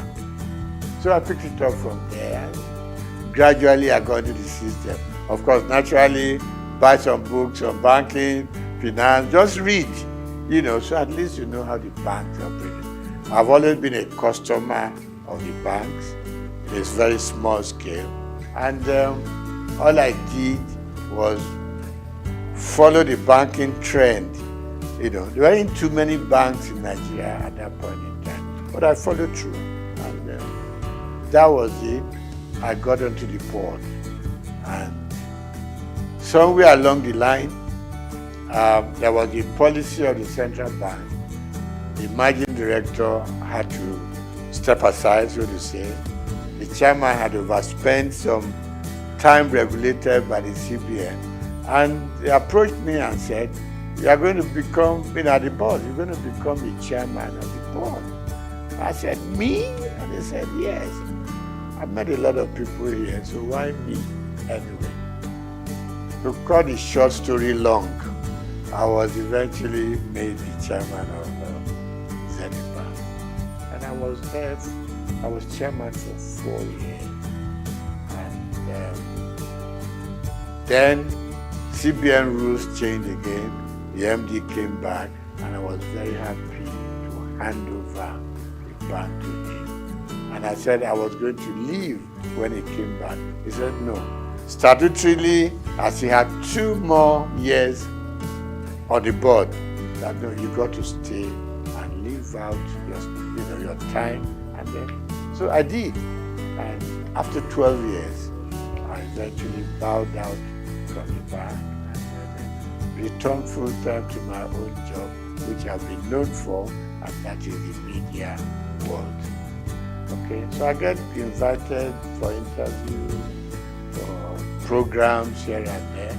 Like you said, it's always a good thing. You have something you have learned over the years, you want to impart on the younger ones, who are coming. I mean, my first son, for instance, went through the media scene, now in advertising, and I go on encouraging them. I retired from active day-to-day operations about almost 15 years ago. But I'm still keeping pace with what is going on around me.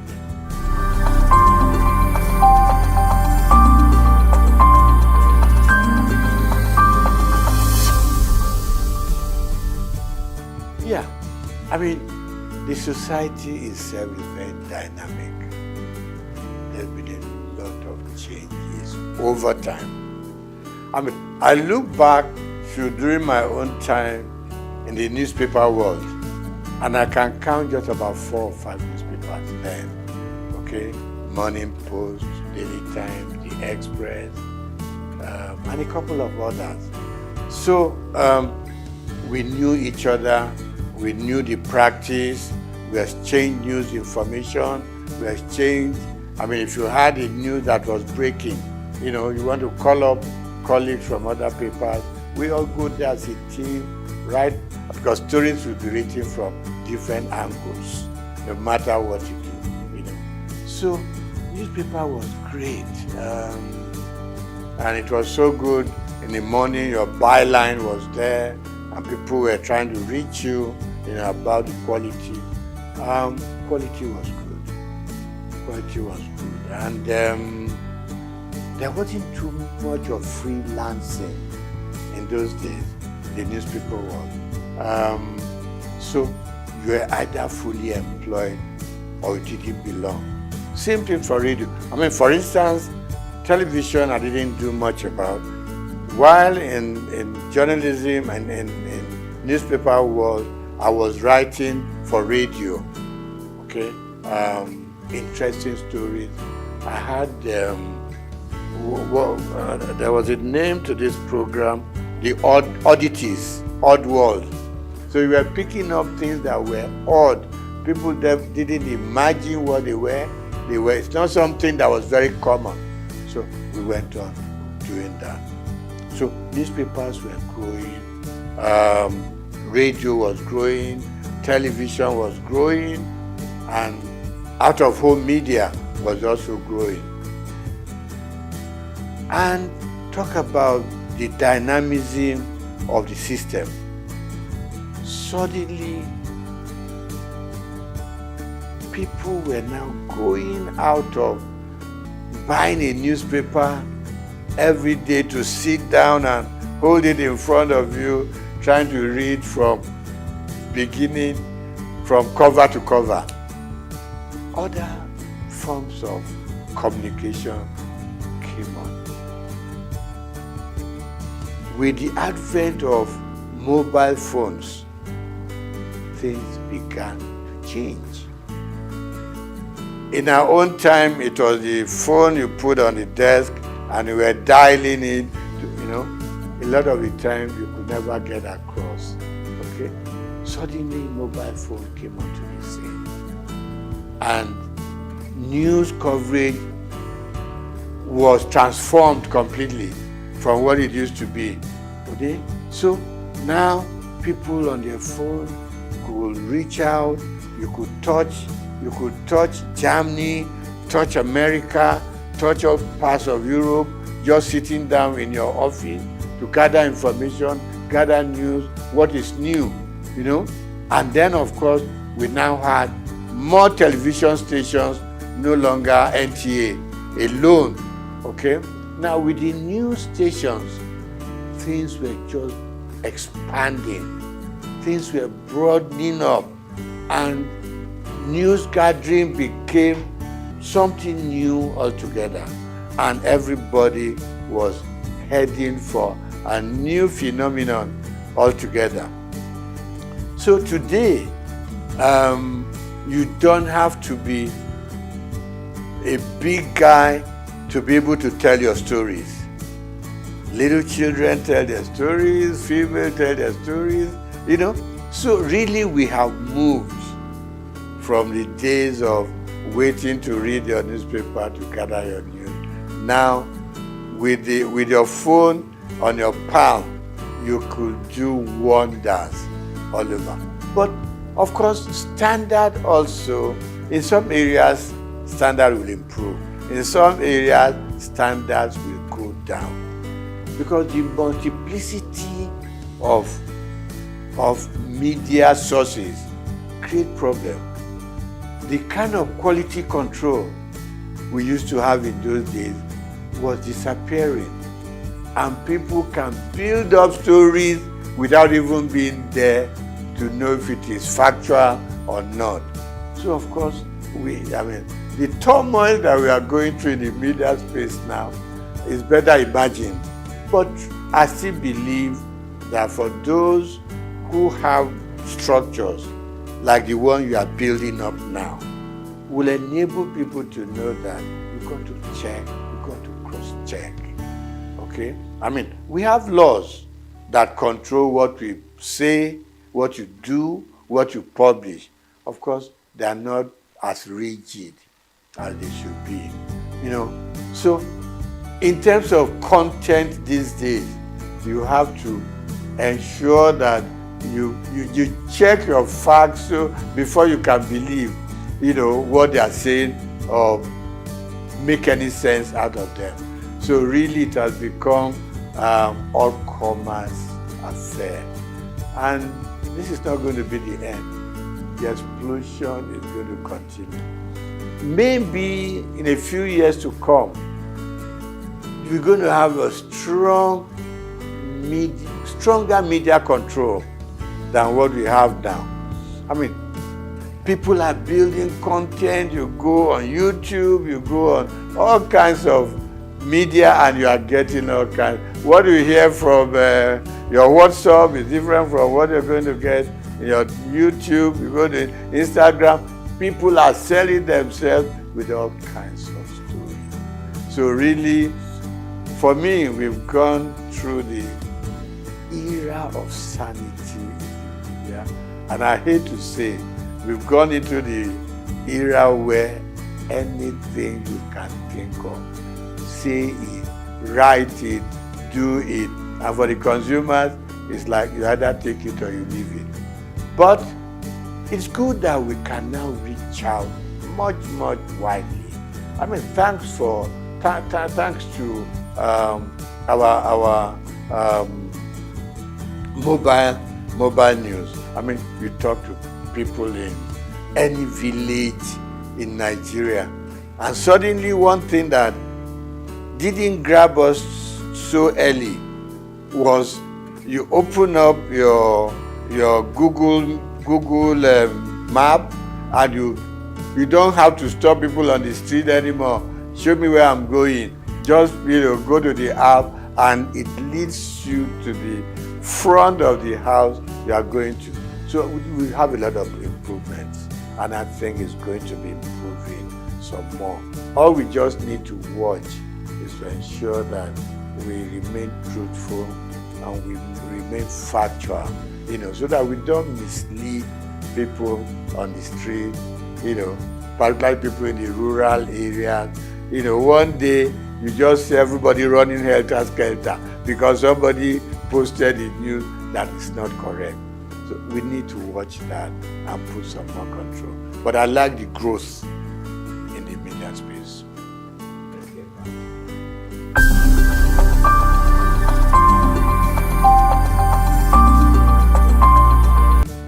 When I got into the banking sector, I saw myself more as a customer than a board member. I haven't been a journalist, which I still am. I wrote so much about what consumers or customers were going through in the banks. It was the period of tally number, Remember this commercial, where somebody carried a mat. I said, what are you carrying a mat in the bank? I want to lay down here because I know before I get my money, I will have slept once or twice and woken up, So I was very consumer oriented.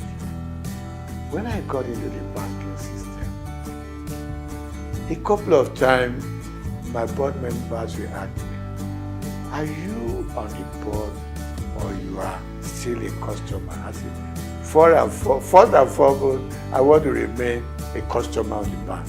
Who will come into the bank and get properly served? Who will come into the bank and feel like human? Who will come into the bank feeling important? Because it's your money in the bank. Even if it's only 1,000 naira, it's your money.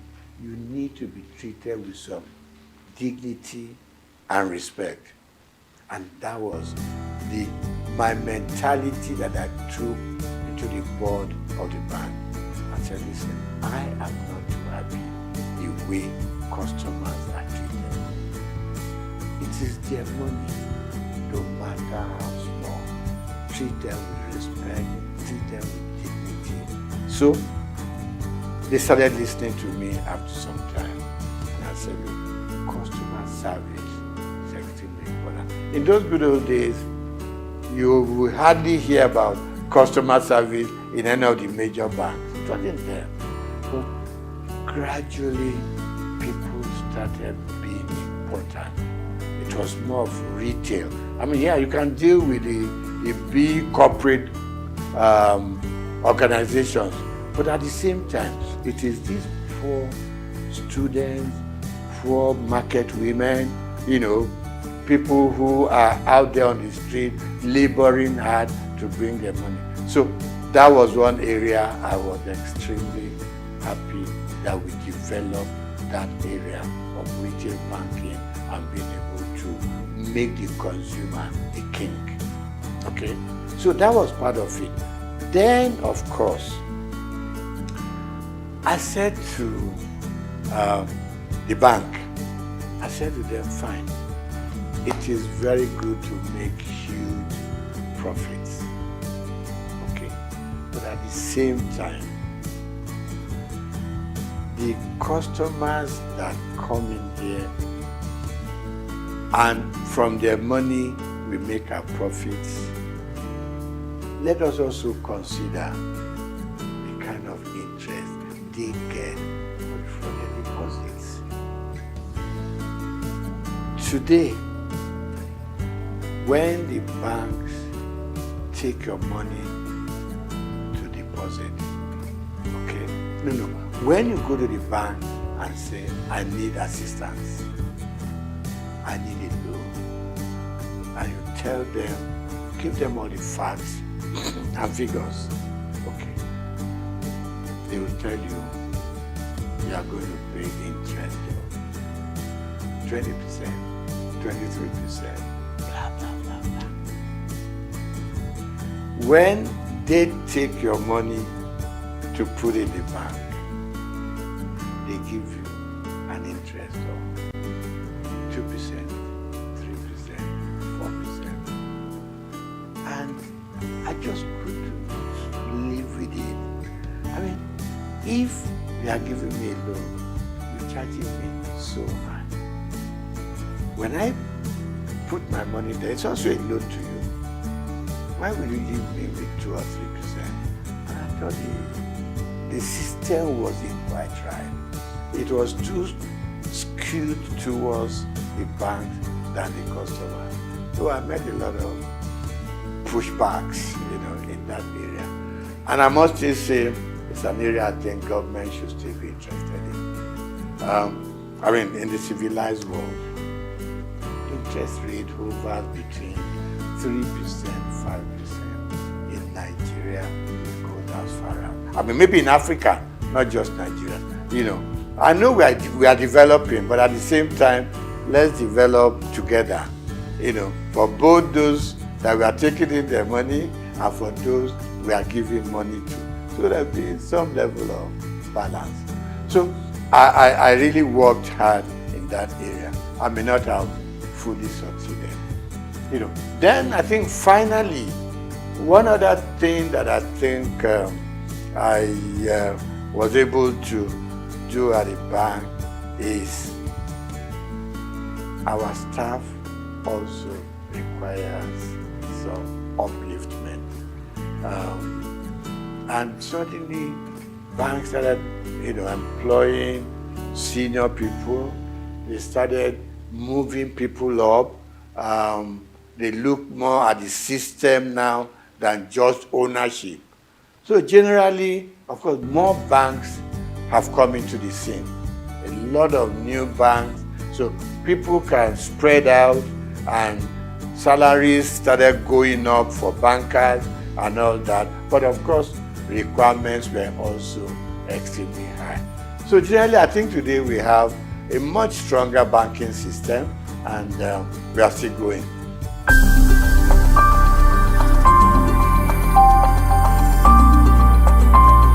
Now, the bank for a long time have been let loose to do whatever they want to do at the disadvantage of customers, like I started off with. Now,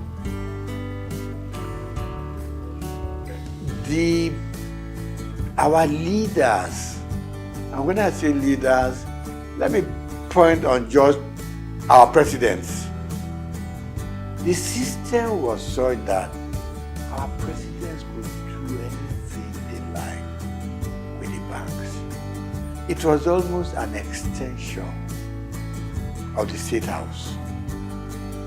You just pick up your bell and you ring and the governor of Central Bank will come shaking because you had the power to bring him in and fire him. So he had to respect everything that the president wants. And it's wrong. This time around, I can say, even in some parts of Africa, you couldn't run the central bank the way we run it here. All the CBN governors wanted to do, please the president, and you are free to do whatever you want to do. And it's wrong. It's wrong. Take even Britain here. Have you ever heard this kind of relationship between the Prime Minister of England and the CBN? No. Everybody has his mandate. In places, in climes like that, the president doesn't call up the central bank governor. Go and do this. Go and do that. Exchange rate should be that. change your policy to be that. I mean, that's part of the problem we've had in this country. So the last government and their CBN just ran this country to their whims and caprices. You leave your monetary policy. In fact, you were running both monetary and fiscal at the same time. You took the Minister for Finance, for instance, and you have no dealings with him or her. You ran their own programs for them, and you did things that they should do, but they couldn't query you because the president, had your back. So a lot of things went wrong. And the result is now here for all of us to see. So look at the changing of our redesign, what they call redesigning of the currency. Now we know there are so many ways you should have done it, but we put politics and added it into our financial and monetary policies. We wanted to do it specifically to change the course of history. And it is wrong. So today, we now know what's happening at the central bank. In fact, if the true story of what went on in the last 8 years was told, I don't know what will be left of this country. You had this little thing in the Constitution that said the government can borrow from the CBN within certain limits. They call it ways and means. But no. And there was a percentage tied to it. You can't do more than 5%. And by the time you're asking for the new one, you should have paid up. We went on piling up. It's like just go and print the money. What Idi Amin used to do in Uganda in those days. That's the kind of situation we found ourselves. Very regrettable. But I believe some sanity will now come into this place.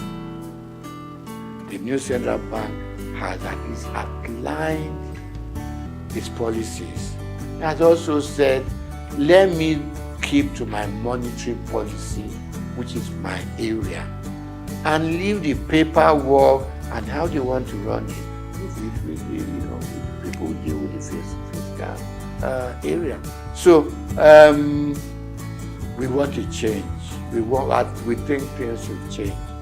Now, before now, we borrowed and borrowed without thinking about how are we going to pay? Who are we leaving this debt for? Now we know it's for you and me to still do our work, put in as much money as we can, no matter how little, into the bank, and revive the banking industry. Okay, so the CBN has its own role, and my prayer and my wish is that they will keep their own part of the bargain, leave other people. The Minister for Finance has said it that much. We should. We all know simple economics. You don't borrow money to pay your debt. You borrow money for production. You borrow money to fix things like your oil maintenance and all that. Where our money should be coming from. That's what you borrow money for. You don't borrow money for wastages.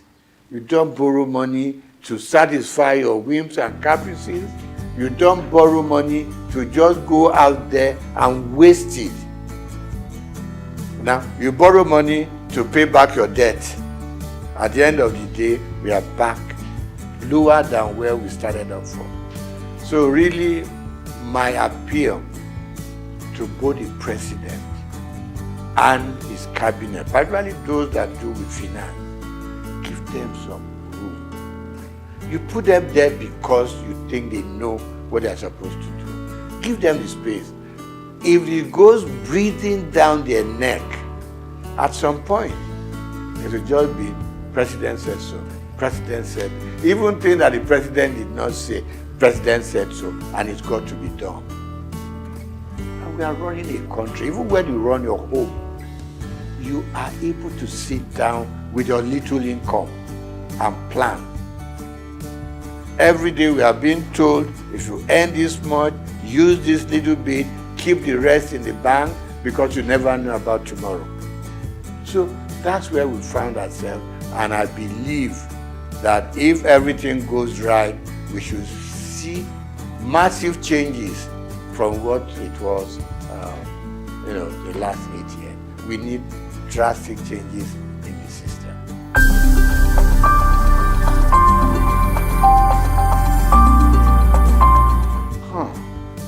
My mom in Abalinde used to say to me, when I want to be lazy, he will make sure you do what she wants you to do. And he will remind you that hard work doesn't kill. It is laziness that turns you into an inconsequential human being with no sense of direction. We grew up learning hard work, both in school and out of school. I, for instance, hawked on the streets of Lagos with my mom. You leave St. Gregory's College, now not primary school, St. Gregory's College. You come back. My mother was a textile seller. Got it, probably went to Balogun, pick up. When I come back from school after my lunch, get a basket full of cloth which I put on my head, and we go from street to street. My mother is carrying her tape rule and another measurement stick, and we'll go around Obalende, Igoshere, Bamboshe, Oshoji, and we were selling. From there, she graduated to owning a shop in Balogun. When I leave school, I was her accountant, so to say, bookkeeper. All the things they sold and make, keep the records and everything. I helped her take the money to the bank. It was Barclays Bank, what was it called then? Yeah, Barclays Bank, before it became Union Bank in Balogun. So I have learned how to trade. I've learned how to make money. I've learned how to deal with customers. Plus that, I was also a bread seller. Somewhere along Strachan Street off Igoshere, there was a big bakery owned by the Lawson family. To be able to get enough bread, you got to get there between 5 and 6 in the morning. Okay? So let me cut it short. We learned to work hard. And that working hard continued with us up till where we are today. We also were very straight-minded in terms of what we wanted to be. We played pranks, so we went out to play football, we went out to, to play with the girls and everything. But at the end of the day, you returned home. And our parents didn't spare the rod. They didn't. You came back later than expected to. They would lie you on the floor and dealt with you. So the combination of the kind of upbringing and the kind of training we went through home probably kept us where we are. And like I said to you before we started the interview, you knew that if finish your primary school, secondary school is the next thing. You finish secondary school, you don't know what you are going to reading for. Not until probably when you got to the university did it occur to you, okay, I'm going to choose a profession. But all along, we just did it because that was what the system and environment asked for. So, secret of success, hard work, hard work, hard work.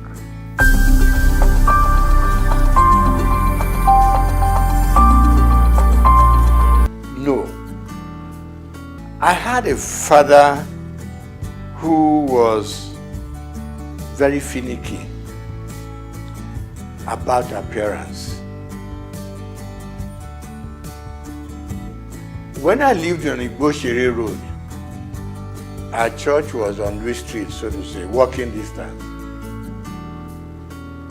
He taught me how to wear full agbada right from primary school, secondary school.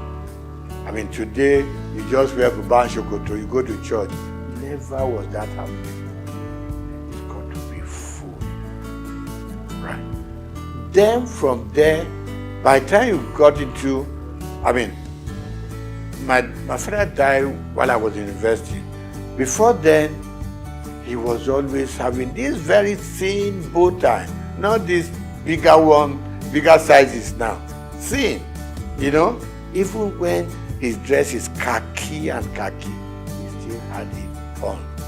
So I admired him, but initially I was on my long tie, up till a point, and I look back at some photographs we took when we were in the secondary school, and I thought, no, let me go back to those old days. Some people tell me it makes you look old. I said, I don't mind, you know, but these days I have just acquired that fashion taste, you know, which has suddenly become my, what do you call it? Become what I'm known with, and I enjoy it. And I encourage people, once in a while, put on your bow tie. It makes you look good, makes you look impressionable, it makes you look a serious person, and it makes people take a second look at you.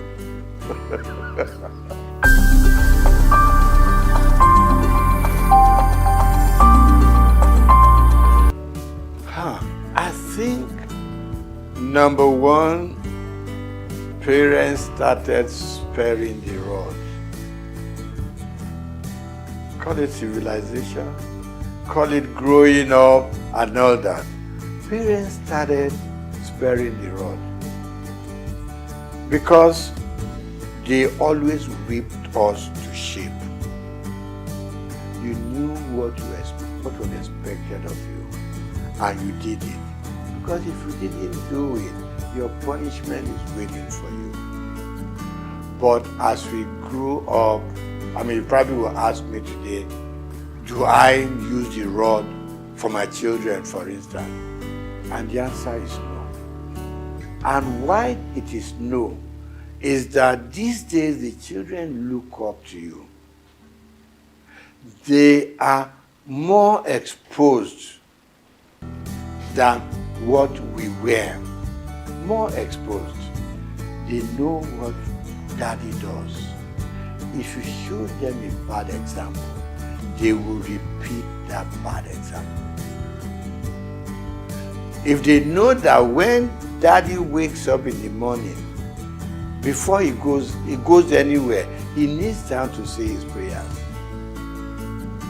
They too unconsciously will copy you.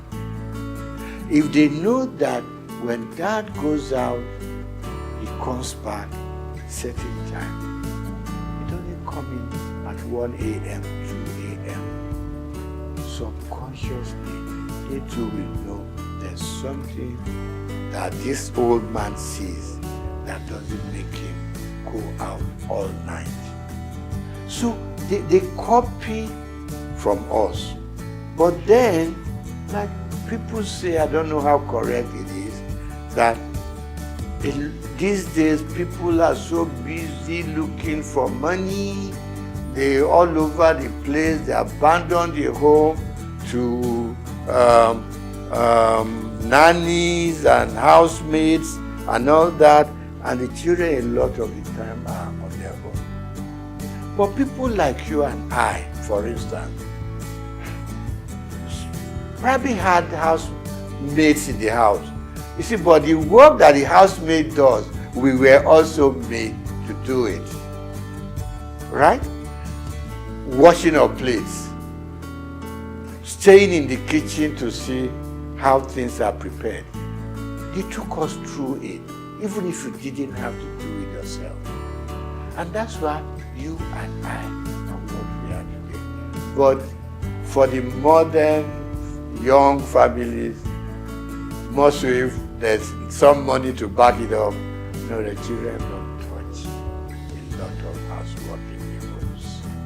They can go out by the time they like. They can wear, you see some little young girls and what they wear. In fact, even to the church, you want to ask yourself, where did they, aren't their parents go to see what the children are wearing? Primarily the female. Even the guys wearing what they, things they don't use the belt, the trouser would just be somewhere on their hips and all that. Yeah, we want them to express themselves, but within control. So, wrapping up on that, I'm going to say, yes, we grew up under stronger control. Today's parents are so much in love with their children. They don't want to make them unhappy. You don't want to, pick up a stick and hit them. But I don't quarrel with that. But please be there for them when they need you. And don't be scared to talk to your parents. To talk to your children. No. We should never be scared to talk to them. Because they are not going to take us over. They are our children. So what you don't want them to do, communication, extremely important. Talk to them. Let them, because peer pressure is extremely strong out there. They're mixing with so many guys from much even richer homes who have more to spoil their children with. Now you are a moderate family, your moderate children have to mix and relate and go out with guys with stronger economic background. There is, there is some disconnect there. Let's bring our children closer. Let's talk to them. A lot of parents don't talk to their children, and it's not right, because the more you talk to them, the more they have that empathy for you. They know you care for them. They know, because you have been moderately successful, for instance, they too want to be successful like you are, and all you are saying to them, follow my footsteps and you may not go wrong. And don't make wealth, money, the thing that should govern your homes. Don't spoil the children. Give them adequately what we all need to survive, and they will survive. In those days, while all you needed to take to school was 1 shilling, okay? You still see children from rich homes who came with £1 and stuff like that. But let's be contented. Let's teach the children to be contented with what we have. Families are growing, society is expanding, and we can reach out to any part of the world. Now, we need to bring them closer to the home. At least up till the time that they are leaving you to go and start up there. But as long as they're still within your influence, it's very important that children and their families come much, much stronger together.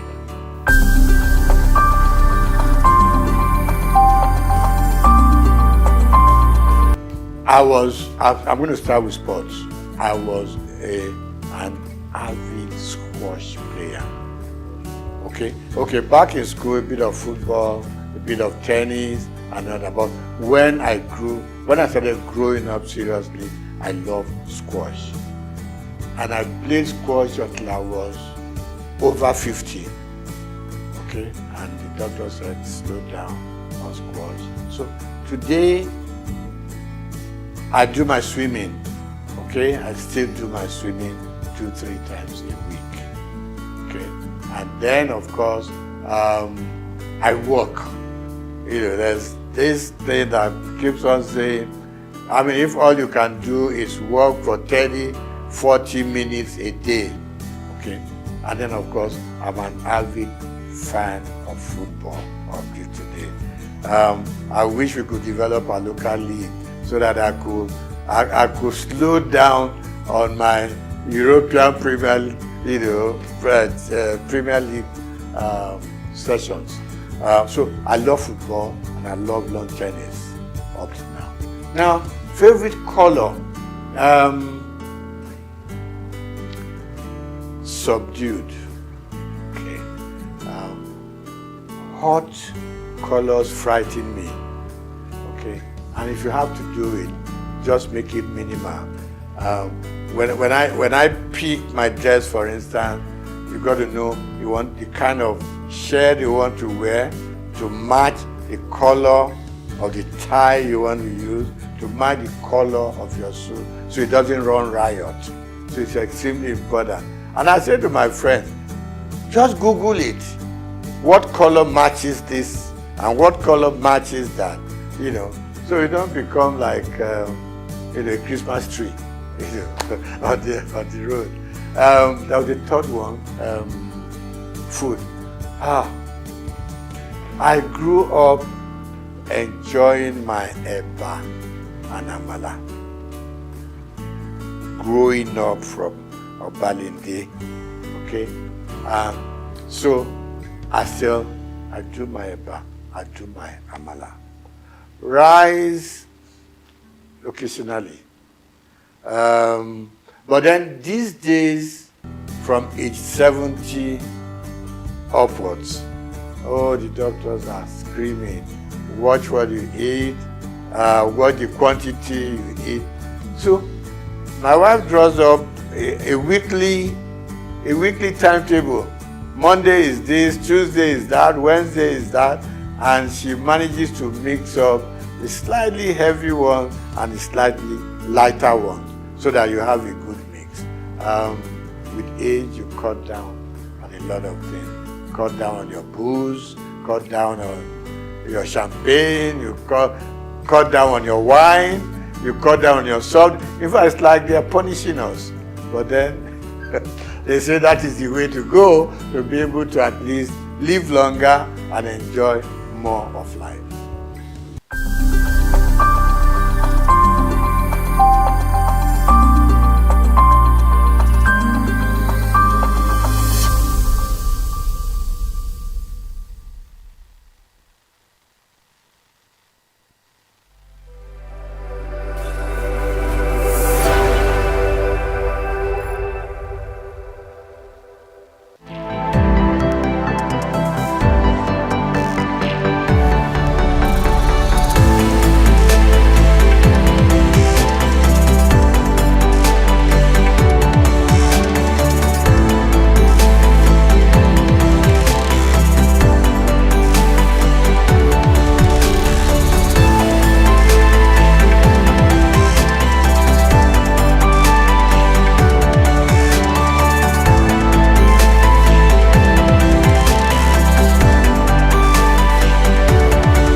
Bring to you the remarkable life of a Nigerian businesswoman who has overcome significant challenges to become one of the most successful entrepreneurs in Africa.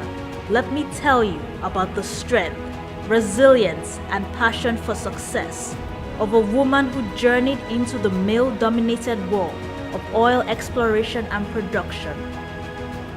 A woman who displayed her love for philanthropic endeavors and her commitment to empowering others, particularly women and young people. This woman is Folorunsho Alakija.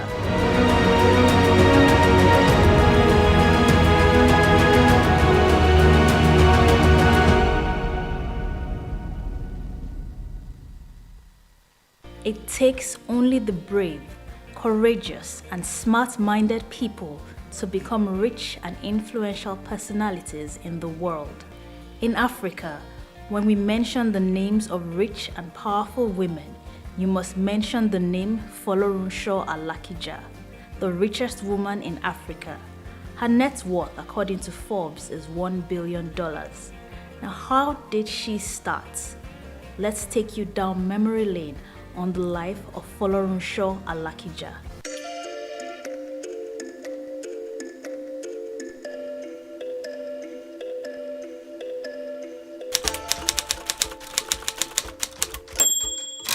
Folorunsho Alakija was born on Sunday, 15th July 1951 to Chief L.A. Ogbara, her father, and Mrs. Ogbara, her mother, who is a businesswoman.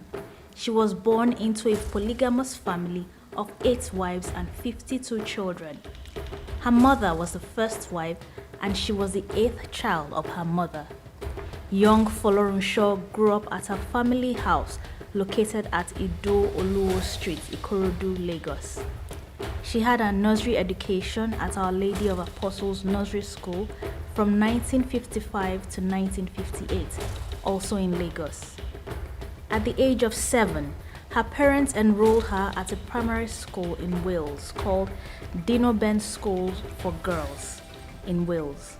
She was in that boarding school for 4 years before she returned to Nigeria.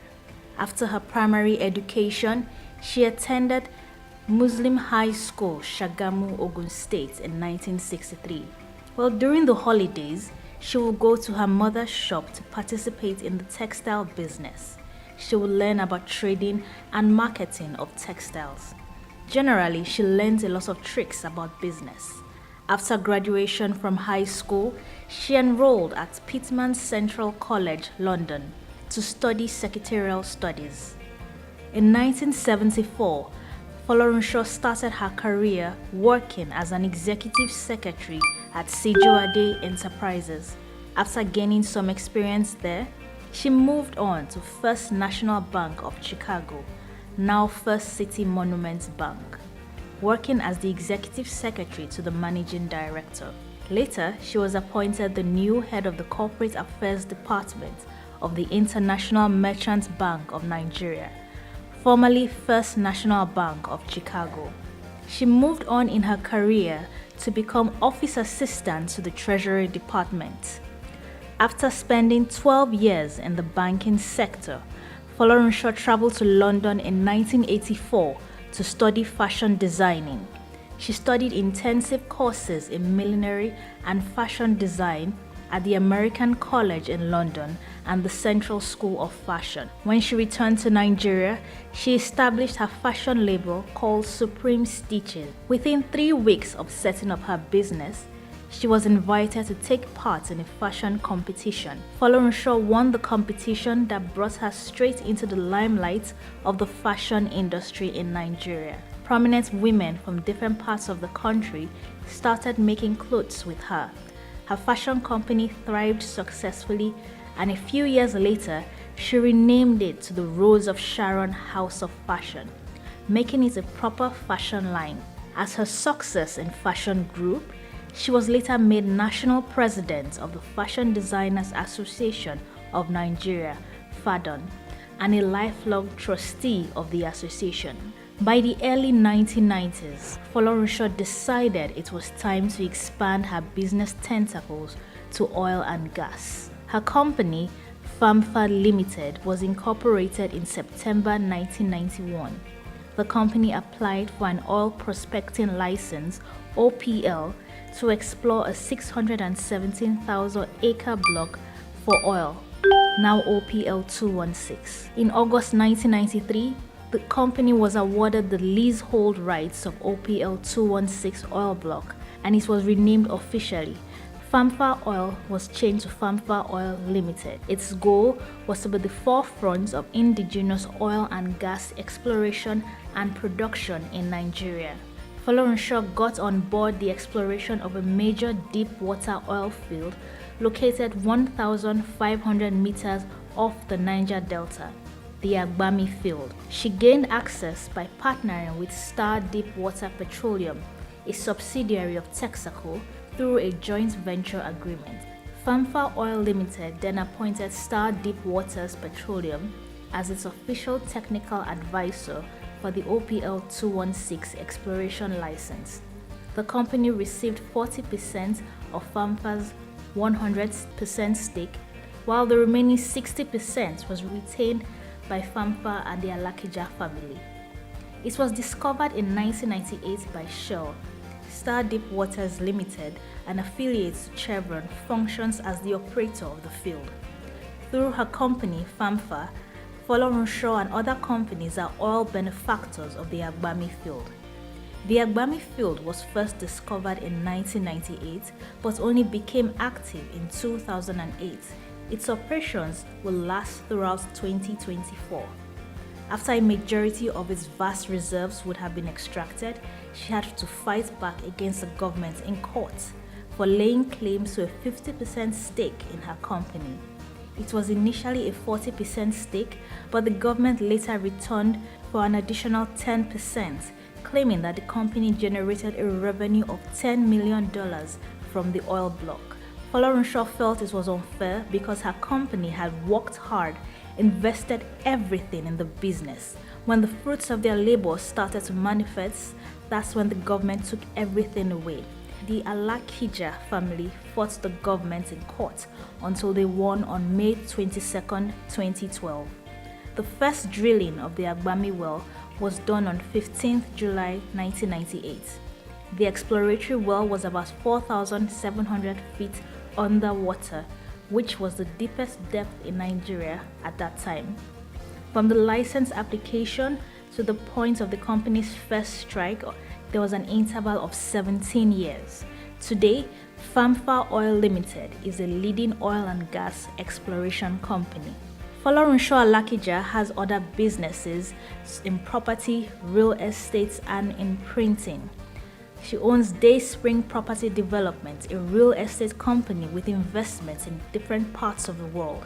She also owns Digital Reality Print Limited, a printing company and corporate services provider.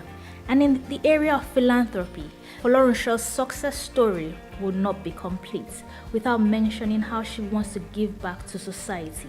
She wants to help those in need. Hence, she started the Rose of Sharon Foundation, which was created in 2008.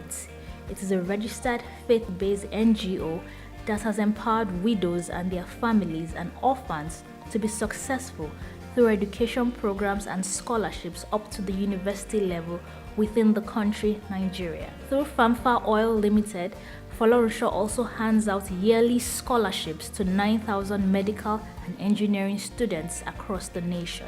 The foundation has also donated a total of 21 chest clinics for the treatment of tuberculosis in 21 states across Nigeria, including the Niger Delta region and Lagos State.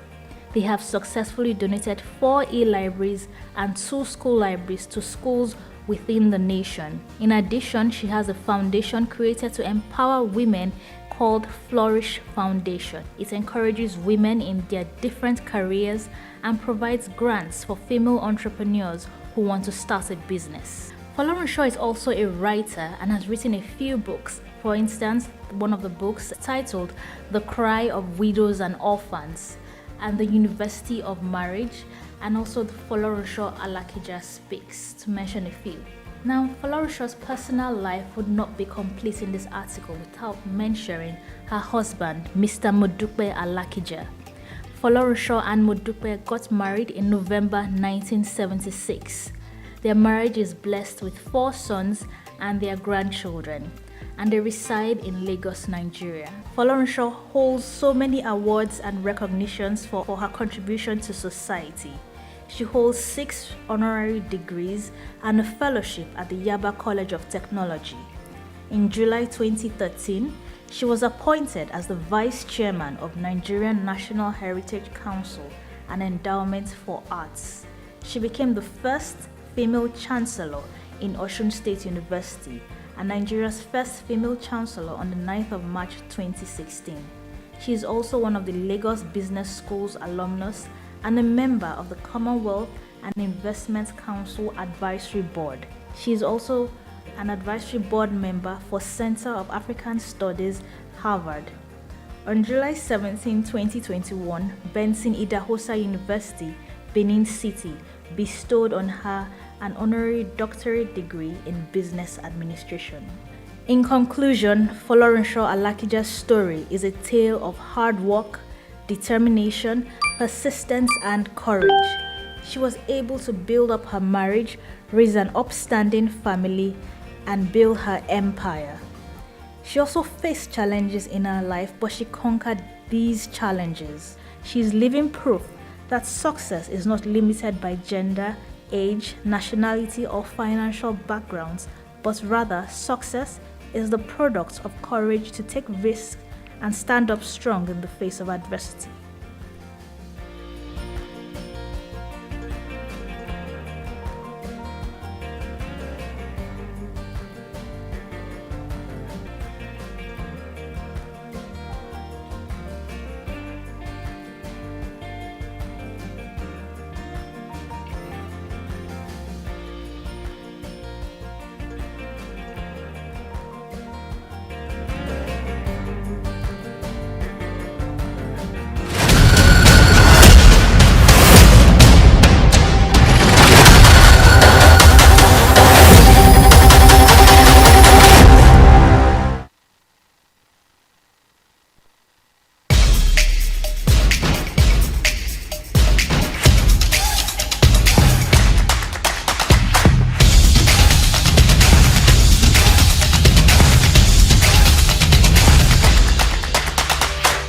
I want to unleash that creativity. I want to unleash, those things that we see every day that we find amazing now. That's what's driven me personally. That's what's driven me at Trace.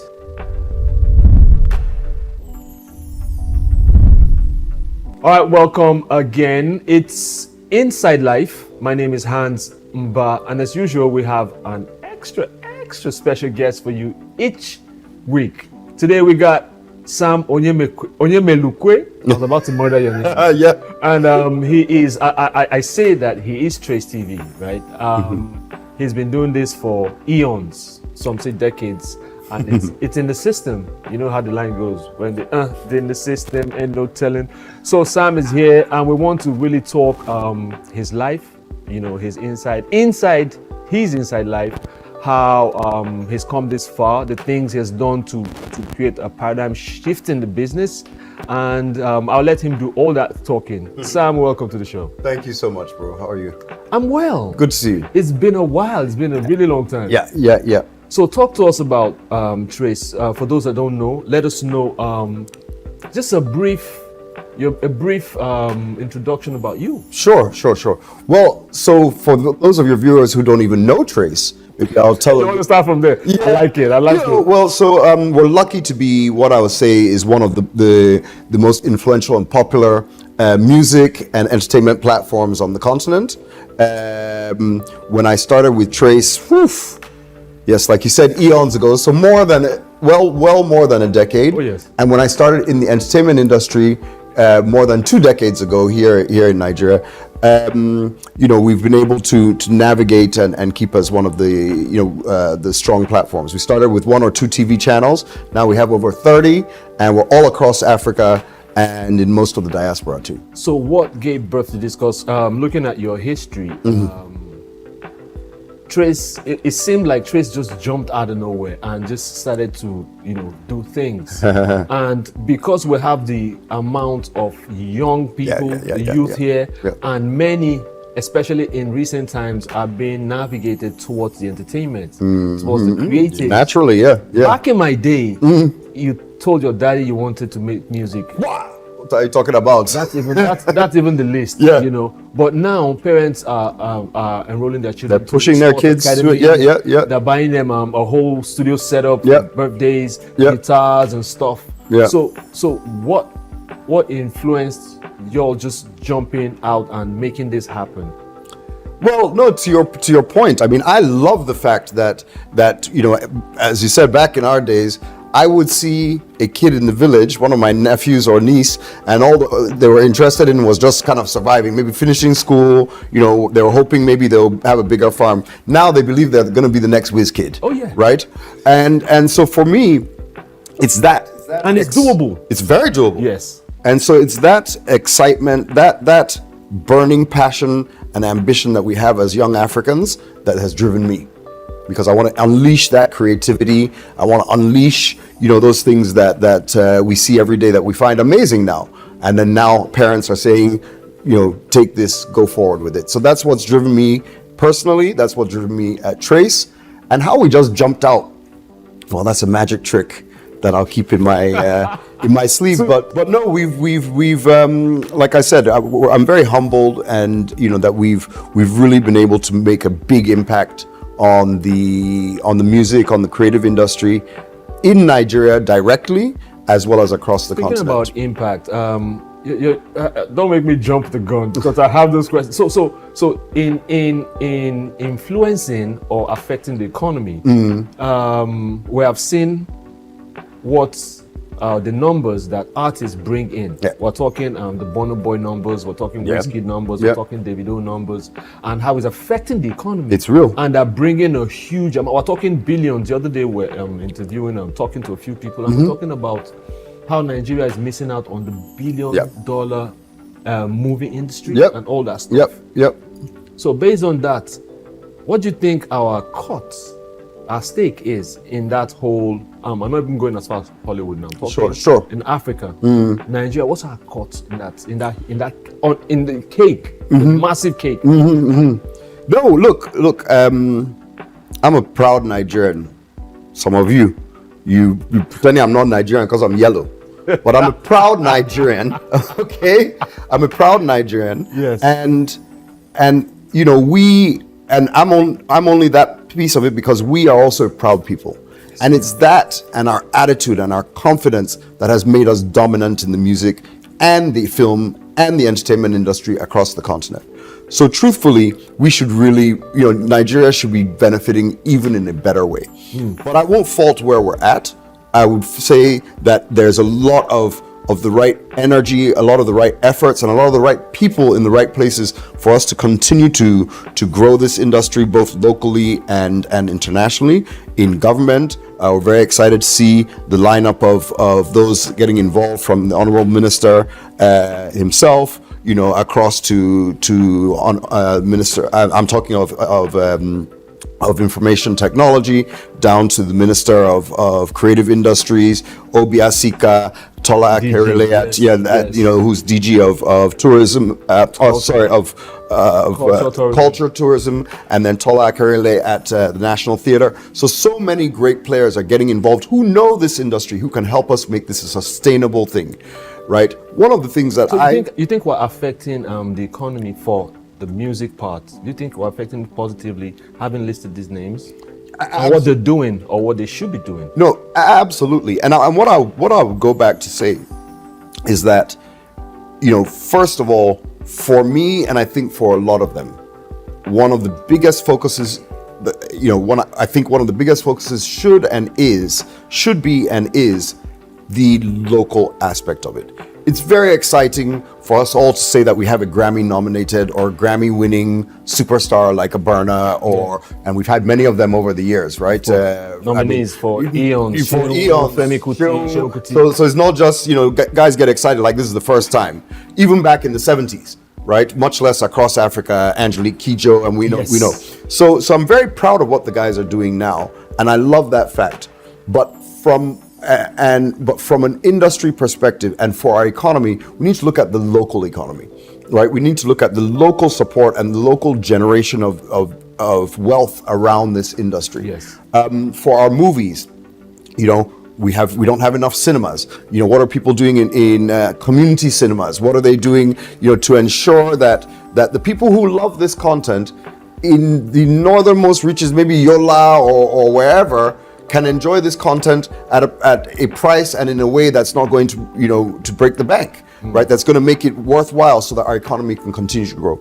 And on the music industry, sure, you talked about all the big guys, music and content. Yes. You talked about all the big guys, but I also love the bottom of the pyramid. I do. Right? I love this, you know, the fact that there are thousands of creators. I just watched your show, and you had the young man who was a busker. Yes. What's his name again? Komi Flames. Komi Flames. Yes. Come on, you have a busker on the streets of Lagos. You have thousands of guys making content, and you know, and this also represents a huge shift and to the dynamic of what's happening in the economy, as well as the economics of it. So you have Burna Boy and whoever at the top generating literally hundreds of millions of dollars in activity. Yes. But likewise, those hundreds of thousands at the bottom are also doing the same thing. So it's a paradigm shift for our industry, for our economy. And we're loving it. You said something about we're not benefiting enough. Shed more light on it. Yeah, no, definitely. Look, one of the basic things is the protection of intellectual property. Yes. Right? On a very show like this, you know, in the mall, you know, I hate to say it because our economy's tight right now, so we all don't want to spend money. But even in a wedding, we're supposed to actually pay for the music we use. True. That DJ is supposed to pay music rights. I agree. The mall or the shop that you go to is supposed to pay music rights. The radio station, the TV channel, we're supposed to pay music rights. But those protections and that regulation is not in place enough to generate that out of this. So our economy is being shortchanged, the creators are being shortchanged, and those of us who are behind the scenes, our businesses are getting shortchanged. But, you know, we're on the right path. I'm confident.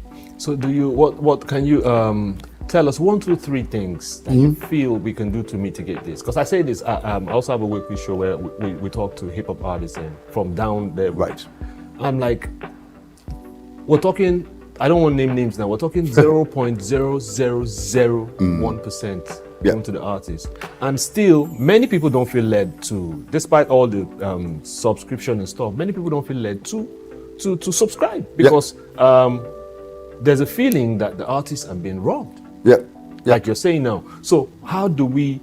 Is it just we talk about it to shed light to? Because they said you talk about it frequently or often enough, something gets done. But beyond that, who does the something? We're talking about. So, to your point, there's multiple players in the ecosystem. There's stakeholders. Yes. And each stakeholder needs to play its part. But why I'm confident is because the money is so compelling. There's a floodgate waiting to be opened, and nothing moves mountains like money. Right? So we're all motivated in the right way because we can point to, and as you said, as we continue to talk as an industry about, let me go back to performance rights, right? Performance rights, you know, for the artists, you know, maybe not even a big name. Let's talk of an unknown artist or only, you know, not so well-known artist who has a hit song. That song should be generating money across multiple revenue streams. Yes. It's not right now, right? But when the record label is looking at that and saying there's 5 billion naira that should be coming out of this song every month, that's not from radio stations, etc. That is the type of impetus that changes it. Government needs to do its part, both on the regulatory side and the organization. COSON and MCSN have been fighting too long. P-Man, Just I'm focus, begging you just guys. focus on the art. Focus on the business. On the art. Sort this stuff. Get out of the fighting. The money is there. You're holding it back. We need that unleashed, right? Likewise, industry players need to play their part. radio stations, TV stations, hotels, bars, we need to fess up and say this music is worth something. Yes, it's not free. It's it wasn't not even made free. It wasn't made free, and it's the way me as a TV station. It's the way we make money, right? The reason that people watch my channel is because I play these music videos. So I can't take this for granted. So we pay almost 25% of our revenues at Trace to music rights.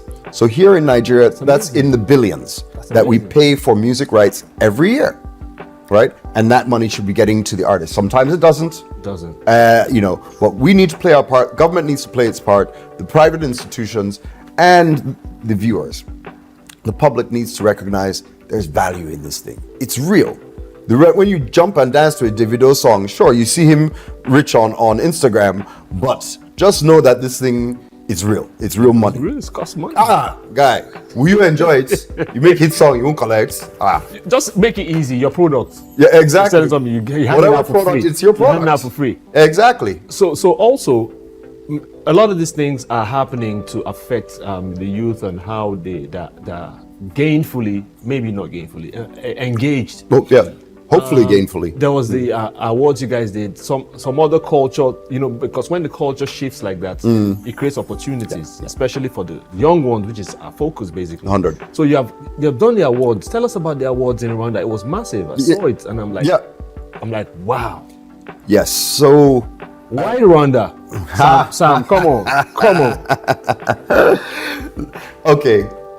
First of all, let's tee up the awards. For those that don't know about the awards, we did our first ever Trace Awards and Festival last year, almost a year ago, and we were excited because it actually did the impact that we wanted. So we truly took the entire music industry and we claimed the space as the top awards on the continent in one fell swoop. Really? One fell swoop. I mean, we had over 80 artists there from all over the continent, right? Of course, we had our big boys, the Naija boys. We had David there, Davido there, Rema there, Yemi Alade was there, Mr. Easy, Feels, the list goes on. And we dominated, my people. We dominated. Nigeria does that easy. Yeah, but we also had Diamond Platinums from East Africa. East Africa. We had, the name's gonna escape me. I'm an old guy. Please forgive me if I can't remember everything. But we had South Africa represented. We had North Africa represented, and we had over 500 million views of that show. Really? Right? We were covered in the Hollywood Reporter. We were covered in Variety. We were covered in Music Business Worldwide, and we're covered in Pulse. Why that's so important is because it creates opportunities. Exactly. It creates jobs. It creates. That's why I'm beefing. I'm like, you took it to Rwanda. So we're getting there, right? So we're getting. I want to hear it. So we were able to pull off a huge awards, and I'll give you a little bit. Okay, I'll give you a bit of a scoop. We're just on the verge of announcing this year's awards. It's an annual thing. It's an annual thing. Fantastic. We are actually. Hope is going to be here. I can't make you happy today on that one. I can't make you happy on that one. I prefer to be straight. It's not gonna work. Oh, come on. So the next one, we actually really wanted to do the awards at the beginning of the year. So the second edition, 2024s, will actually be held in February. 2025. February 2025. It will cover the entire of the 2024 year. And we're doing it in Zanzibar, in Tanzania, in the Zanzibar Islands, and it will be a blowout. It's going to be amazing. No, the one this year was crazy. Yeah. And I saw it, I was like, I said to myself, I'm like, do we do stuff like this?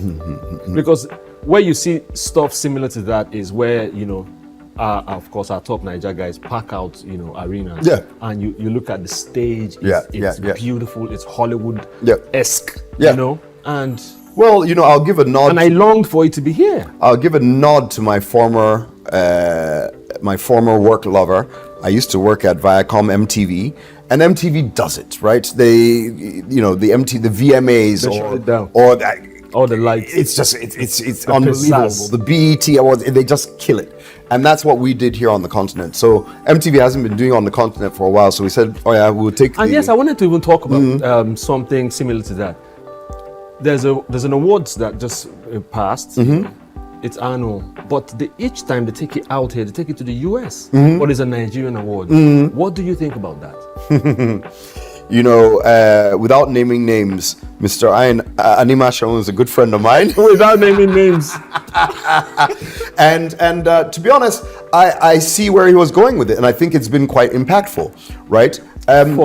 For the Americans. No, it's still for the Nigerians, right? Let me tell you why. Okay. Right? We all know, and in fact, the African Union officially recognizes the diaspora as the 6th region of Africa. Right? And oftentimes we don't actually engage in the diaspora in the way we can and should.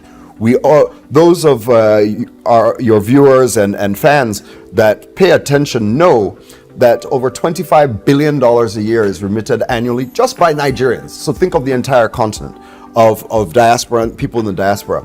So being in the diaspora made sure that the audience there knew that they're not just a separate thing, right? That they're part of us, whether they're separated by an ocean or as close as a video call. That we wanted them to feel and experience that, and that's what IO did, right? He's bringing it back. He's bringing it back nowadays. Yeah, because there was a lot of flack about it. But there was also a lot of great stories about it, right? So I reject that it was a one-way thing, and IO did achieve what he wanted to do by bringing it there. He's coming back to also bring another aspect to it. This is one of the longest running awards on the continent in Nigeria for 17 years, sorry, right? That the Headies has been reigning. So all respect. So the great thing is, for me, it's the impact on the economy that's does crucial it for me, especially for the young ones, because it's seemingly not easy, and there seems to be no way out. But the creative industry, acting, music, producing, all that stuff has helped open those doors for them. No, look, so for the Trace Awards, right? And to be honest, I would really love to do it here in Nigeria, right? We've been starting some discussions with Lagos State, the national government, because you need government support, especially for the big scale creative industry on the continent. Government must be a part of it. And not just our awards, we just talked about it from all the other aspects of this, right? So the creative industry needs government, right? And I'm hopeful that we can see our way to doing it here. We have some issues to sort out from our tourism aspect, travel, safety, etc. But so we're definitely open to bringing it here. But the awards that we did, the night itself, as in the cost of the night itself, was about 5 billion naira. For the setup, the event, the travel, everything that happened around that night. And during that week, and even more, about a 2 to 3 week period, we generated over $30 million of economic activity. That included... Which is why it hurt me each time I said... That we didn't do the awards here, right? That we were doing it in Rwanda and we're bringing it to Tanzania.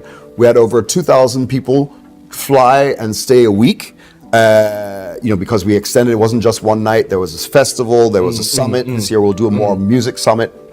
So you had 1,000 people traveling, at an average of $1,000 for flight and hotel, even more, really $1,500. There you've already got, $3 million of benefit. And then, clubbing, shopping, food, etc. And we employed over 2,500 people directly and indirectly during that week, both from the technical team, the setup, carpenters, set dressers, film people, lawyers, etc. The artist managers, etc. My heart is breaking as you're going on. So that's how you. Rwanda has eaten all that. So let me. We're getting digitized quickly. Across board. We're talking AI. AI has been integrated to everything. Even on WhatsApp, they're asking you, okay, what? So digitally, especially coming in, how you guys came in.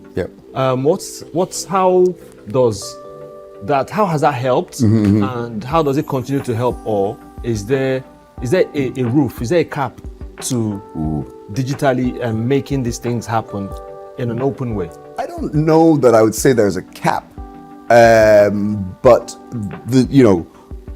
technology and human innovation always sees that we find another way to do things differently, whether it's expanding and growing it, or sometimes a funny way that it just goes off to the side and you're surprised, etc. So I don't think there's an end point in sight for the innovations, the changes, and of what technology brings to our industry, and how we as consumers enjoy it, interact with it, and contribute to it. I think it's going to continue to be, a really dynamic thing.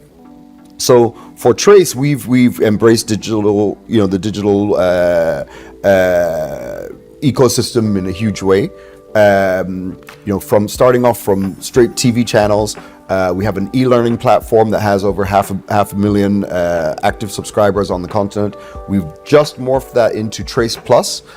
Trace Plus is a streaming app that's really going to be focused on delivering the content in the way people want it. We're still on TV channels. We're still on TV screens as we are doing today. But we're all watching here. True. More as much as anything.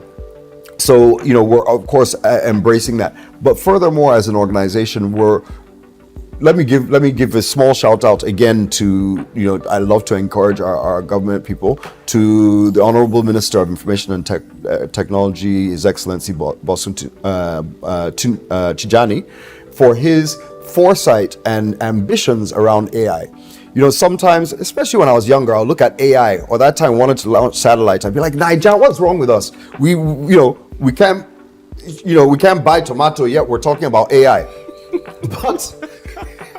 But the truth is, he's got it. And I was listening to him last week at Moonshot, and he was saying, if we don't invest now, we have the minds for it. Don't worry about that. If we don't invest now, we don't get involved, we'll be so far behind, we'll never catch up. Right?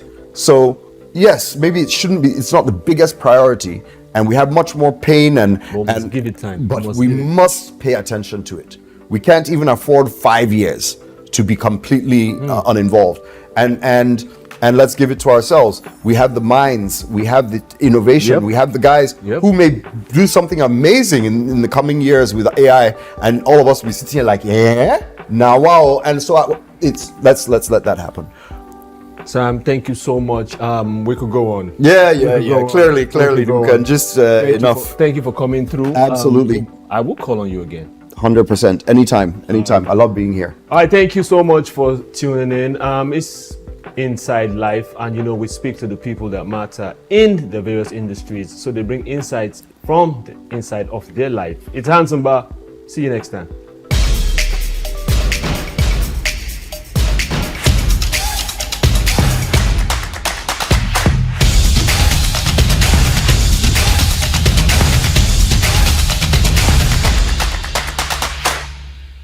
Cocoa remains a significant cash crop in Nigeria, predominantly produced by small-scale farmers in the country's southwest region.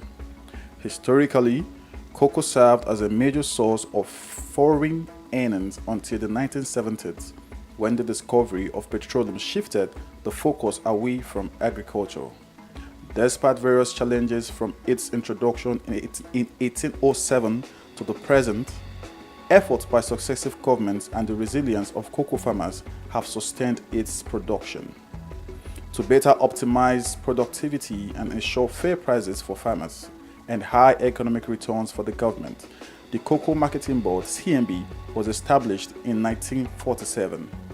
However, the goal was not totally achieved, as pricing policy were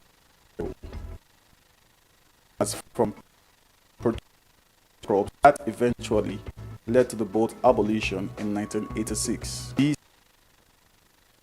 and lower quality cocoa beans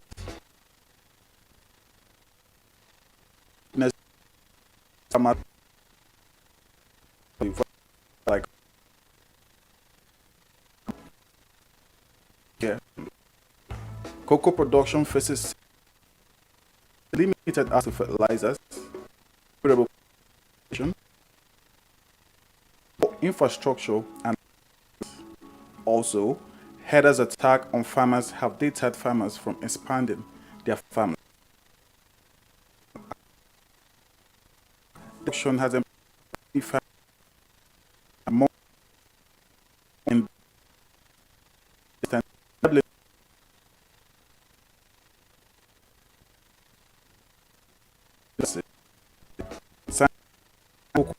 Nigeria.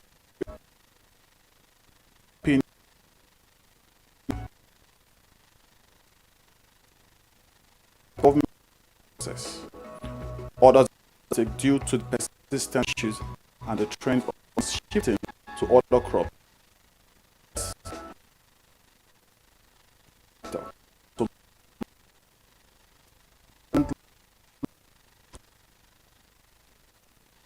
Cocoa production, reduce out migration, stabilize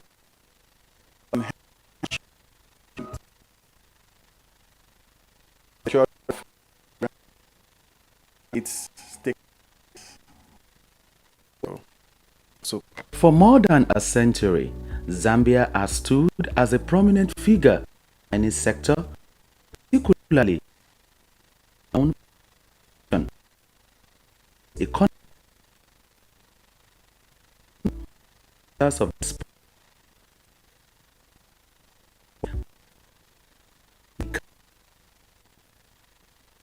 mining activity is the Copper Belt province. Major like Lumwana and Konkola alongside Sentinel in the northwestern province. These mines carry in data Zambia dated copper mine investment over retaining minority stakes.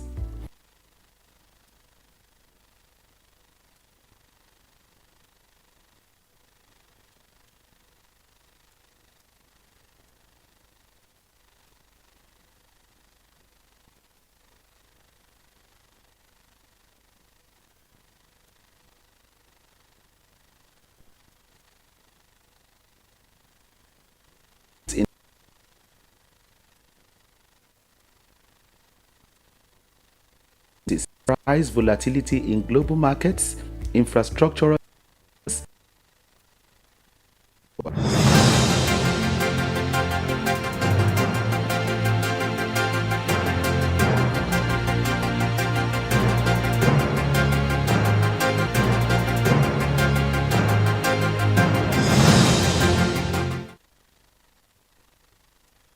Good afternoon. Thank you for joining me on the Media News on Souq News TV. I am Blessing AG. The headlines.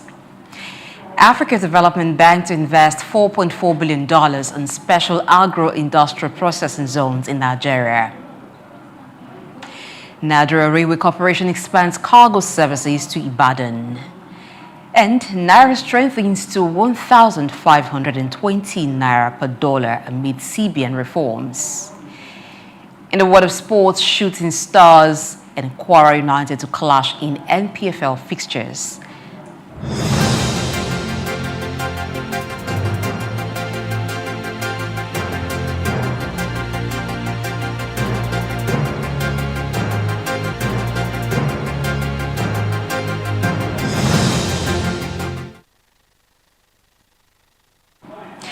A first story beginning from home says the president of the African Development Bank, AFDB, Akinwumi Adesina, has disclosed the bank's commitment to expanding the special agro-industrial processing zone SPAZ across all the 36 states in Nigeria from an investment of $4.4 billion. Adesina, who made us known with Newsman, said expansion is from an investment of $4.4 billion.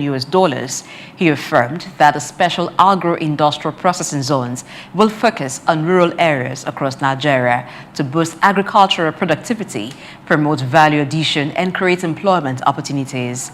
The SPA's initiative also aims to strategically create economic zones located near farmers, which will provide vital infrastructure including power, water, roads, digital connectivity, and irrigation systems. As part of efforts to drive wealth creation and economic growth, the Securities and Exchange Commission (SEC) has announced plans to sensitize state governments on investment opportunities in the capital market. Director General of the Commission, Imomotimi Agama, disclosed this during a meeting with a delegation from the World Bank Group and the International Finance Corporation (IFC) in Abuja. According to Agama, the Security and Exchange Commission aims to enhance the understanding of financial markets, investment strategies, and regulatory frameworks among state governments to help them maximize economic potential. He noted that many states have untapped resources that could be harnessed for development through investments in the capital markets. In his address, IFC's Director of Treasury Market Operation, Tom Custis, said the delegations from the World Bank Group and IFC were in Nigeria on a 2-week mission to engage with regulators and financial sector organizations to develop strategies for investment growth. Meanwhile, the federal government has launched a 100 billion naira real estate investment fund to expand housing access and reduce Nigeria's 20 million housing deficit. Their initiative is designed to provide affordable long-term mortgages with repayment periods of up to 25 years at interest rates lower than commercial rates. Speaking on the development, Minister of Finance Wale Edun describes the fund as a key driver of economic growth, which will ensure that more Nigerians have access to home ownership. The minister also reiterated the commitment of the federal government to mobilize private investment and create jobs through this initiative, which builds on an earlier 150 billion naira fund, bringing the total capital raised to 250 billion naira. The federal government aims to raise 1 trillion naira over time to transform the housing sector. Today is the United Nations International Day of Women and Girls in Science. Our correspondent, Grace Komalafe, examines the day as Nigeria joins other nations to celebrate gender equality and women empowerment in science and technology. In a world constantly evolving and facing new challenges, women and girls have the power to shape the future. Their ideas, creativity, and determination are essential for driving innovation and solving some of society's most pressing issues. Yet, despite the immense contributions women make in every field, they are still underrepresented in some areas that offer not only opportunities for personal growth, but also the keys to global progress. The International Day of Girls and Women in Science commemorates the critical role women and girls play in science, technology, engineering, and mathematics, collectively known as STEM. Despite significant continue to be under these, and today serves as a reminder of the need to bridge that gap. Established by the United Nations 2015, the International Day of Girls and Women in Science is observed every year on February 11th. The day highlights the importance of gender equality in STEM and encourages more girls and women to pursue careers in these fields. Diversity in STEM is crucial as it brings fresh perspectives and innovative solutions to global challenges. When women are excluded or discouraged from these fields, they are essentially being limited of potential for discovery and progress. Agreeably, STEM careers are some of the fastest growing and high-paying jobs, and women deserve equal access to these opportunities. According to UNESCO, less worldwide regions, the levels are lower. Lack of role models and unequal access to education continue to hinder progress. Organizations and institutions in programs such as resources on experiences in STEM fields as a means to empower young girls. Women it's a call to governments, educators, and industries to invest in policies and programs to support women and STEM. First, to win a Nobel trailblazers. Women have made groundbreaking contributions to science, achievements, and reaffirmed it's in more empowering girls. It's about unlocking the full potential of humanity. As they explore, innovate, and lead. Still on the International Day of Women and Girls in Science, an advocate for women's inclusion in science and technology, Nena Ifeanyi Ajufo, has highlighted various stereotypes that characterize the objectification of women in science and technology. The professor of law and technology, Leeds Beckett University, United Kingdom, stated this on the commemoration of the International Day of Women and Girls in Science, while featuring on the Front Burners, a daily discussion program on Souq News Television. She noted that the limitations of girls and women in the STEM field go beyond cultural stereotypes, while calling for a review of policies to recognize the inclusion of women in science and technology-oriented disciplines. In an age where regulation will not tell you that women can participate, absolutely it's impossible. But what we would rather look at it from a different perspective, how regulation may inherently be hindering. So if we look at it, let's look at it from policy, career policies, considering the theme for the year. Now, policies in career may make it stringent for women to participate in this field. For example, we think about maternity leave, flexible working conditions. We know how it is with women having children. So if you have to be at work 9 to 5 or let's say 9 to 8 for certain kinds of jobs, those policies may inadvertently hinder women thriving in those professions. So you wouldn't see a regulation that would say women can't be in this field. The International Day of Women and Girls in Science is an annual observance adopted by the United Nations General Assembly and celebrated on February 11 to promote the full and equal access and participation of women in science, technology, engineering, and mathematics fields. Moving on, the Nigeria Railway Corporation expands cargo services to Ibadan. This and other stories will come your way after this break. So stay tuned.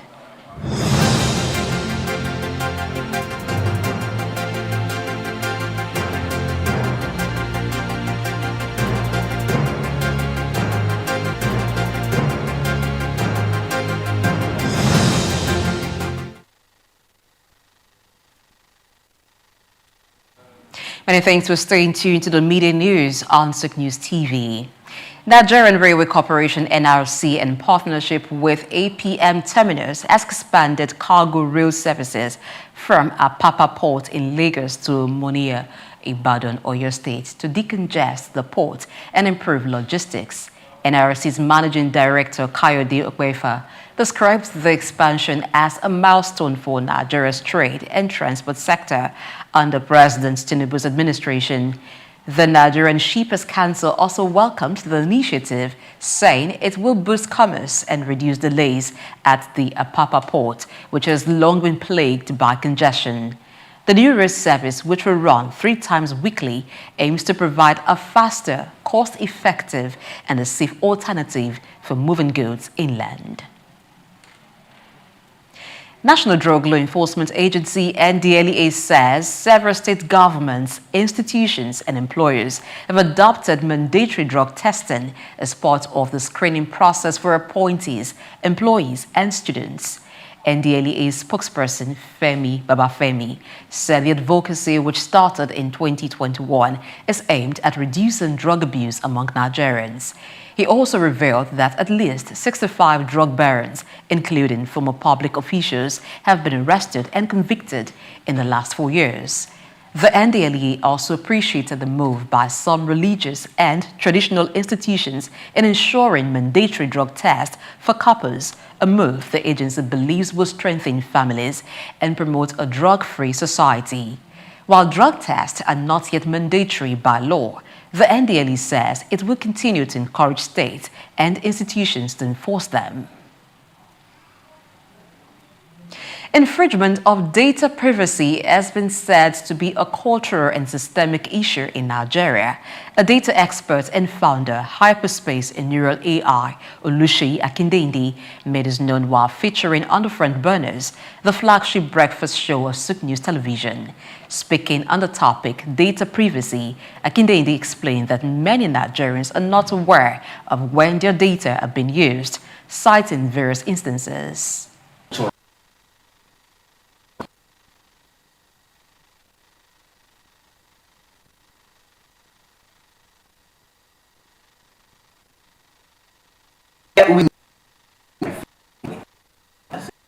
My consent because they will be happy now.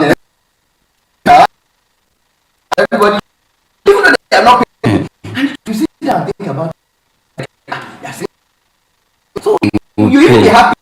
You even go face on the billboard and all that. You see, but over there they know that it doesn't matter who you are, whether you are a big corporation or small. Once that kind of you take consent, you can't just go online, take a fine picture, even though you don't know the person, and then start to put the person on the billboard, and then you think the person. So we are not communicating the right enough. We are not letting people know that, like you said, you can't just take a year because it's your birthday and now go on your social media. I take your picture, I just say, oh, happy birthday, and then I put it there. But we do it here because most times when a governor is celebrating birthday, by the time you buy the news dailies, almost every page will be saying, oh, happy birthday. But where did they get the picture? Did they seek consent? Did they ask him if they even wants to be used? You know, if he wants his face to appear. But we are just so used to it, even at the top level. So we need to do a lot more education. And I also think it's a bit cultural, which is why when things like that happen, you know, even people don't know what to do. They don't even know, you know, how to report it. But I think that is where probably the media, you know, houses.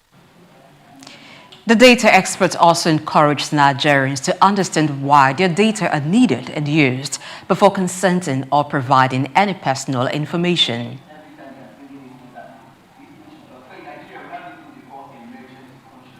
When you're too, it happens online as well, even with phishing, when people just fill in their details. Now, if you fill it in yourself, number one, you have inadvertently given consent to the person. So if you are an employee, you are looking for a job and you're filling all the, you know, job boards online, and they are asking you for email, they're asking you for your BVN, your NI, and you're filling it in, then it is your responsibility to actually know why are you filling it in, why are they asking you for it. You notice that sometimes even online, when you go onto some websites now, some of these cookies pop up and they tell you, oh, there's a privacy information that says you consent to us using your, because a lot of those browsers have text files that as you are doing things online, they are monitoring it. So they now give you that, oh, if you click OK, it means that you have given us you are consenting to the fact that we can trace you.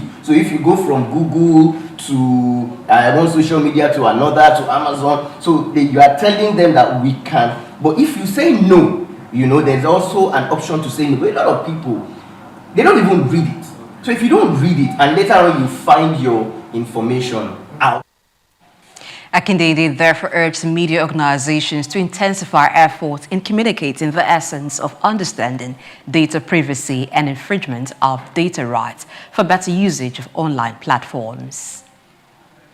Moving now to security matters, the Defense Headquarters has disclosed that 800 former Boko Haram fighters who voluntarily surrendered are currently undergoing a de-radicalization program as part of efforts to reintegrate them into the society. Speaking on a live television program, Chief of Defense Training and Operations Emeka Onumajuru revealed that while 129,000 insurgents and their families had surrendered, only a selected few were admitted into the rehabilitation process. Onumajuru explained that all surrendered individuals were first subjected to legal scrutiny, while those found guilty facing prosecution, while others deemed suitable for rehabilitation have been placed in the program under Operation Safe Corridor. The defense boss emphasized that the de-radicalization process will be handled by professionals for a year, as this will ensure that former insurgents are properly reoriented before rejoining society.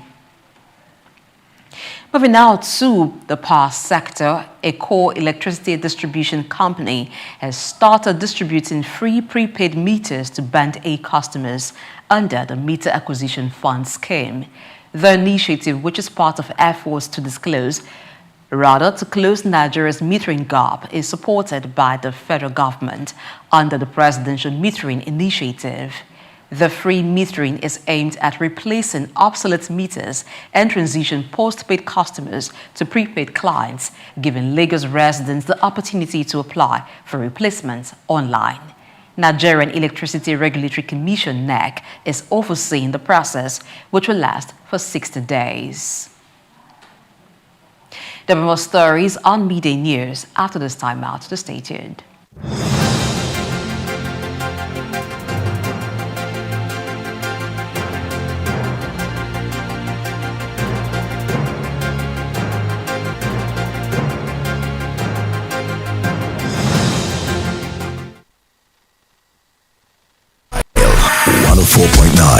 FM. 104.9 ILFM. It's what you need right here at Femi Wash Media. Call it the Midas touch and you wouldn't be wrong. Let us record, produce, mix and master your audio like nobody does. Reach us on our contact today for the best quality job.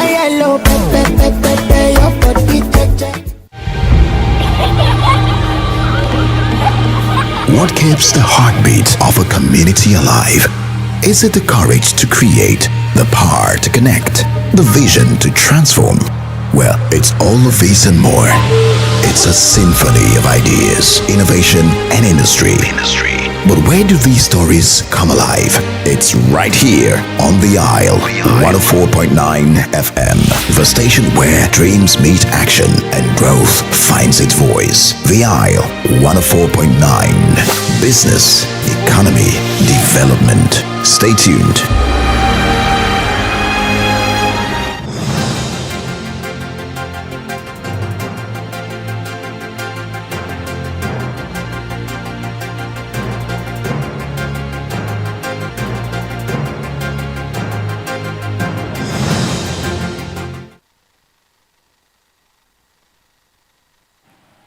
You're still watching the Midday News on Souq News TV. It's time for us to move to money matters. The Naira is currently trading at 1,520 Naira per dollar today, a situation that has been attributed to the ongoing reforms by the Central Bank of Nigeria, CBN. Key factors driving the Naira's recovery include the CBN's foreign exchange sales to Bureau de Change BDC operators and declining demand for dollars. The Apex Bank has also introduced strict policies to boost liquidity in the official market and stabilize the exchange rate. These reforms have increased confidence in Naira-denominated investments despite lower Treasury bill yields. Governor of the Central Bank, Olayemi Kadoso, has also warned of severe consequences for violators of the new Forex Code, reaffirming the bank's commitment to transparency and ethical practices. Meanwhile, the Central Bank of Nigeria has rescheduled its 299th Monetary Policy Committee (MPC) meeting to February 19 to 20. The change comes amid delays in the release of the rebased Consumer Price Index (CPI) by the National Bureau of Statistics (NBS). With the new date set, analysts are closely watching to see if the CBN will hold or hike the monetary policy rate (MPR) following recent economic trends. At the last MPC meeting in November 2024, the CBN raised the interest rate by 25 basis points to 27.50% to curb inflation and stabilize the exchange rate.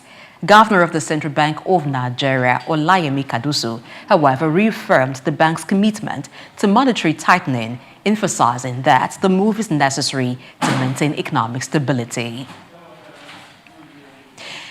The 10th edition of the Business Outlook and Annual General Meeting of the Faith Foundation is ongoing with the theme, The Good, the Bad, and the Opportunities. In a press statement issued in celebration of the occasion, This year's edition offers participants opportunities to gain knowledge and practical insights on key aspects of business, including corporate strategy, market positioning, revenue growth, and operational model planning. The program is expected to combine insightful discussions with strategic guidance on navigating Nigeria's macroeconomic environment while enabling entrepreneurs to network with one another. The FATE Alumni Business Outlook began in 2016 and has established itself as a premier platform for entrepreneurs within the FATE Foundation alumni community. And now turning to sports, Nigeria Premier Football League (NPFL) has scheduled a single game on Wednesday 12 as Kwara United face the Shooting Stars. The match, which was previously scheduled to be played on January 25th, will now take place at the Rashidi Yekini Main Bowl, George Innes Stadium, Ilorin at 4 p.m. Shooting Stars currently sits in second place with 8 points behind the league leaders, Remo Stars, as they will be looking to take advantage of their game in hand to reduce the points difference and compete closely for the title. Meanwhile, Kwara United will aim to progress up the table as they sit in 10th position. Sharing the same points with 4 consecutive clubs currently below them, the Harmony Boys only lead by goal difference with the opportunity to advance as high as 8 positions with a game in hand. That brings to an end the media news on Souq News TV today. Many thanks for watching. I am Blessing AG. Feel free to go over to social media platforms at Souq News TV and leave a comment. More exciting programs comes your way on Souq News TV.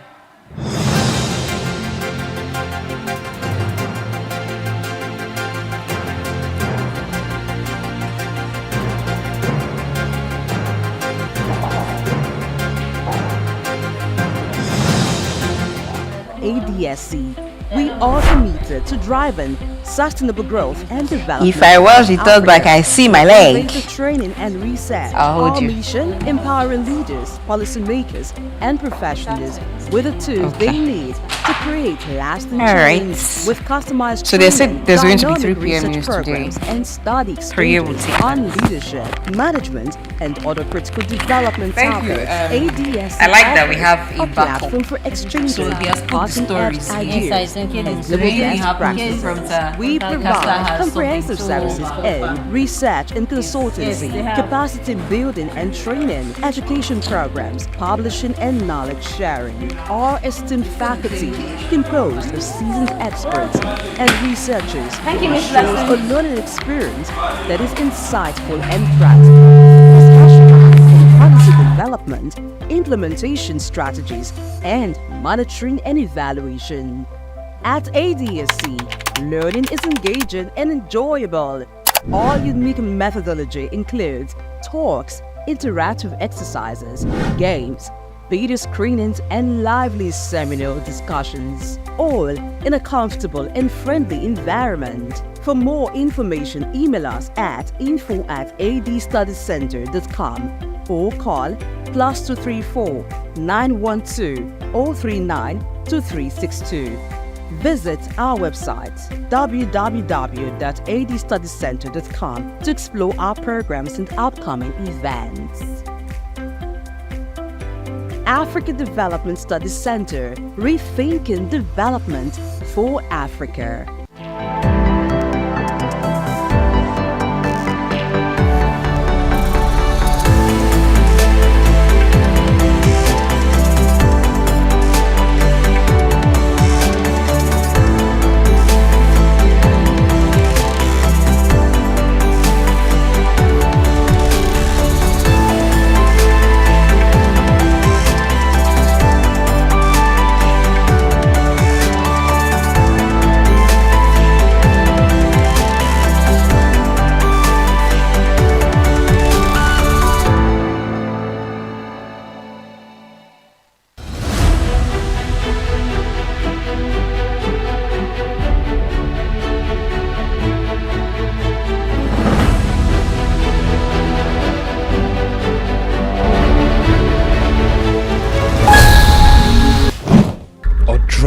makes a hole in a stone, not by force, but by consistent dripping.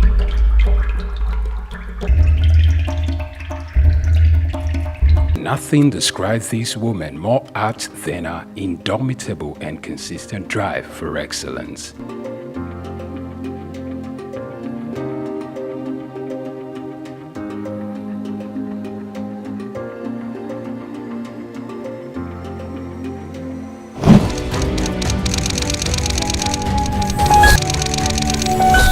Born Bilikisu Abiodun Moturayo Omobalanle Adekola on December 24, 1962, into the family of Alhaji Abdulmoshood Adekola, the first grandson of the first Alhaji in the city of Ibadan, and a Cameroonian mother, Mrs. Hannah Aduke Adekola, in the ancient city of Ibadan, Oyo State. While her mother was still pregnant with her, left for England to further his education.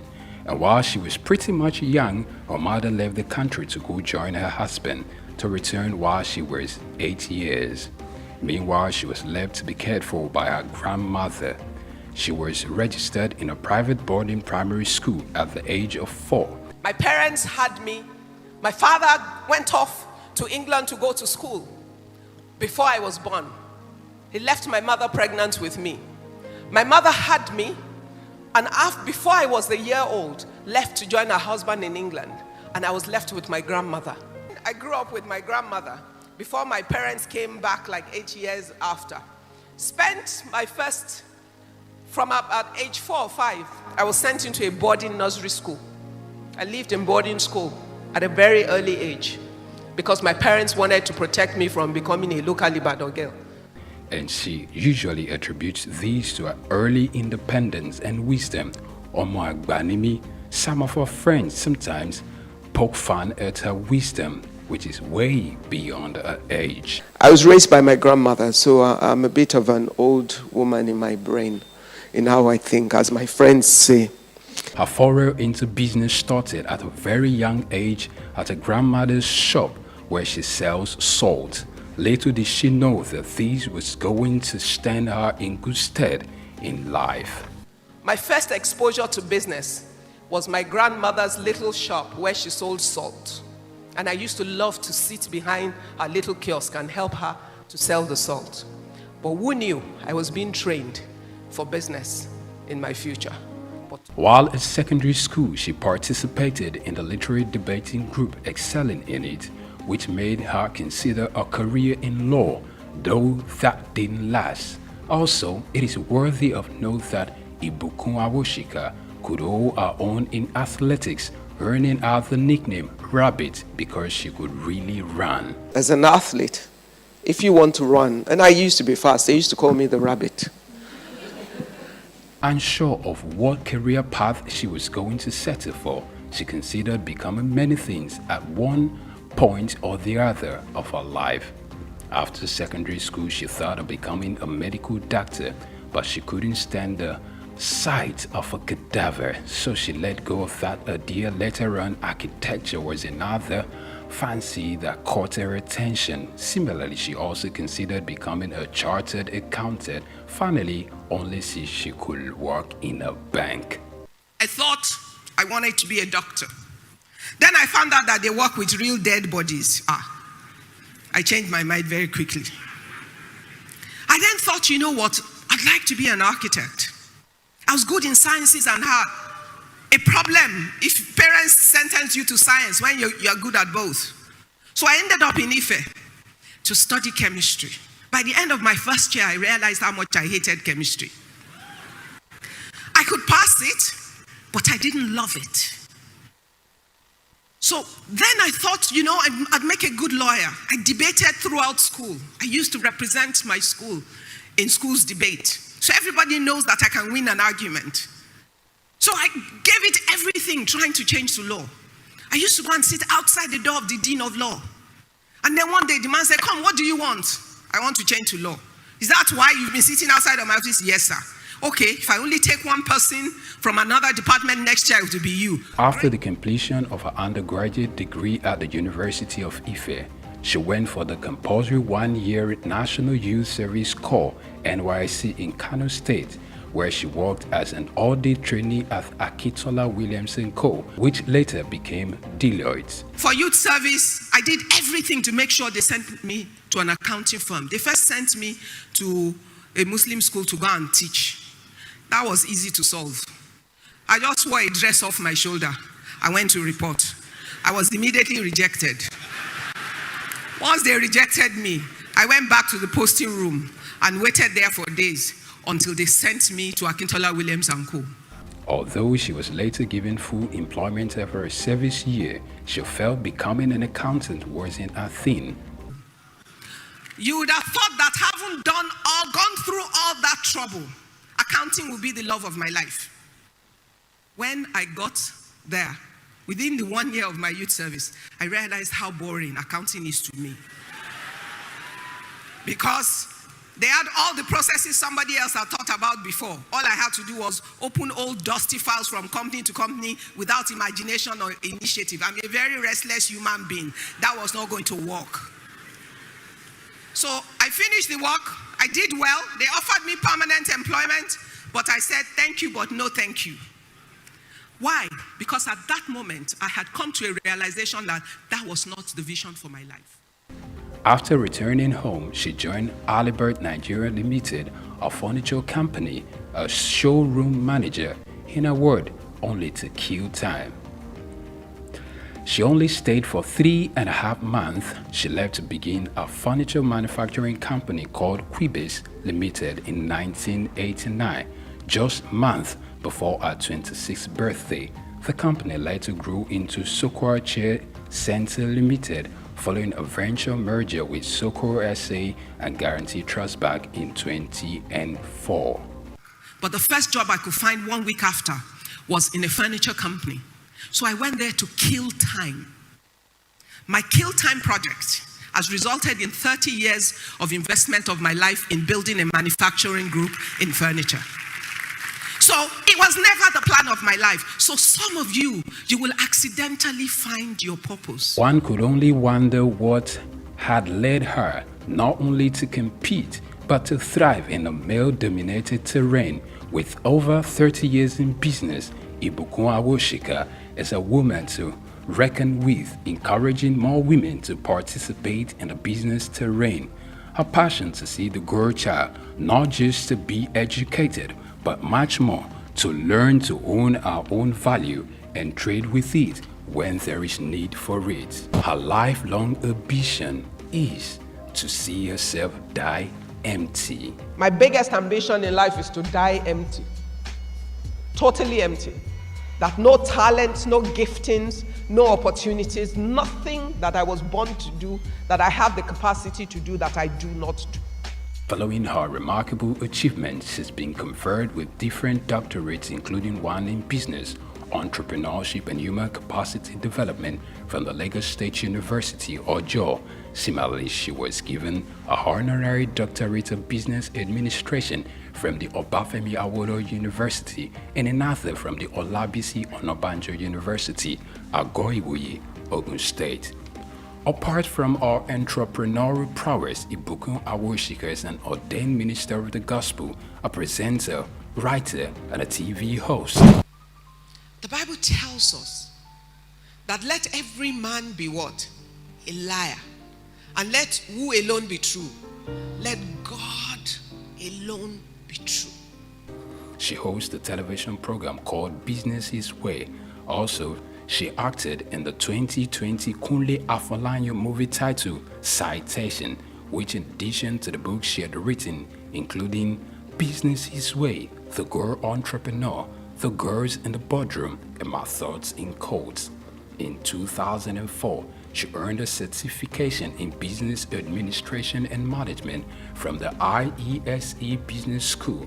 She's also the chairperson of the Novel Nigeria Office for Philanthropy and Impact Investment. She has consistently encouraged women to take up more leadership positions without compromising their values and integrity. In 2005, she was appointed the MD CEO of Souq SA of France. GTB PLC, the Chair Center Limited, and some local investors after the ban of the importation of furniture by the federal government of Nigeria in 2004. Furthermore, it is noteworthy to note that she independently established another ultra-modern furniture facility, Furniture Manufacturers Mart in Ikeja, Lagos. In 2008, she was among 5 Nigerian entrepreneurs who appeared in the first African version of the Dragon's Den. Unlike a great deal of others who knew exactly what they wanted to do from the beginning, she admitted to accidentally finding purpose. Ibukun Awoshika is a member of the Nigerian Economic Summit Group, a member of the board of Nigerian Sovereign Wealth Fund, a former chairperson of the Board of Trustees of Women in Management, Business and Public Service, and a member of the IESC's International Advisory Board. Furthermore, she sits on the board of Digital Jura Limited and Cabri Nigerian PLC. Additionally, she's a fellow of the African Leadership Initiative and Aspen Global Leadership Network. History was made on the 7th day of September 2015. Following the resignation of Prince Ajibola Afonja, she became the first female chair of the First Bank of Nigeria in its 126 years of existence. Ibukun Awoshika's Octo-Nigerian father, Abdul Moshood Adekola, who was a great influence in her life, passed on the 20th April 2020 after serving the Lord as an usher at the Fountain of Life Church in Ilupeju. He was a Muslim convert. He was converted few days before his 60th birthday. She got married on her 28th birthday to Abiodun Awoshika, who is the Chief Executive Officer of Excel Exploration and Production Company Limited, and they are blessed with 3 fine young men, Oludola, Olufishika, and Olamiposi. To celebrate a life of impact at 60, friends and mentees surprised Awoshika by building the Ibukun Awoshika Sports Center at our beloved secondary school, Methodist Girls High School, Yaba, Lagos. This project took about 6 months to complete and had some of our mentees like Tara Durutoye, Ndidi Ukuanu, Chichi Nwoko, and Bisola Runsewe. They marshaled it alongside a team of other successful people. She stands like Joshua upon the pinnacle of the Horeb, looking to command an army of a new generation of women entrepreneurs that wouldn't stop at anything to achieving their God-given dreams. For her, she believes that regardless of how illustrious her career is and how successful she could ever get in life, her family and husband remain the most important gift in her life. Ibukun Awoshika.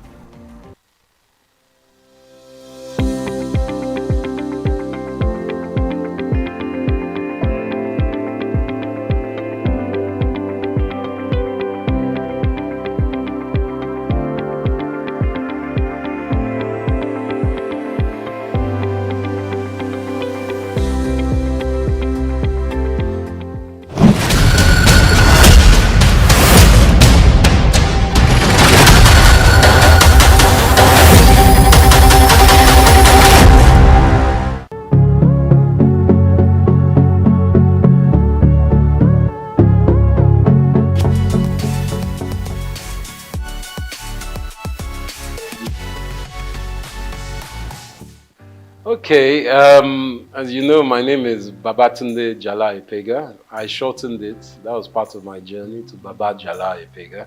I was born here in Lagos, just a stone throw away from here in actually Lagos Hospital here. And I was expelled from school. I went to Corona Ikoyi at the age of 6. My teacher, who I found to be quite unjust at the time, made us all stand, and I remember this, even though it's like almost 45 years ago. But I remember standing outside Corona School in the heat with all the students in my class because one boy had done something and no one owned up. So I found that quite unjust that all of us had to suffer. So I picked up a stone and I threw that stone at my headmistress's glass, and it broke her window. She told my parents, and my parents weren't very happy, of course, but they realized that I wasn't meant to be in school like that here. So the teacher actually asked me to leave, and my parents took me to England. They said, take this child to England. We can't control this child here. He's a wild fellow. So as soon as I got to England, I went to Tunbridge Wells in Kent.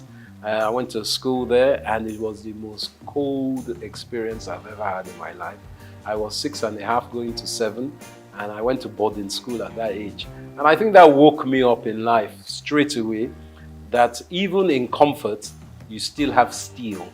And by that I mean that everyone would think, oh, you are lucky, you went to England at 6, 7. But I was very young. I was put in a dormitory with children from England, from Japan, from Saudi Arabia. We were all very young. There was a lot of crying in the dormitory, 12 boys, 6 on each side. And the room was very cold. I remember the cold. But one other thing I got to learn was rugby. And through my life, rugby and learning to deal with my condition and environment has instilled a strength in me. And as we know in Nigeria, you have a lot of things that happen that are out of your control, but you have to find a way to evolve and adapt. And I think from the age of 6, 7, I was very lucky to have that. I went to the oldest school in the world called King's Canterbury, started by St. Augustine in 598 AD. This was the secondary school I went to. And my life seemed pretty, what they say, gold-leafed at the time. Everyone's like, you enjoy, you're in Nigeria, you're in London. I learned to speak Spanish. Unfortunately, I lost my Yoruba, but I'm trying to get that back. I learned to speak Spanish and French. But at the age of 17, my father had a stroke, and he was working too hard, obviously. And sadly, my mom and dad had split up by that time. So my whole life that seemed so rosy stopped, because my father's business partners, all of them somehow took the business, and it went away. And from that going away, we were left destitute. My dad was in a coma for 3 months, and my mother, who wasn't working, because my sisters and I have 2 lovely older sisters, Yewande and Gigi, we were still in school. So much so that my last year's school fees were not paid. But one of my uncles kindly paid for my school fees, and my mother had to go to work. She started her own business. She too was a journalist, Mrs. Ibiene Epega, but she started a chauffeur driving company and started using cars to drive people with her staff. So from that age where I thought a university was going to be given, I was left floating in the abyss, because we didn't have financials. So for 1 year I had to work in a post office in London, and it was quite an eye-opener for me, but it didn't stop me from adapting. And again, adaptation helped me grow. So from being in a very wealthy family as a young man, coming to the age of 17 to become an adolescent, a grown-up, I realized that nothing is given. My father sadly was in a stroke, and when he had that stroke, he became semi-paralyzed. For another 30 years, he was semi-paralyzed. But my mother died quite soon after that time in a car crash on the road to Warri, because my Okrika side and Warri side is where my mom was from, even though my father was Ijebu. So my mother died at the age of, when I was 21, which was 20 actually, when I was starting university. And my father was semi-paralyzed. So I became the father of the family, even though my sisters were older and far more intelligent than me. But being the man, I had to take control of a lot of things. And I think that's what really gave me the tenacity to understand that I really need to be someone who doesn't just walk in one field. I need to spread my risk. From my university, I did mathematical economics and Spanish. I was able to go to University, Queen Mary College, London University. And from there I finished, as I said, I worked again. So I worked before I went to uni, and then I worked afterwards. And for me, life is about collaboration, communication, and tenacity. And I think those were my first 21 years.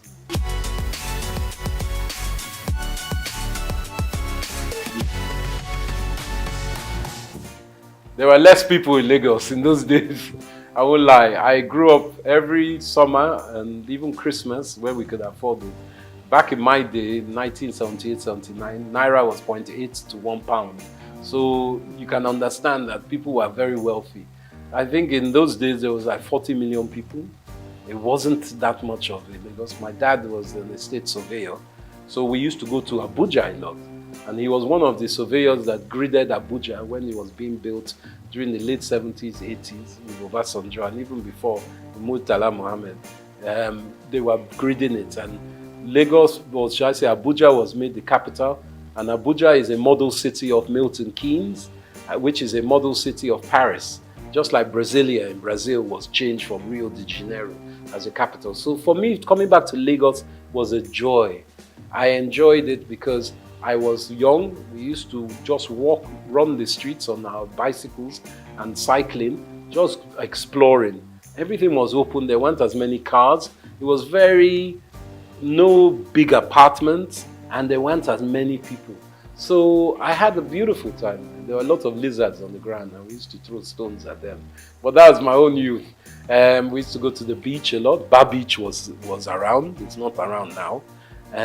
Sadly, my dad used to take me to Bar Beach to see the capital punishment killings of armed robbers, and even Dimka, who was one of the leaders of the coup d'etat against Murtala Mohammed. We saw him shot there. Saturdays was a big day, and NTA used to have a channel. I think they still have their studio there. So one of our aunties, Ms. Julie Coker, was there. So we saw a different side of Nigeria. We would go to Ibadan, we'll go to Ijebu, we'll go to Benin, we'll go to Port Harcourt by road.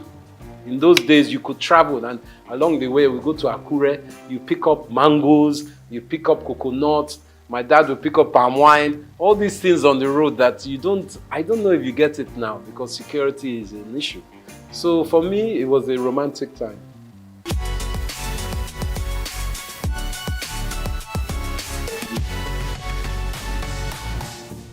I think fashion evolving through Nigeria has started as a siloed industry. By that I mean every individual was doing their own thing. Whether they were a seamstress, a tailor, a designer, a stitcher, they were doing their own thing. But we are realizing that with the 200+ million people we have in Nigeria, you can't be an individual alone doing your own thing. So the evolution of fashion that I've seen in my own small way, as someone who's worked in the industry, is that there's more collaboration. The designers are looking for higher specialist artisans to help with their stitching, the styling, and the putting together of clothes and accessories. So I'm also seeing small grassroots shoots, very small at the moment, of the government playing a part in bringing together some kind of foundation so people can articulate their fashion designs to the world, because we have seen it in a lot of music. Obviously, Afrobeat is one of our biggest exports in this country. Obviously, there's oil and all the others, but I'm talking about within this entertainment, luxury, lifestyle industries. So we're trying to learn from that how private sector can play a part to enhance this fashion sector. So now we're seeing a lot of vibrant colors, a lot of styles. Men fashion is big. It's not just women's fashion. Men's grooming is massive. Hair and beauty as well. So men are taking care of ourselves more and more. And accessories. Accessories, I think, is fundamentally the quick fix of fashion, where we can enhance and create jobs and hyper growth in GDP by focusing on this. And this is where I implore the government with working in mineral resources, our precious metals, semi-precious metals, help those industries to grow. There's a great lady, Janet Adeyemi, who works in Women in Business, and she is working within that. Let's help our fairer sex or the female gender to grow in business as well, because there's a fundamental knowledge that if half your population are women, as ours is roughly, or maybe 51%, 52%, you have to educate the women so they too can add to GDP. It's a simple economist theory. You can't leave them out of it because it's very important. And these industries in fashion are enhanced by women, and we need to push that forward.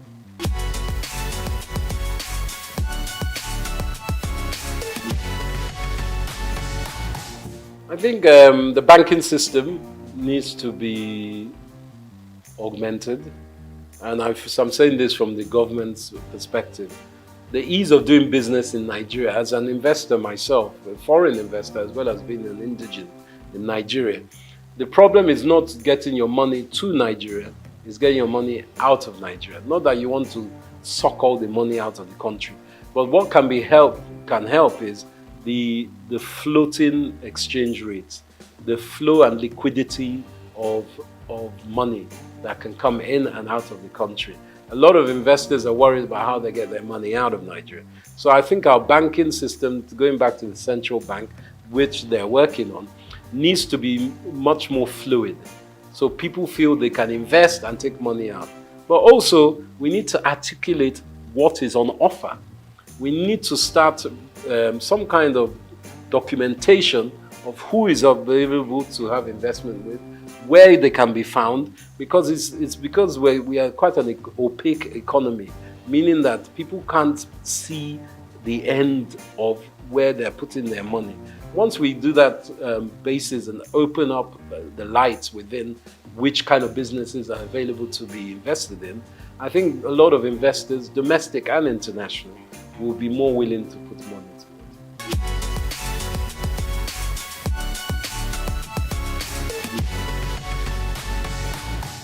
I think content creation for me has been an evolution. I started as an ex-banker, as I said. I used to trade futures and options in Barclays Bank. I was on the Life Exchange, trading bonds, and I found that wasn't my life. I wanted to be more closer to people. Some people can be bankers on the trading desk or trading floor, but not for me. So I started doing events. I was very lucky enough to show that I was quite adept at doing events. So a big company called Richemont, they owned Cartier, Dunhill, Hackett. They were part of British American Tobacco. They took me on to do their events. So I was doing a lot of polo matches, a lot of Christmas parties, a lot of brand activation events in England. So for me, I got a lot of content knowledge from that. Different styles, people, different countries. But in the last 10 years, I felt that helping companies like LinkedIn, Google, all kinds of big banks in Europe and America was not my remit. My business, EMC3, was going very strongly in America. But as a Nigerian man, I didn't feel love in America. I know that everyone says it's the land of opportunity, but being someone of my own African descent, I didn't like the mentality there. People are good, but the infrastructure is racist institutional, as we know. So I felt I wanted to give something back to Nigeria. And with all the 20 years of, at that time, about 17 years of knowledge I gained from doing some of the best Grand Prix parties in the world, Formula One, around Monza, Silverstone, Abu Dhabi, I was doing a lot of events. I thought, let me take this back to Nigeria. I didn't have to come back to Nigeria. I wanted to. And I know with all our grievances with Nigeria, if you ask many Africans about Nigeria, they'll say, they look up to us. You guys, you have Chinua Achebe, you have Wole Soyinka, you have Fela Kuti. What's your problem? You have Chimamanda Adichie. What's your problem? So we have to take ownership and say, yeah, we do have all these people. We have Afrobeats, whether it's Burna Boy, Davido, the Venus Bushfires, all these different people that are exported. Let us look inside and say, wow, we do have a lot. So I wanted, as a content creator, to show Nigeria in all the different sectors that we do have a lot. And that's why with the marketing and communications company that I've started, my own company, I felt I could touch so many sectors. And finance, as I mentioned, I work with banks. Also government, Nigerian Investment Promotion Commission, a very great entity. I work in fashion, with brand labels and people across the board. There are great shops like Alara here that also promote African fashion and African business. And did you know even Leventis does a lot of research, Nigerian bottling company, to help this country. And do you know Nigeria was blowing glass 1,000 years, almost 1,000 years before Europe knew glass blowing. And it's been found in Oyo State only recently. So it's very important that architecturally we take ownership of our country. The Nok civilization that has been in the mid to, I think it's above Abuja, near Benue, and even Niger River, above those basins. That has a lot of artifacts and a lot of archaeological excavation potential. But we've allowed that just to linger. People have stolen a lot of our artifacts. You know, Nigeria was known for Benin bronzes. We were the best smelters of iron before people were smelting iron. So these are things we have to take stock of. And me as a content creator, I bring all that information together and I make sure that people acknowledge it and are aware of it. So then that will uplift us all.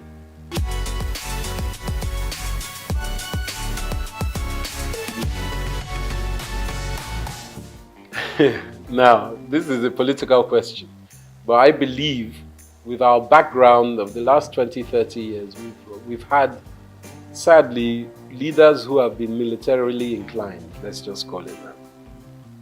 And as we know, military people, they don't like educated people because educated people will ask questions. So we have had what we call a dismemberment of education in Nigeria for the last 35 years. And that has played an endemic part in retarding the gross domestic productivity of our country because our youths and even people up to my age and older have not had the infrastructure, middle-class education that is needed for a country to grow. You look at the Industrial Revolution in the 18th, 19th century in Europe, especially in Britain, and you look how they were expanded by merchants and artisans and specific skilled workers. Apprenticeships were big, education was huge. There was what they call a noblesse obligée, a nobility obligation that people who are rich give back to institutions, not to church, to institutions that will help education. And that is where I think we've had a disconnect. Education was lacking. So for me, the way that we can help, it takes time. This new government is in. They are trying to implement the 8-point agenda, which is a good agenda. But everyone's looking for results now. Nigeria has been in a very bad state. There's global downturn. Obviously, cost of living is so high as it has been for a while. Nigeria is exacerbated, but in Europe, cost of living is high. There are some stupid wars going on around the world that has meant oil prices have skyrocketed. And you know, with the rocketing of oil, everything goes up price-wise. So Nigeria needs to reevaluate education and apprenticeship. I believe even in fashion industry especially, apprenticeship is very important. Whether it's weaving, designing, marketing, online, whatever it is, factories, you need apprenticeship. And that's the quick fix of education. But education is fundamental to everything. Education of men and women, or girls and boys, both. Let's be honest, we need both sides of our genders to work together. You know, Yoruba, we've always been what we call a dual binary kind of culture. We've always thought of male and female as one, and it's very important. Even in our names, Taiwo and Kehinde, we won't know if it's male or female. So we have to really educate ourselves that we can work together. And I think our women are our future. I can't even emphasize that more. And education is key. But it takes time.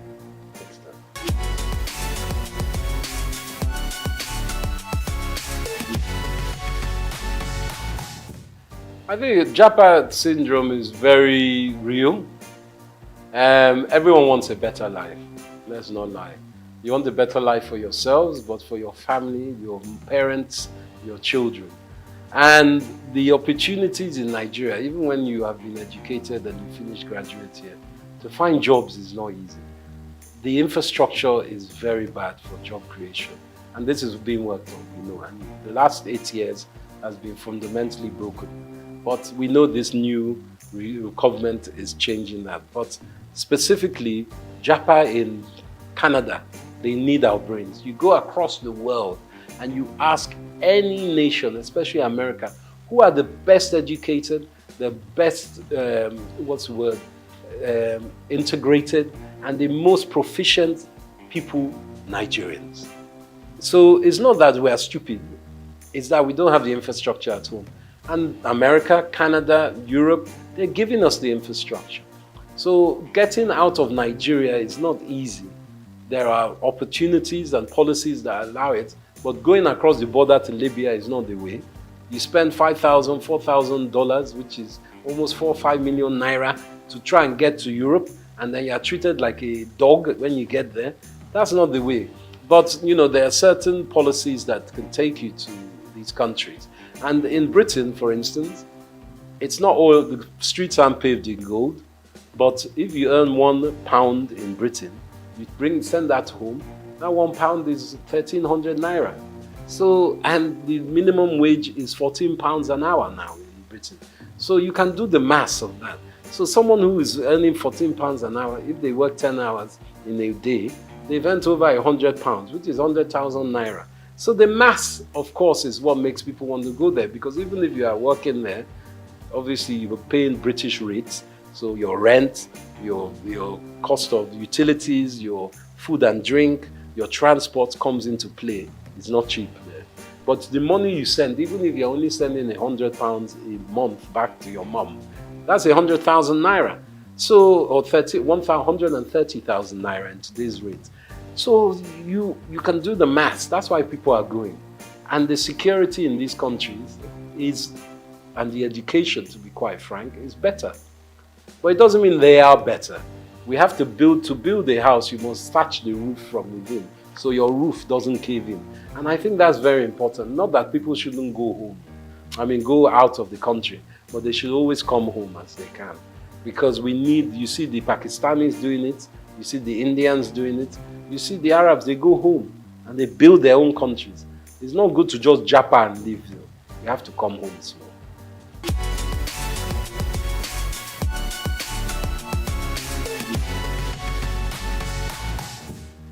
I think my success is down to, as much as I can say a success, because it's still a book that is not finished and the stories are still unwritten, is a tenacity of hard work. It's very important that people understand that it takes a lifetime to look like an overnight success. It doesn't just come. What I'm still doing, I'm not the most successful in my business, but I love my business. And if you can find something that you love and you can make money out of, then you're in heaven on earth, to be quite frank. I think my spirituality and my faith is very important, as is my wife's. My wife, Helen Epega, she wrote the world's first Pidgin English opera. And we've been staging it here in London. We played in Cape Town, in Nairobi, and in Lagos, And we've staged it in London. We're at the Royal Albert Hall next year. I'm executive producer of that. So I think my success, to add to that, is that I don't put all my eggs in one basket.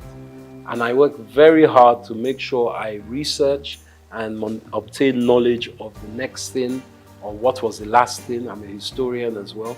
And I put things in perspective. And I try to add value as I can. But as my momsy used to say, you have 2 ears and 1 mouth for a reason. So I like to listen as well.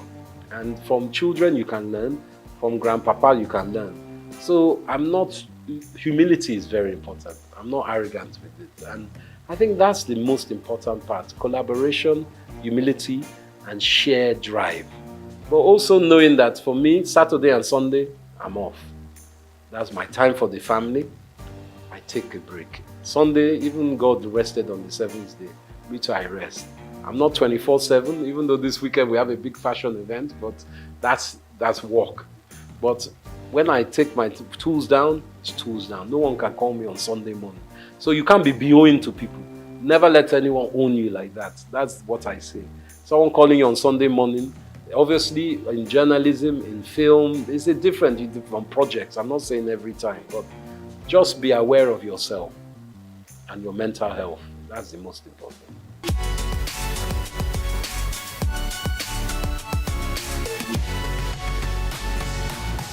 Sure. The world's first Pidgin English opera is a show about a Nigerian fabled people. It's almost like Orisha, but it's not. There are people who are Mami Waters, as well as they are spiritual people. They are the guardians of the galaxy, to use an expression. There is God, the all-faithful God, and the all-knowing God, omniscient, omnipotent. But below that, there are all these almost demigods that look after, let's say, this sector of the universe. And these people are singers. They sing opera. But they sing it with Pidgin English. And you know, Pidgin is a language that is known by most Nigerians, but it's a language that people shun and say, it's a bad language. But they speak Pidgin in Hawaii. They speak Pidgin in China. They speak Pidgin, Old English Cockney is Pidgin. American even is a form of Pidgin because they've Yankified English. So what my wife has done, Helen Epega, she's also known as the Venus Bushfires. She is an Afrofuturist musician. She composes songs. So she put together this compilation, which is a Pidgin English opera musical. And it's a show that lasts for about 45 minutes or an hour and a half. It depends if you're doing the short version or long version. So we have tenors, we have sopranos, we have violinists, we have kura player, and my wife plays something called the hang, which is like 2 tortoise-shell steel drums that sound like a harp. And she plays that, and she sings. She's the main protagonist in this. And it's a drama about all these people that have come, the Meneme people, who are meant to look after the planet, but they lose their voice. So Earth is, because God is angry with them, the Earth, and says these people are rubbish. But the Meneme people say to God, please, give them one more chance. They're not that bad. I know they're fighting, there's lots of wars, but give them another chance. So the lead Kanate of these Meneme people has to go to the Venus Bushfire, which is the heavenly celestial place, to bring the voice back, to sing Earth back into harmony. So it's a drama, and it kind of plays on our old cultural awareness in Africa and heritage of Nigeria of there are other beings. And you must have faith in your ancestors as well as in a God. And the deities, as we know in Yoruba, I think there are 7 deities. And these are very important cultural awareness that we try to give to children as well.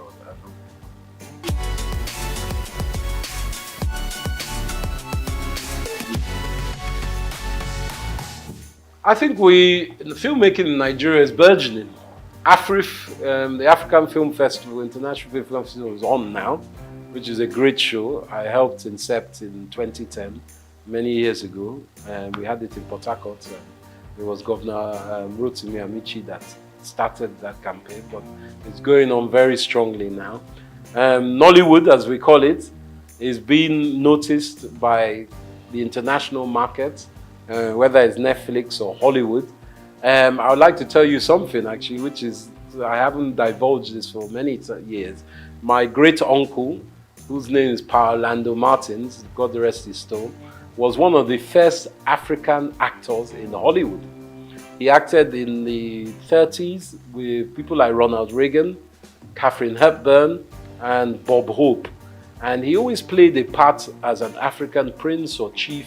He was never like denigrated or made into a lower African slave or anything. And I think that instilled something in my mind with this film industry. I think it's very important that Nigeria as it is, we have some great actors like Wale Ojo and Ramsey Noah. They are playing part in producing their own shows. And it's very important, like in America, you obviously have people like Mel Gibson, Robert De Niro, who have produced their own films as well, that Nigerians are not just actors or technicians, they are also producers and directors. It's very important that we have that link within our industry. And we make friends and we forge relationships, not just with Hollywood, there's Bollywood, the Indian industry, and there's also China, because China's film industry is massive. Technically, I think just as big as Hollywood. So we must look to ourselves in Africa as well. There's some great film makers from Zimbabwe, South Africa, Ghana, and I think collaboration is, I always use collaboration because I would not be here without collaboration. Obviously, my wife, you collaborate with your spouse, but also my businesses. I have a very good English business partner. He's really a business partner. I've started a new business. I collaborate with all kinds of industries and different sectors. So for film industry, I think it's important that we push our heritage forward because people want to know about Nigeria. They love In Africa, they love Nollywood stories, and that's a fact. And then we can expand by using distribution. Distribution is key. Netflix, all the Hollywood film houses, negotiate with them. Even if you don't get the best price for this show, make sure you check your contract, make sure you get it for your next film. So I think that's important, distribution.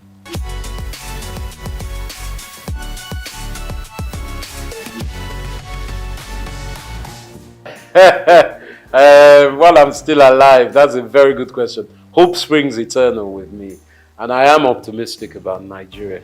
I think Nigeria is not what we all will think it will be. It's something it's a country that needs to be more fluid. We have in diaspora a lot of powerful individuals and groups. I think we need to connect even more with those individuals and groups who need to invest in Nigeria. Our youth is very talented and is very able, but it's also very abundant. So we need to find a way to link up education, apprenticeship to these youth to give them something that is productive to work in. And that means expanding your mind as parents. It's not just doctors, lawyers, bankers that we need.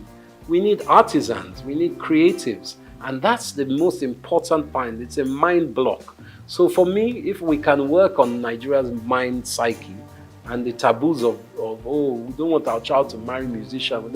You know, even as a musician, you don't just have to be a rapper. You could be a music engineer. You could be a filmmaker. You could be an engineer that works with the technical aspects of editing. You could be a designer. There's so many aspects. So I say to my utopian Nigeria, learn from your brothers and sisters.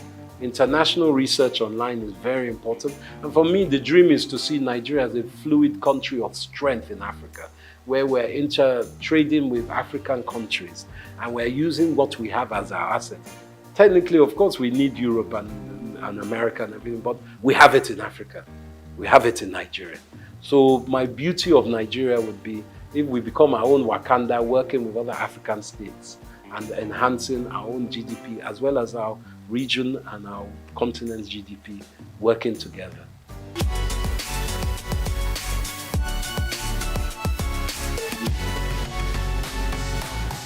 Gosh, my favorite, what's the first one? Food. As you can see, I like my food.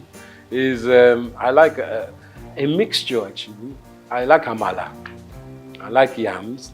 I swallow very well. Whether it's with ogbono soup, that's very good. But also, for my mother's riverside, there's one okra, seafood okra that my mom used to make. And I still strive to find that. I go and find that whenever I go away. In London, you have some nice Nigerian restaurants, and in Lagos, of course, as across Nigeria. But nothing like home cooking. When my wife makes me a nice, I suppose she makes a egusi for me, eba, and that's my staple. My best music, I love Afrobeats, of course, but predominantly I'm a Fela man. Ebenezer Obey. I like the old styles. And I also like Zaire music. There's high life that comes across Africa. But to be a lie to say I don't like Jimi Hendrix. I like Jimi Hendrix. He's a guitarist, a Native American, African American guitarist. I love his kind of music. So those are my mainstays. And Gorillaz and De La Soul are still very great music of mine. Those are my Spotify at the moment. What was the other question?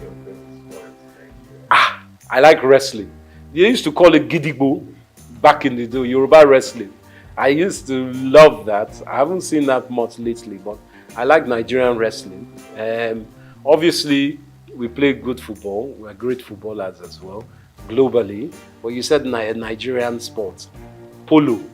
Nigeria, I like Nigerian polo as well.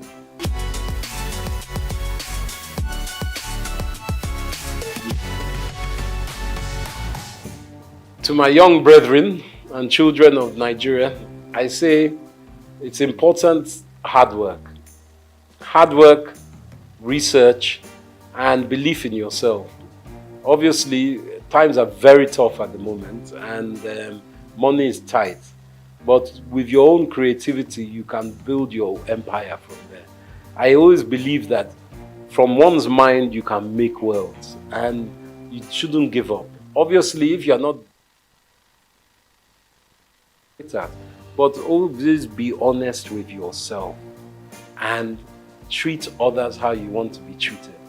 And remember, collaboration is the key or the little sister of success. And always have a smile. Very important. That's what I say.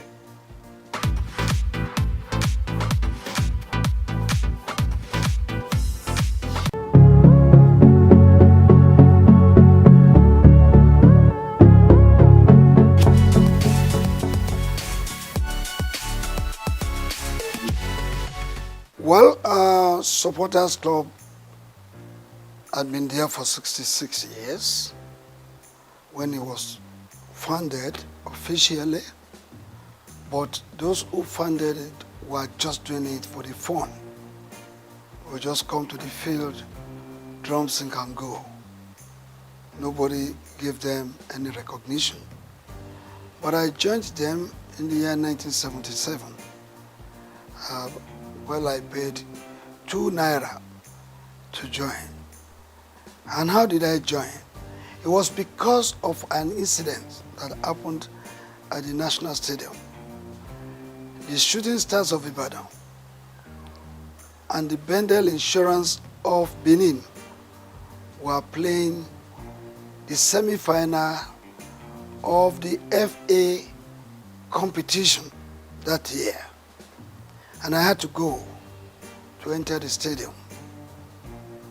I paid 4 naira to watch the game. But while entering the stadium, the whole place was filled. And when I got inside, there was no place for me to sit down. So many of us were standing out there, people outside the gate of the stadium. There were more than the people right inside. So as at a point in time, while standing, some people just took me off ground and threw me into the crowd. And I started rolling until I landed on the culvert, concrete. Concrete slab. Before I knew it, over 50 people were on my top. And I could no longer breathe.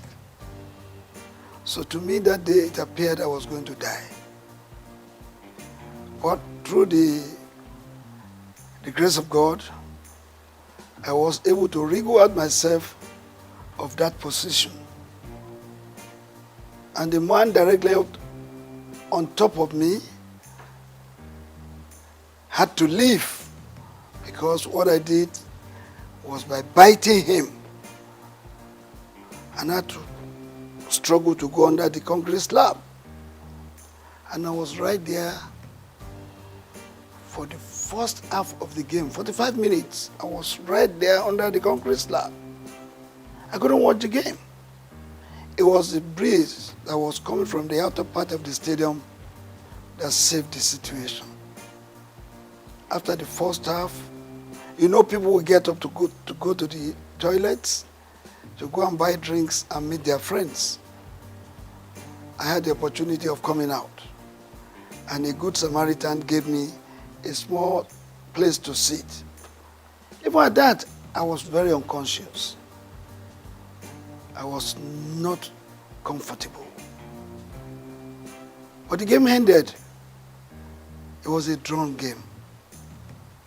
When the game ended, everybody left the stadium. But because I wasn't very comfortable, I had to wait in the stadium for like an hour and a half before I left. So when I left and I got home, 9 p.m. network news, breaking news, 32 people died in the stadium that day. And that, the thought came to me, I probably could have been one of them. But I thank God.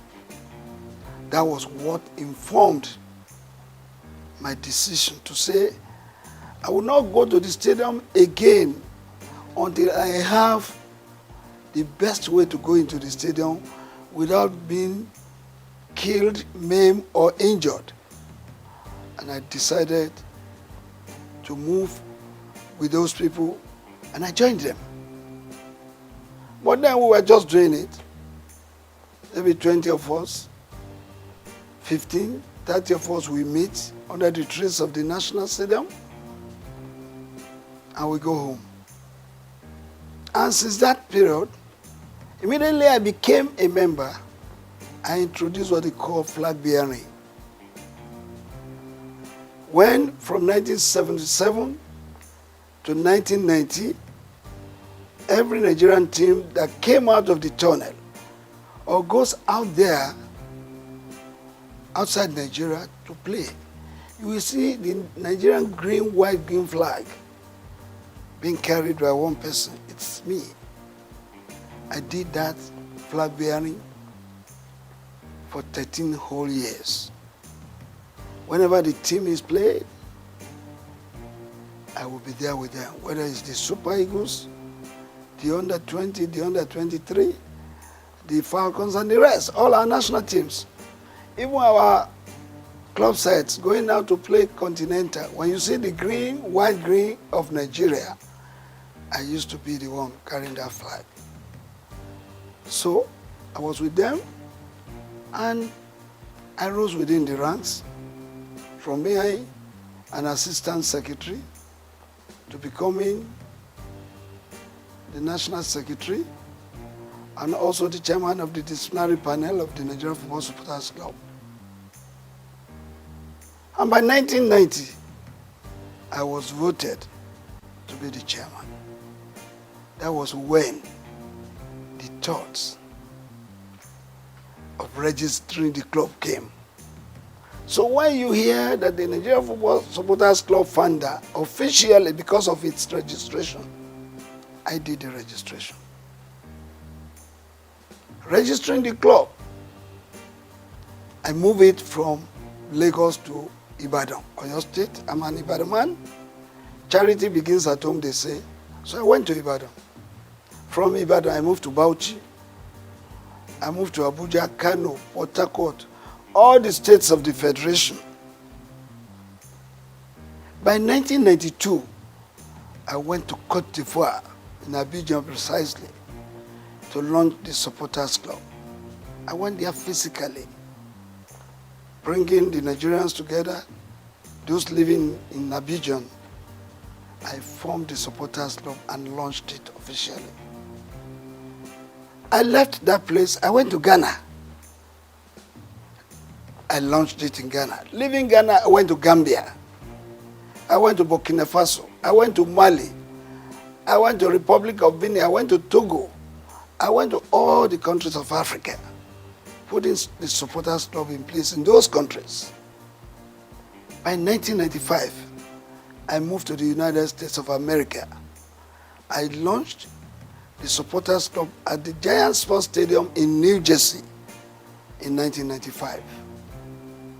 After that, I went to France in 1997 to launch the Supporters Club in France in 1997 because we were already thinking of going to France to play in the World Cup. And if the Super Eagles will not have enough supporters there, what will happen to them? Don't forget that I led the Supporters Club to the United States of America for the very first time we played in the World Cup in 1994. I was at the Copa America in 1995. That was when I had the opportunity of launching the Supporters Club in America. In 1996, I led the Supporters Club to Atlanta in 96. And the winning of the trophy, the gold in football event, made possible by the Supporters Club, support of the Supporters Club. Because when you listen, when that match, you remember that we played a match with Brazil in the preliminary stage, and we lost 1-0. But we had the opportunity again to meet them during the semi-final. And during the semi-final, Brazil had given us 3 goals. We were trailing 1-3 at the interval. And when the second half came up, we were given a penalty. I think 25 minutes to the end of the game. One of our players, I don't want to mention the name, but he knows, he lost that penalty kick. That was when God told me, sing this song. It's a miracle working God. It's a miracle working God. He's the Alpha and Omega. He's a miracle working God. Of course, my members chorused. Indeed, miracle came. We scored the second goal. And the then Minister of Sports, Chief Jim Nwobodo, came to our stand and said, Ladipo, I heard you guys singing, it's a miracle working God. It's like God is going to make a miracle to happen today. I said, yes. And we continued. I changed the song. I have a Father who never fails. I have a Father who never fails. I have a Father who never fails. Who never fails. Who never fails. Forevermore. Amen. Jesus never fails. Amen. Jesus never failed. Amen. Jesus never failed. Jesus never failed. Jesus never failed. Forevermore. We scored the third goal. Then another song came. Boya chukuna gaza. Boya chukuna gaza mere. Messiah yobiuma. Boya chukuna gaza. The match ended and there was to be the extra time. And that time it was a sudden death rule. Immediately I sang that song, my people chorused. And the ball was coming to Kanun Wakwo. He was backing the goalkeeper. Chested the ball, raised it up, turned around and tapped it to the net. And that was the 4 goals the Nigerian team scored against Brazil. And they started crying. And I decided to form another song. When Nigeria beat Brazil, when Nigeria beat Brazil, oh, Bebeto start to cry. When Nigeria beat Brazil, why Bebeto? Because they pulled him out. They were thinking they were reserving him because they thought they would meet Argentina in the final. Unknowingly to them, that they will be beaten, they don't know. So I did that song and we sailed into the final, meeting Argentina in the final. And that again happened. Argentina was leading us 2-1. But we came from 1-2 to beat them 3-2. Yeah, to answer your question, I did that to tell you what the supporters club is to the team. And what this man felt by registering the club is that I have that belief. And it is general. Everybody must have it. That this is Nigeria, it's our country. We have to do something by giving it a positive image, whether in Nigeria or outside. You do know that all of us cannot be Mr. President of Nigeria. All of us cannot be governors.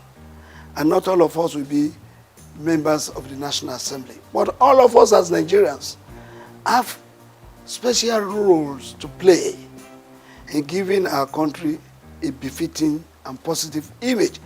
That is the reason why this man has been following football supportership all the time to date.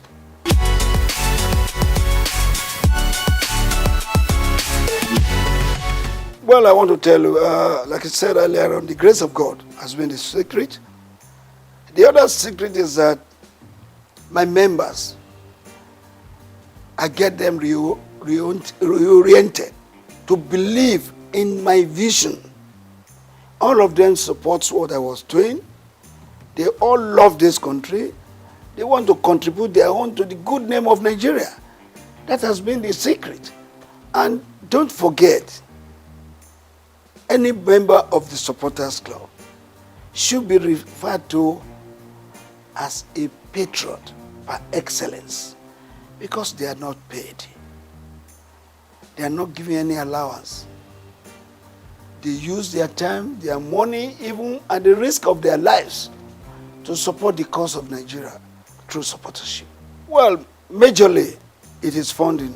The challenges is funding, because if you have to support the team, yes, they are playing in Lagos, you may not spend much money. But when they are playing in Enugu, they are playing in Uyo, they are playing in Abuja, you need money, no matter how.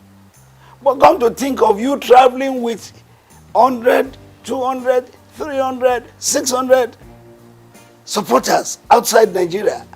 They will not go by road, they will go by air. It's a lot of money that we need in running the supporters club. So our main challenges has been that of funding. But I can assure you that God has been good to us. We have had some philanthropists, some organizations who have come to assist us by way of supporting us, giving us a lot of money. And if you will not mind, I will have to put it on record that the very first company that supported Supporters Club was Coca-Cola. Coca-Cola did it for 2 years, they could no longer do it. Then for 1 year, MTN did it, they could no longer sustain it. But later we got Globacom. Dr. Mike Adenuga Jr.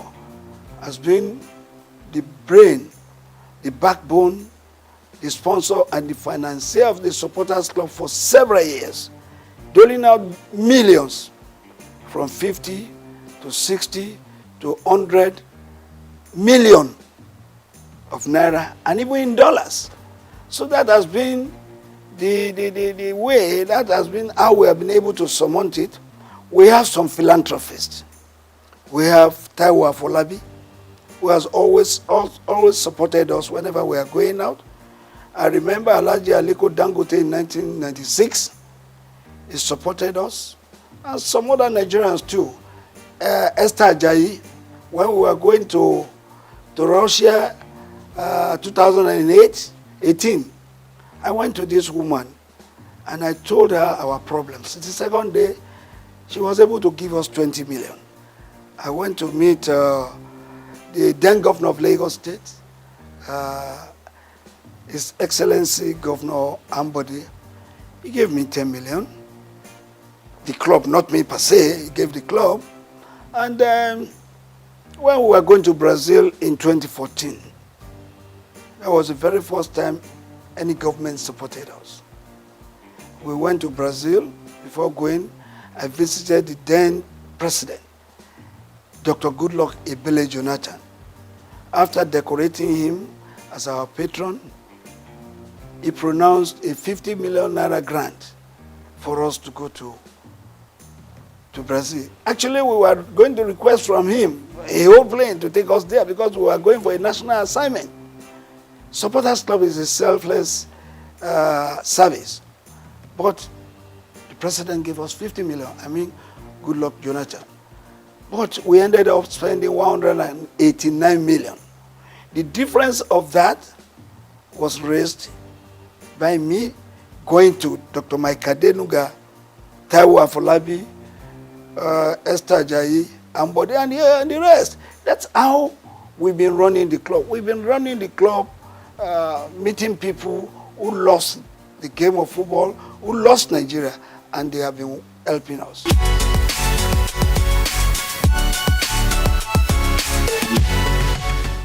Well, very, very unfortunate. It's a story I hate to be talking about all the time because I've said many things about it more than 100 times.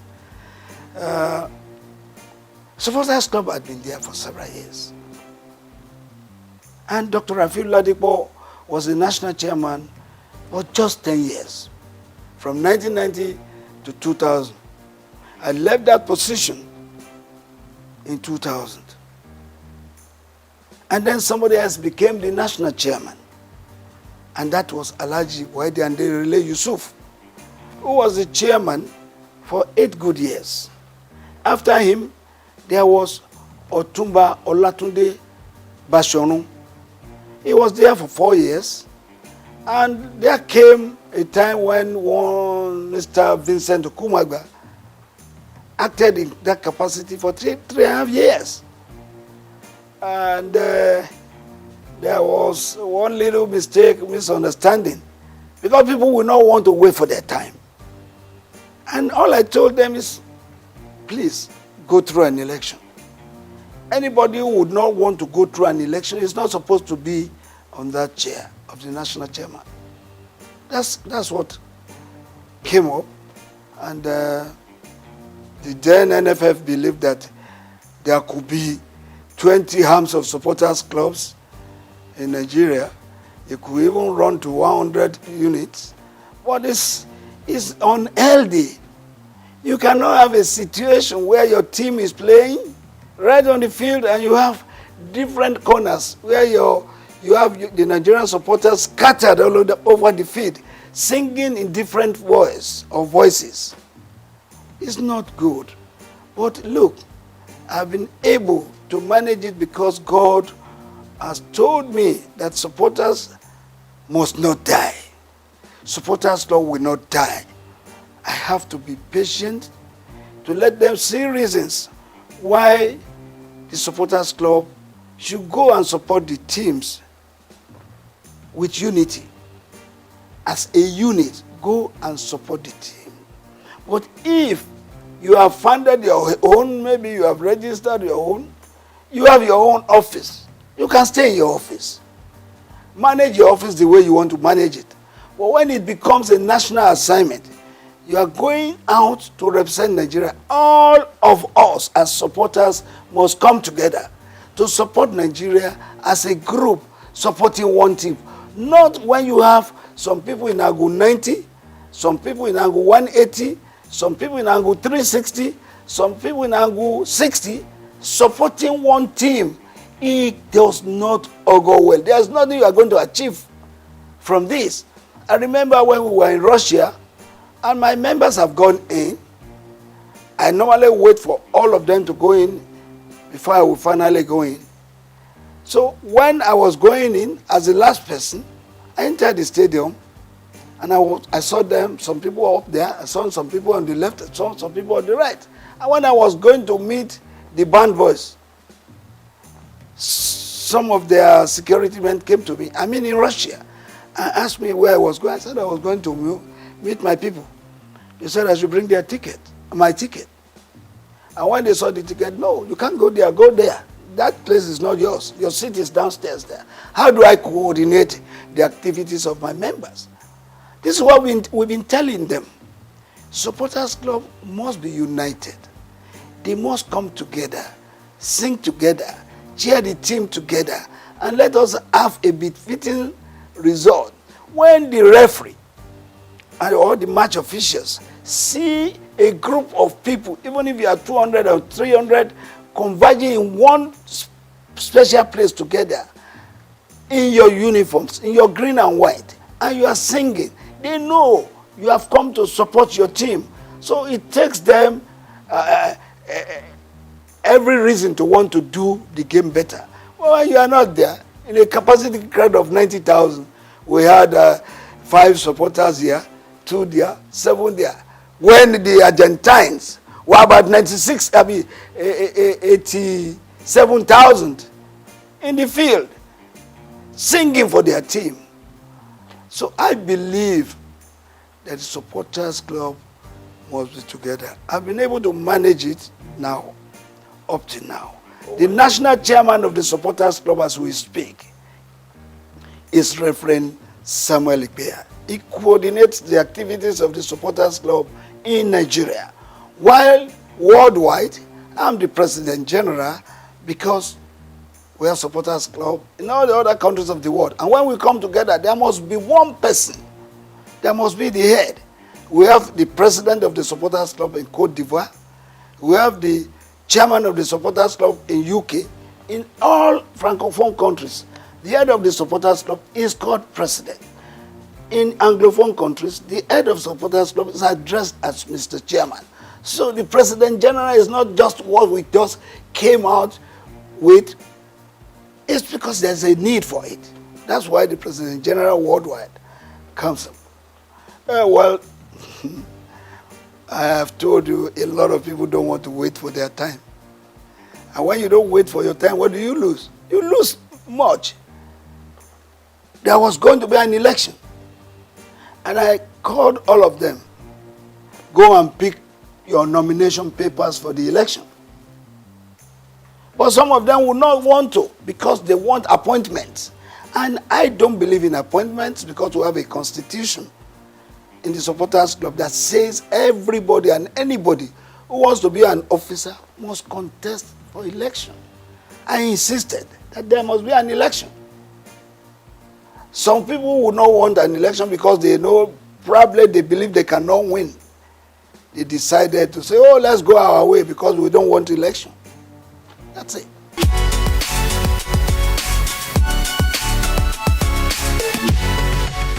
Before now, up to about 8 years, 10 years ago, the Super Eagles were really super.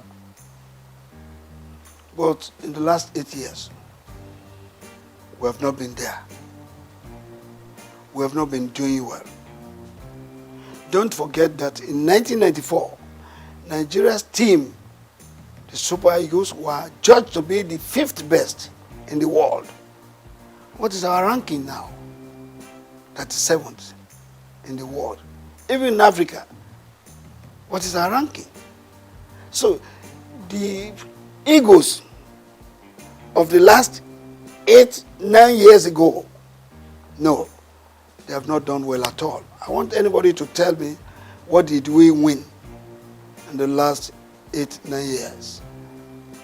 Don't forget that in 1980, we won the Cup of Nations right here at the National Stadium. In 1994, we were in Tunisia. We won it. In 2013, we were in South Africa. We won the Cup of Nations. In 1996, we won the Atlanta Olympics. Since then, what can we point to that we have won? So the Eagles of the last 8, 9 years, no. They did their best, but their best was not good enough for Nigeria. And that's why we didn't win nothing. But I want to believe that the present crop of Eagles being put together now, going for the Cup of Nations, we want to write their names in gold. And if that is so, it means they have to put in their best to see that going to Cote d'Ivoire 2024 will not just be going there to make a number. We're going there to give a very good account of ourselves. Who says it is not possible for Nigeria to win the Cup of Nations again? It is possible. But it takes a determined group of people as players who wants to write their names in gold to do that. When you are rating the coach, a coach is as good as his last match. Pasero was employed, he was given a target, and the NFF has the power to either sack or renew his contract. I think according to them, maybe he has performed according to what they want. But for me, as a Nigerian, I want Pasero to go to Cote d'Ivoire and show us that he is serious and show us that the Super Eagles can still fly and make us get minimally play in the semi-final of the Cup of Nations. Anything short of that, no.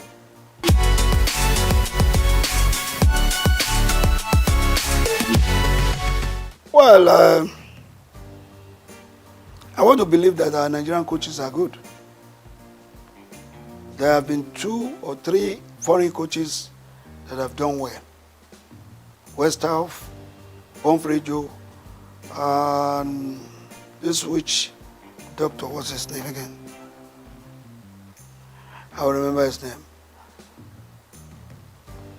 This guy qualified us to play in the World Cup with a match to go.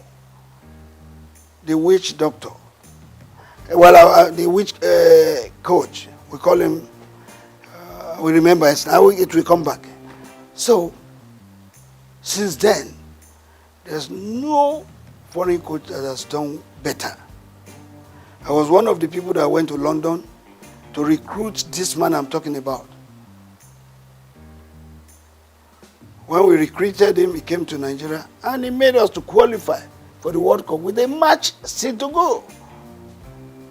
Philippe Trouzet. I was there in England where we interviewed him. Well, since then, it has been one coach coming to take our money, not giving a very good account of us, of himself. But the Nigerian coaches, let's also praise some of them. Some of them. The late Shuaibu Ahmadu qualified us to play in the World Cup, even though he did not take us there. The late Stephen Keshi also made us to win the Cup of Nations of 2013 in South Africa. So if that happens, who says the Nigerian coaches are not good? Some Nigerian coaches have proved themselves, but they still need to do more. But these 2 coaches, exceptional. That is the real reason, the real controversy we're having between the NFF and the coaches. You don't hire a coach if you know you cannot pay his wages. You must be ready to pay his salary as at when due. There's no coach who will labor and labor, and after which he would have trained your players, and you are owing him salaries of 5 months, 7 months. Which coach will take that? Where is that happening across the world? Nobody will accept that. So that has to be looked into. And that is why the NFF has got to look for serious sponsors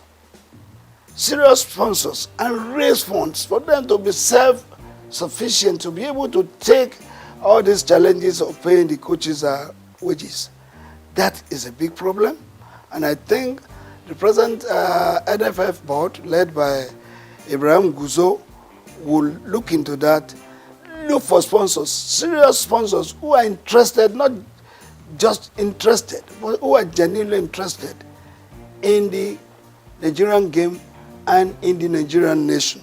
You may be interested in the Nigerian game, but if you are not interested in the Nigerian game, Nigerian nation, you may not give what it takes to do. You must have the love of this country at heart, and then love the game also.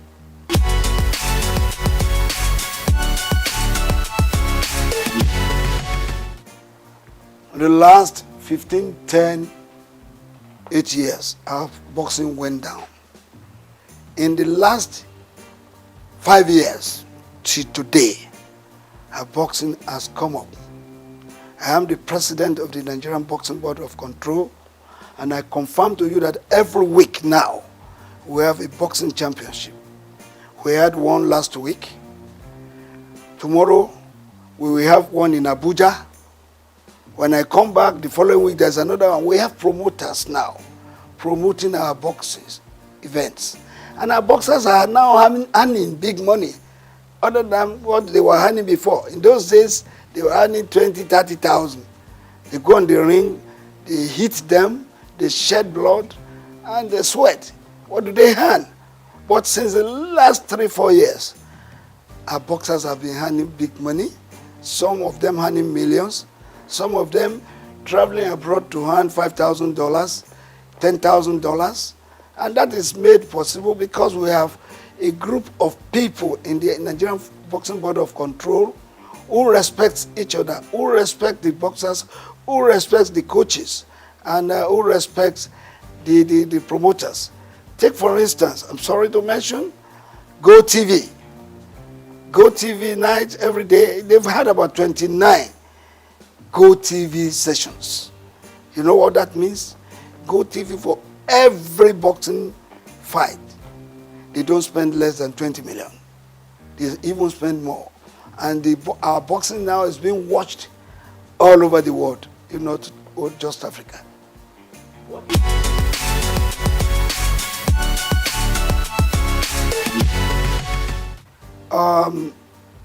A lot of things have been said about this.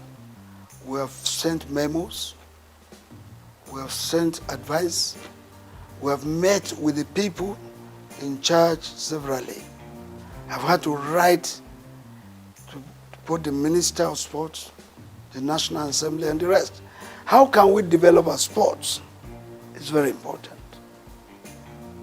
Without grassroots development, you won't be there. As a matter of fact, Kanu Nwankwo happens to be a product of the Nigerian League. J.J. Okocha, product of Nigerian League. Finidi George, Emmanuel Amunike, and all of them played in the Nigerian League. How many of our Super Eagles players, those that are playing for us now, do you see what developed here? Maybe you have 2 or 3 home-based players playing. But the real product for our football development, they are here in Nigeria. We have to go back to those things we were doing that time when we got the likes of the Segun Odegbami, Henry Nwosu, Christian Chukwu, down to Stephen Keshi, Okocha, and the rest. We have to go back. We don't have to rely on those players who have been serving us in the last 12, 15 years, believing that they will continue to serve us the same way.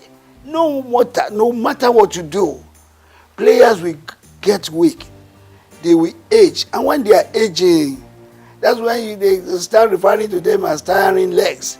You need replacements for them. How do you get that? You can only get them from the local scenes.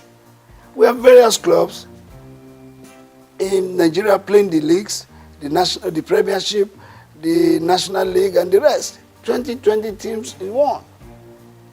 Do you know how many of our boys out there that can play football?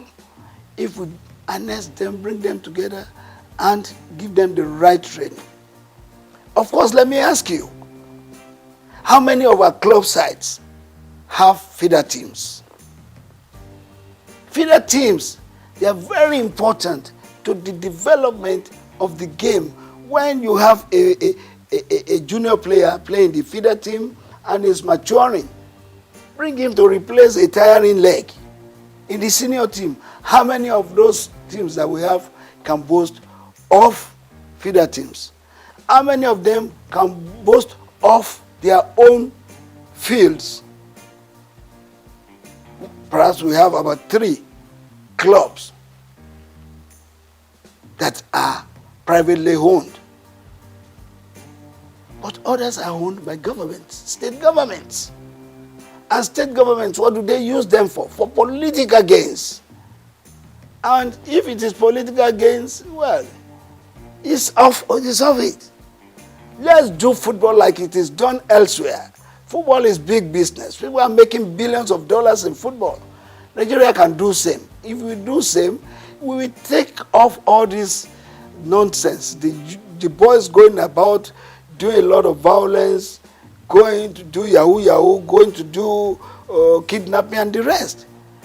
You will have all of them looking forward to becoming millionaires and billionaires in future, and of course becoming employers of labor apart from fending for their families.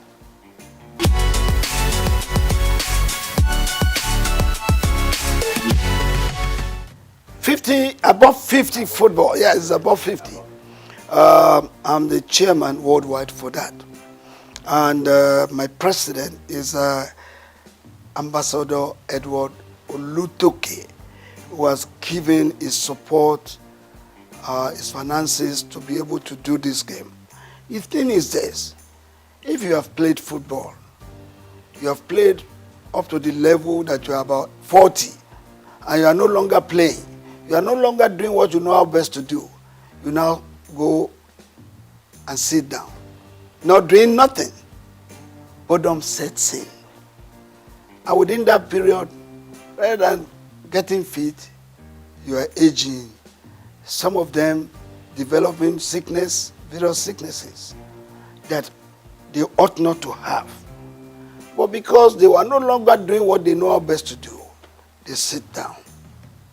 So the concept is bringing them back. Not just the footballers, but anybody above 50 could play football, keeping fit, and above all, living a standard life, making money. There's a way, we have one thing we are developing with the above 50 concept for you to make money. Anybody who is above 50 and has no car of ease or no house of ease or a home has not been living standard. So above 50 concept is not just to play football alone, but to help you to keep fit, to keep you healthy, and make you to live standard life and make money. That is what we are doing. And as I speak with you, Brazil has embraced it. Mexico has written to us that they will want to play with us. The last competition we had 8 clubs. Ajegule, Surulere, Redeem, Itiraikate, Abeokuta, all of them, they came to play at the National Stadium.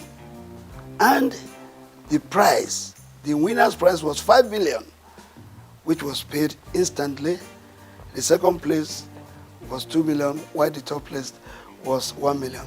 And we put a lot of money in organizing that. We are going to start the second edition very soon.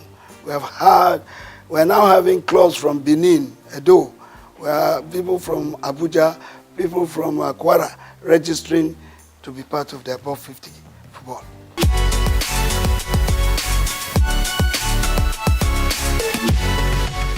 How much do they put into sports?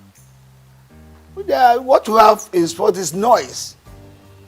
How much money do they put into sports? They need more money to run sports, particularly the development of the sports, not just taking part in competitions. Because if you have to develop sports, it takes a lot of money. And all those successful countries doing sports, it's because they have put money into its development. So government has got to put more money into the development of sports. Fantastic women. They've done us proud severally, having been champions of Africa for 9 times. I don't think any country in Africa can boast of that. But beyond that, we should also realize that these ladies, they are getting old. Some of them are 40, 38, 36, down the ladder. You need replacements for them. That is why we are asking that we should put more money. We should put more focus in the development of sports, both male and female. I think with what the female national team has done for Nigeria, we owe it a duty to put more money into the development of female football.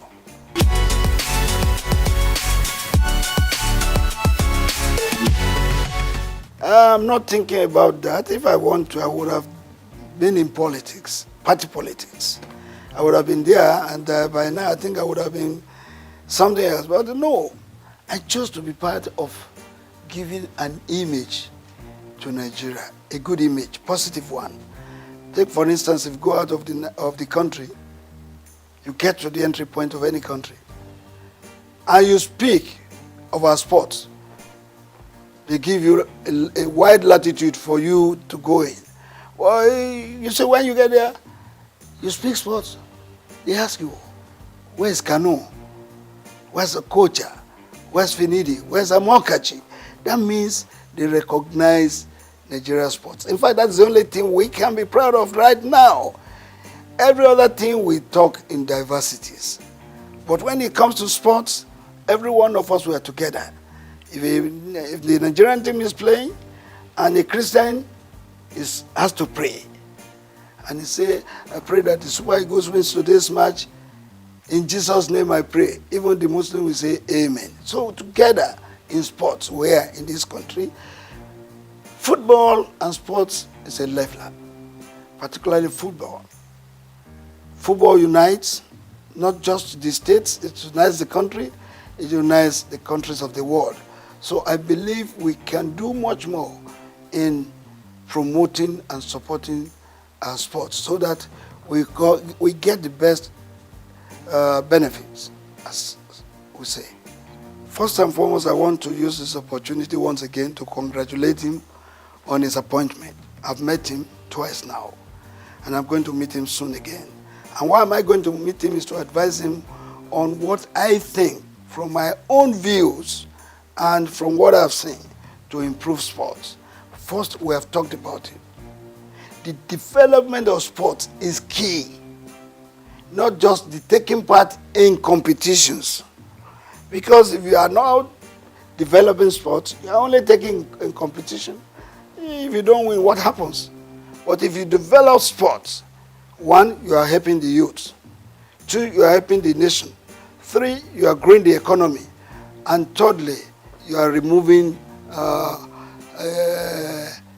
restiveness and restlessness of the youth in the society. I want us to advise the minister to key into the development of sports from the grassroots. Let's go back to the schools. Let's go back to the rural areas. Football is played everywhere. Go under the bridges, you see people playing football. Let the minister put in place, through the NFF, a consortium of coaches that will go to these schools, that will go to these corners. Everywhere in Nigeria, you have talents that can be helped, sponsored and nurtured to stardom. Once we do that, our sports will improve. And let the minister put his feet there on ground and say, every club that is playing in the Premiership and the National League must have their feeder teams, must have their own fields and other infrastructures to make them develop sports. Thank you very much.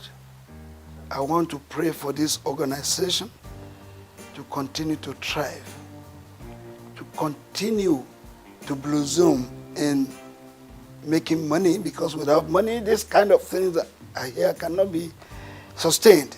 So God will grow you the more, and your business will continue to flourish.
Jim Ovia one of the most influential and successful businessmen in Nigeria, who has made a mark in the financial system. He is the founder and chairman of Zenith Bank, one of Africa's largest and most profitable banks. He has been described by Forbes Africa as the godfather of banking in Nigeria. My name is Jim Ovia. I'm chairman of Zenith Bank, and I thank you all for listening to me. This illustrious son of Africa was one of the financial leaders who revolutionized the banking sector in Nigeria. Let's take a close look into the life, background, career and achievements of this enigma, Jim Ovia.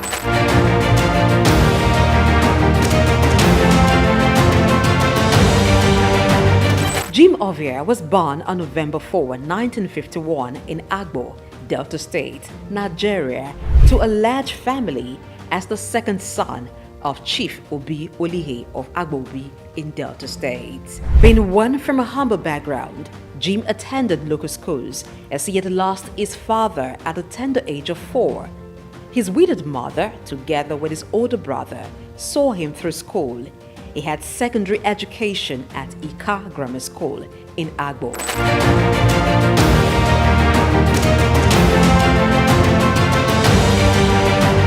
Due to his interest in business and technology, he proceeded to the United States to study business administration at Southern University, Baton Rouge, Louisiana, USA, where he obtained a bachelor's degree in 1977. He furthered to University of Louisiana, Monroe, Louisiana, and bagged a master's degree in business administration in 1979. Jim Ovia is also an alumnus of the prestigious Harvard Business School.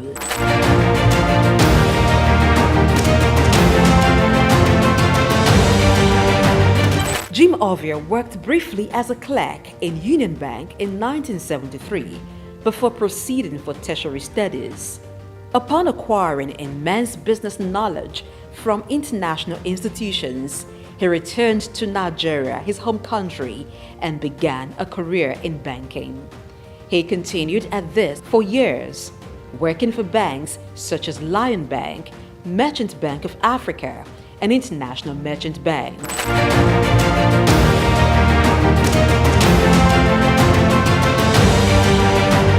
After many years in the banking industry, in 1990, Jim came together with some colleagues to found one of Africa's largest and most profitable bank, Zenith Bank.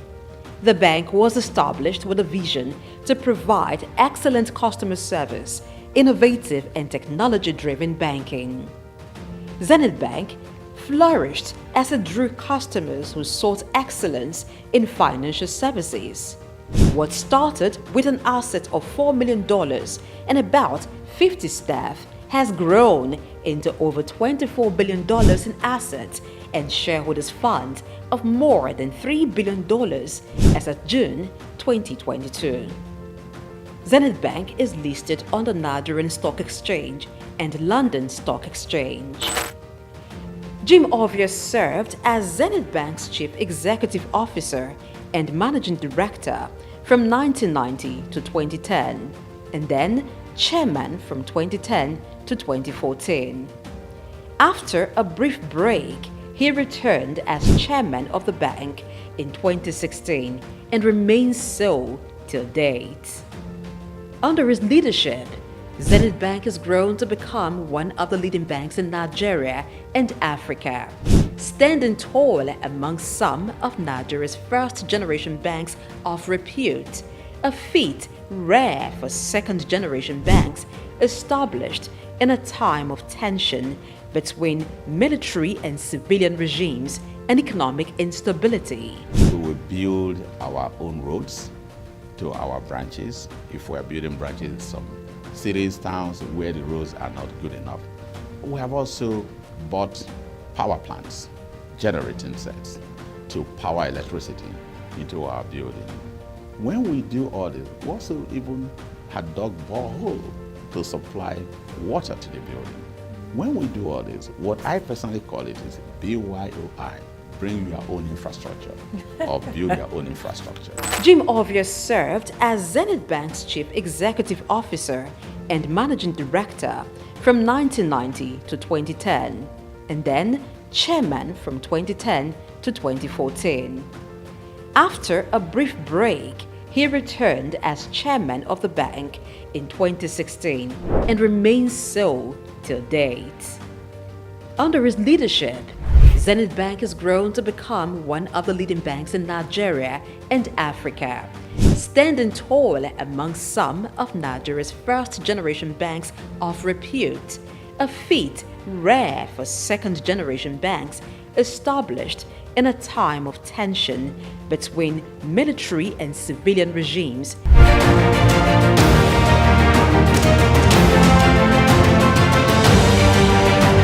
Zenith Bank has diversified its services to include insurance, pensions, stockbroking, and investment banking. The bank has won awards and recognition for its performance, governance, innovation, and social responsibility, inspired by its chairman's belief in giving back to community. Really, it's my special pleasure, my honor indeed, for this opportunity offered by AAI to be awarded in the category of Business Leadership Award for 2017.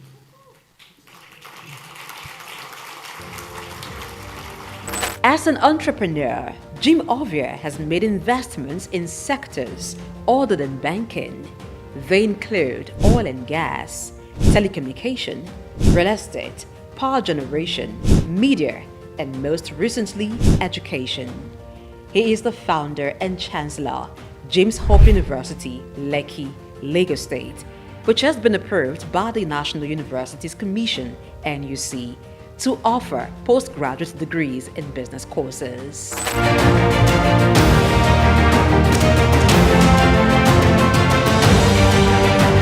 Jim Ovia is a man who believes in giving back to society. He has engaged in philanthropic works through his foundations, Mankind United to support total education, MUSTE, and Youth Empowerment, ICT Foundation. These foundations award scholarships to indigenous students and promote information and communication technology in Nigeria through various initiatives. Ovia has made donations towards courses and institutions. They include Nigerian Investment Promotion Commission, NIPC, Nigerian Internet Group, NIG, Lagos State University, and National Information Technology Advisory Council, just to mention a few.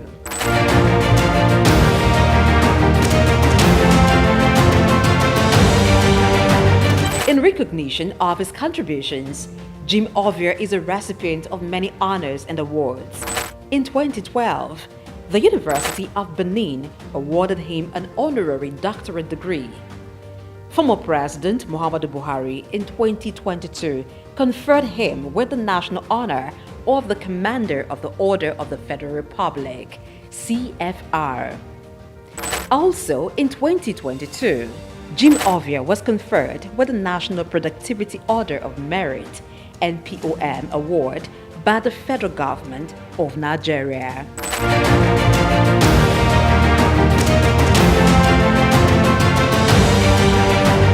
Jim Ovia is a proud member of the World Economic Forum, the Nigerian Economic Summit Group, and the Institute of Chartered Accountants of Nigeria. He is also a member of several boards and councils. We can't afford to lose depositors' money. We can't afford to lose money that belongs to stakeholders. So you must structure your industry in such a way that the best and nothing but the best are there. As chairman of Zenith Bank with more than 9% stake, Jim Ovia in 2015 was estimated by Forbes to have a net worth of $550 million. This net worth obviously has been surpassed since then.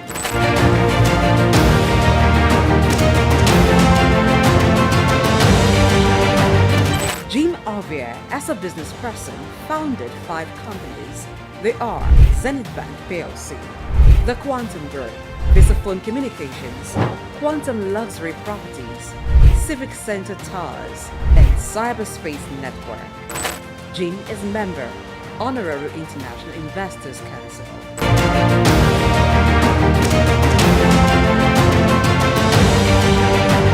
Kay Ovier is CEO, Quantum Markets Limited, a firm that offers stock brokerage services. She sits on the board of several organizations and is chairman, board of directors of Cyberspace Limited, a leading software engineering company.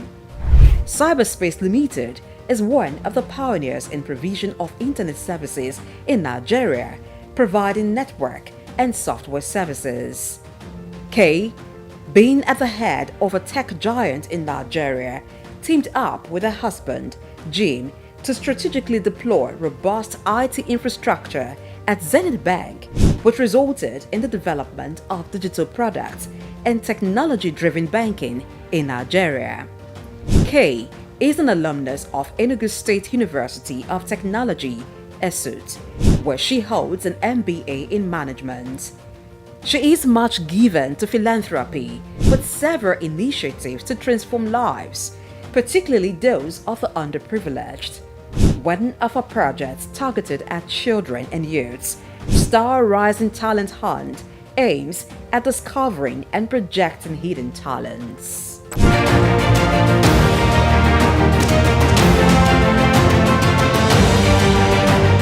Jim is married to businesswoman and philanthropist Kay Ovier. She's also a hotelier, proudly running Starwood Hotels. Jim and Kay Ovier are blessed with 5 children: Isioma, Zephyr, Tito, Tommy, and Jesse. As a family man, Ovier enjoys spending time with his family. He also likes reading and traveling.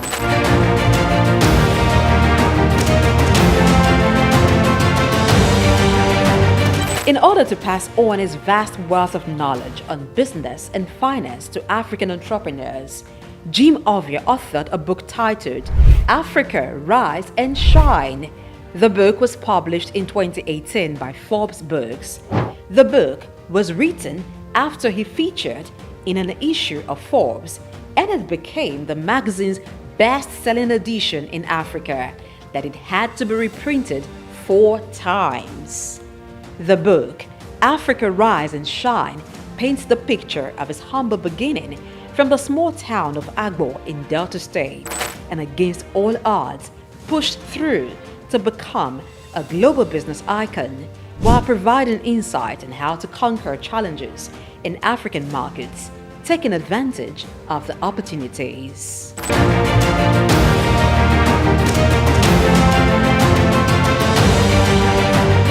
The man, Jim Ovier, is a firm believer of Africa being a continent abundant with natural and human resources. He has constantly pitched the continent as a land filled with investment opportunities in international business forums such as the Harvard Business School Annual Africa Business Conference, Bloomberg Global Business Forum, Commonwealth Business Forum, and the World Economic Forum, where he has been invited to participate and even deliver keynote address. Jim Ovier remains one of the pride of Africa and a great contributor to Nigeria's economy and the financial landscape in Africa.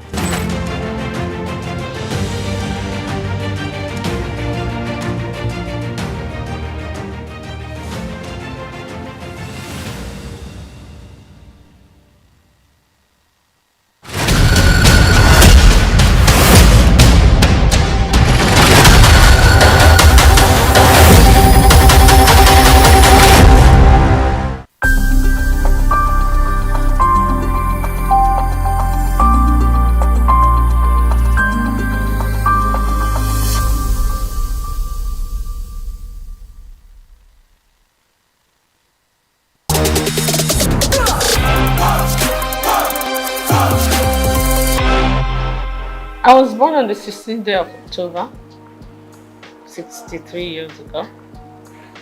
I'm from Opobo, yeah, and went to school I'm from River State, from Opobo in River State. Went to school in Port Harcourt, lived in Port Harcourt all my life. From primary to secondary school to A-levels. Then after A-levels, I got admission to Unilag. Immediately after Unilag, I got married. And I've lived in Lagos ever since.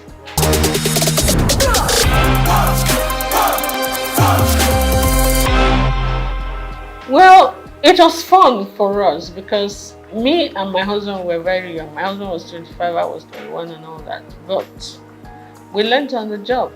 We were friends. We were friends for 3 years when I was in Unilag, university.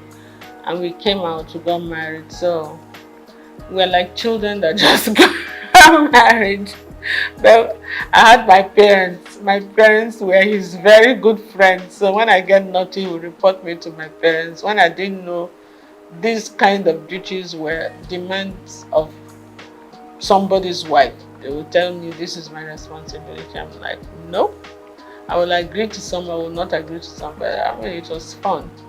We had our ups and downs, but kind of pushed through it. And then the children started coming, and it was a different ballgame.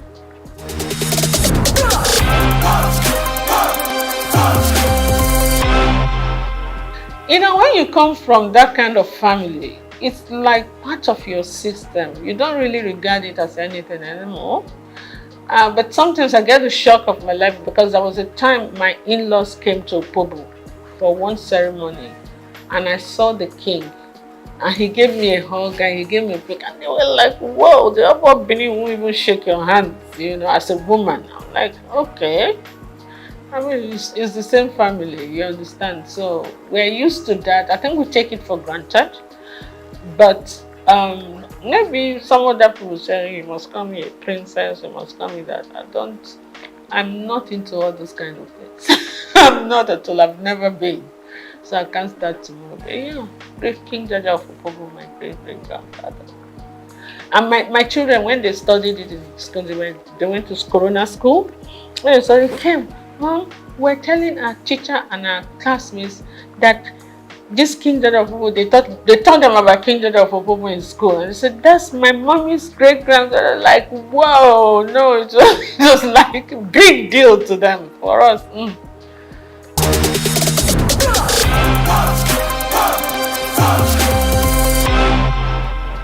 Absolutely, upbringing and my personal choice too, because you could be brought up one way and choose to go another way. You understand?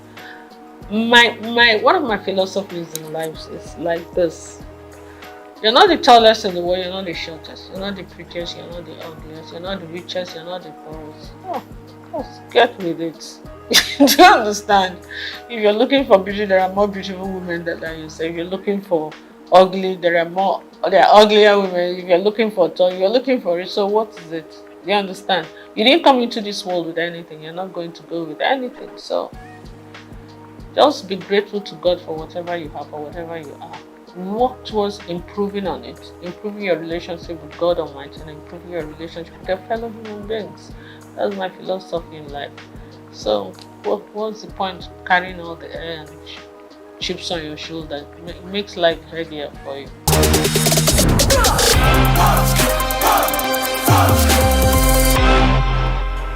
Journey 7 is my favorite number. It's a number for perfection, and I was born on the 16th of October. My star sign is Libra. We're always looking for perfect balance in everything. It's just an influence from the horoscopes, I'm told. But J is my husband's name, D is my name, and 7 is my favorite number. Lazy way of forming the name of a company, isn't it? So I did, and it stuck. And I knew I was going to go into couture, so that was it. Easy.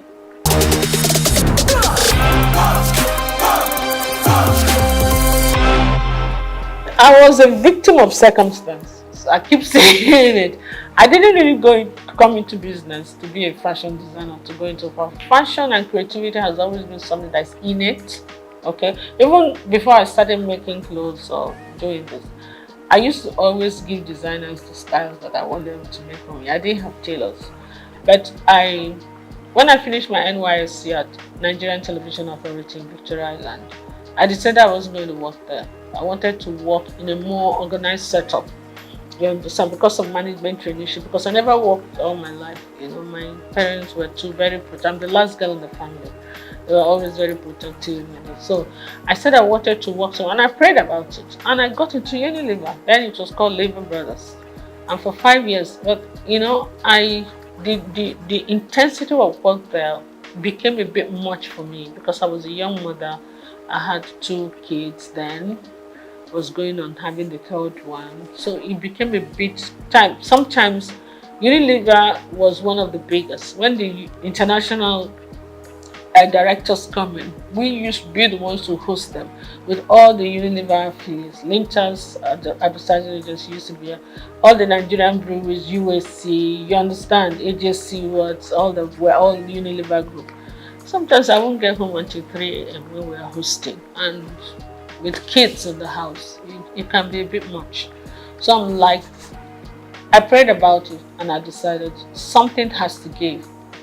It's either your family, your children you will not give them the attention they need then, and they were growing fast, or your job will suffer, and then you will not be happy whichever way. So I decided, you know what, let my priority be my family, and I decided to go back.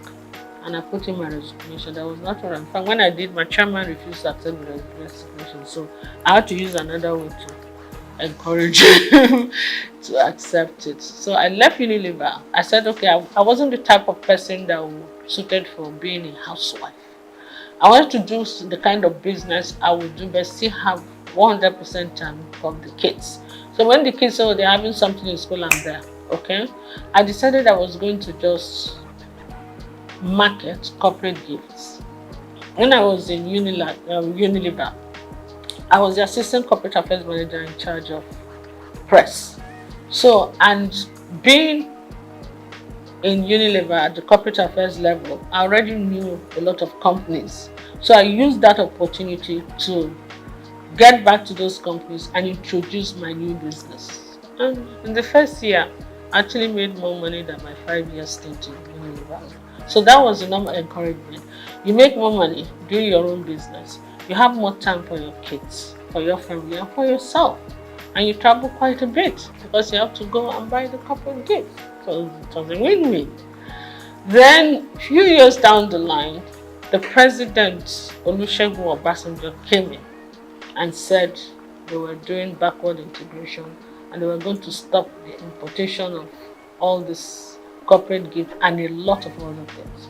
So we were actually forced to look inwards. And when we started looking inwards, that's when it hit me that apart from Big, that was being produced by Eleganza, we're not really manufacturing anything in Nigeria apart from textiles and maybe I think Eleganza was doing food flask or something. And which corporate body do you want to give as end of year? So what we had to do now, because a lot of my clientele were like Shell, Chevron, I started looking inwards. I said, okay, if I have to do something, I can do beddings, pillowcase trimmings, table covers, table placemat, napkins with fabrics like Ashok and Adira. I can do jute bags, you know. It came to me. So I had to go and buy one machine and employed one tailor. So sometimes they will call me. I did some samples. So when, even in Abuja, when they were going to have, like I remember the West African Women's Affairs, they had a conference. So they wanted jute bags, and we had about 1,000 or 2,000 jute bags, and that was quite nice. Plus, apart from the end of year activities. So that's it. But you know, after those periods, you have periods of lull, like you're not using the machine and the tailor. You have to be paying tailor for doing it. I'm like, why am I going to these people to make my clothes? Tailor, oh yeah, this is the style I want. I started first by giving some of my clothes, repeat it. You did well. So I started designing. I could sketch very well. I was a science student in school, but I could sketch really well. So I was sketching, would do well. And sometimes when I wear the clothes and I go to supermarket, some women will just call me, hey, I really like this thing you're wearing. Please, where did you make it? I'm like, okay, I'll give you the address. I gave him the address. They started coming. Before I could say that, within 1 month, I had over 50 women I had to make clothes for. And the one tailor was no longer enough. I had to employ 2 others. That was how we started. From 2 to 4, then I had a whole factory before you could say that. I started making school uniforms, started doing all kinds of things. And then some of the magazines, like Genevieve magazine, looked at me and like, are you sure you make this outfit? I thought you were a broadcaster. I thought you sell. I said, yes, I did. So I did some photo shoot session for her. And I modeled the clothes actually. And whoa, I started getting calls from Paris, from the UK. I did DC Fashion Week. You know, I was just, and they will pay your ticket, pay your hotel, please come and showcase for us. Some will even say, please come and open the show for us. Some say, we want you to close this. I'm like, okay. There are places that I would never have thought of going to, like Burkina Faso. They will back me the top fashion designers that would, when the Alfadi does this, they want every 4 years. Alfadi in Niger.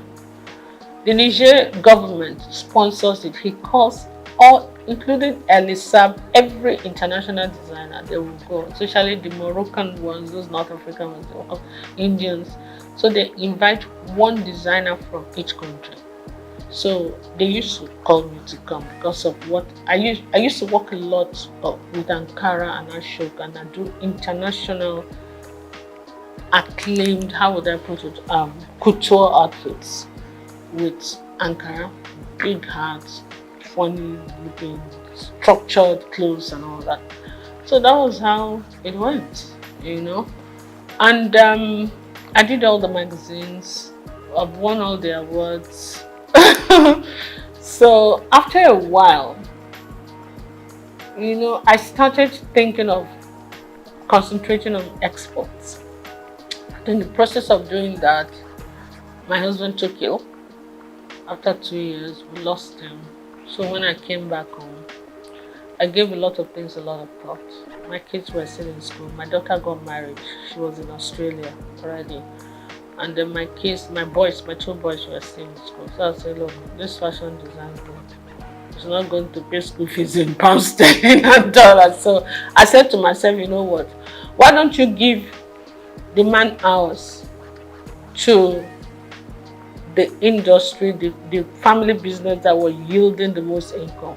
That was how I started kind of just saying, you know what, let me just minimize it a bit. My core clients were still coming. So I kept the tailors, my experienced tailors that worked with for years, I kept them. I kept few of them. And I kind of cut down on that business. I said, you know what, let me just go and face the family business and do this for the people who really know what I'm doing. And word of mouth goes. So I'm still doing that, but my priority is really not that, you know.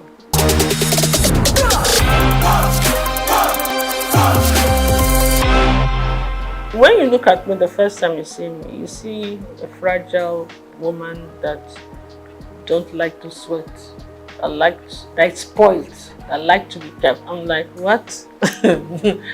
Absolutely not. My husband didn't want me to do anything. He just felt he wanted to spoil me. I said, that's not how to love me at all. Please.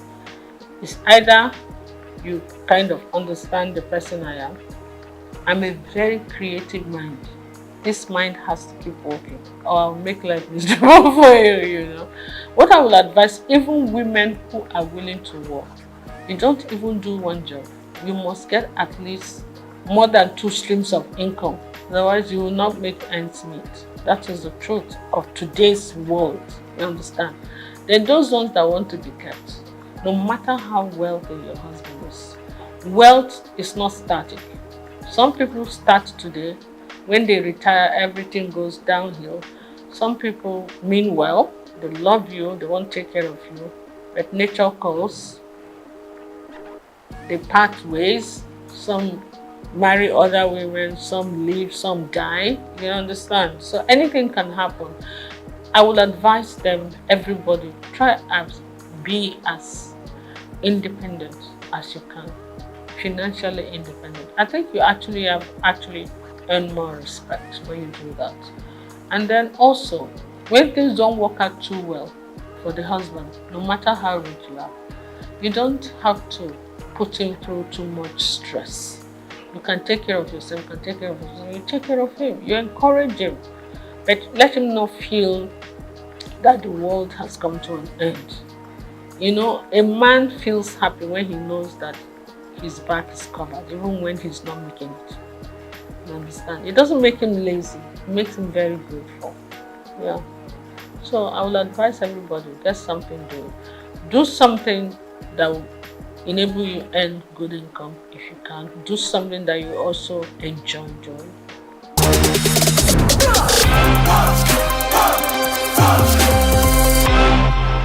I've always believed in garbage in, garbage out. Yeah? Garbage in is the stress abound. You cannot control that. But you can control your attitude towards stress. Stress is the #1 killer and ages of everything in this world. It's your attitude to stress that you have to manage, and that depends on you. What you put in your mouth also depends on you. Your mind, your heart, your spirit, your soul. You have to be loving, you have to be forgiving, you understand? All that depends on you. So it's actually you that decides whether you're going to age gracefully or you're not. Forget about the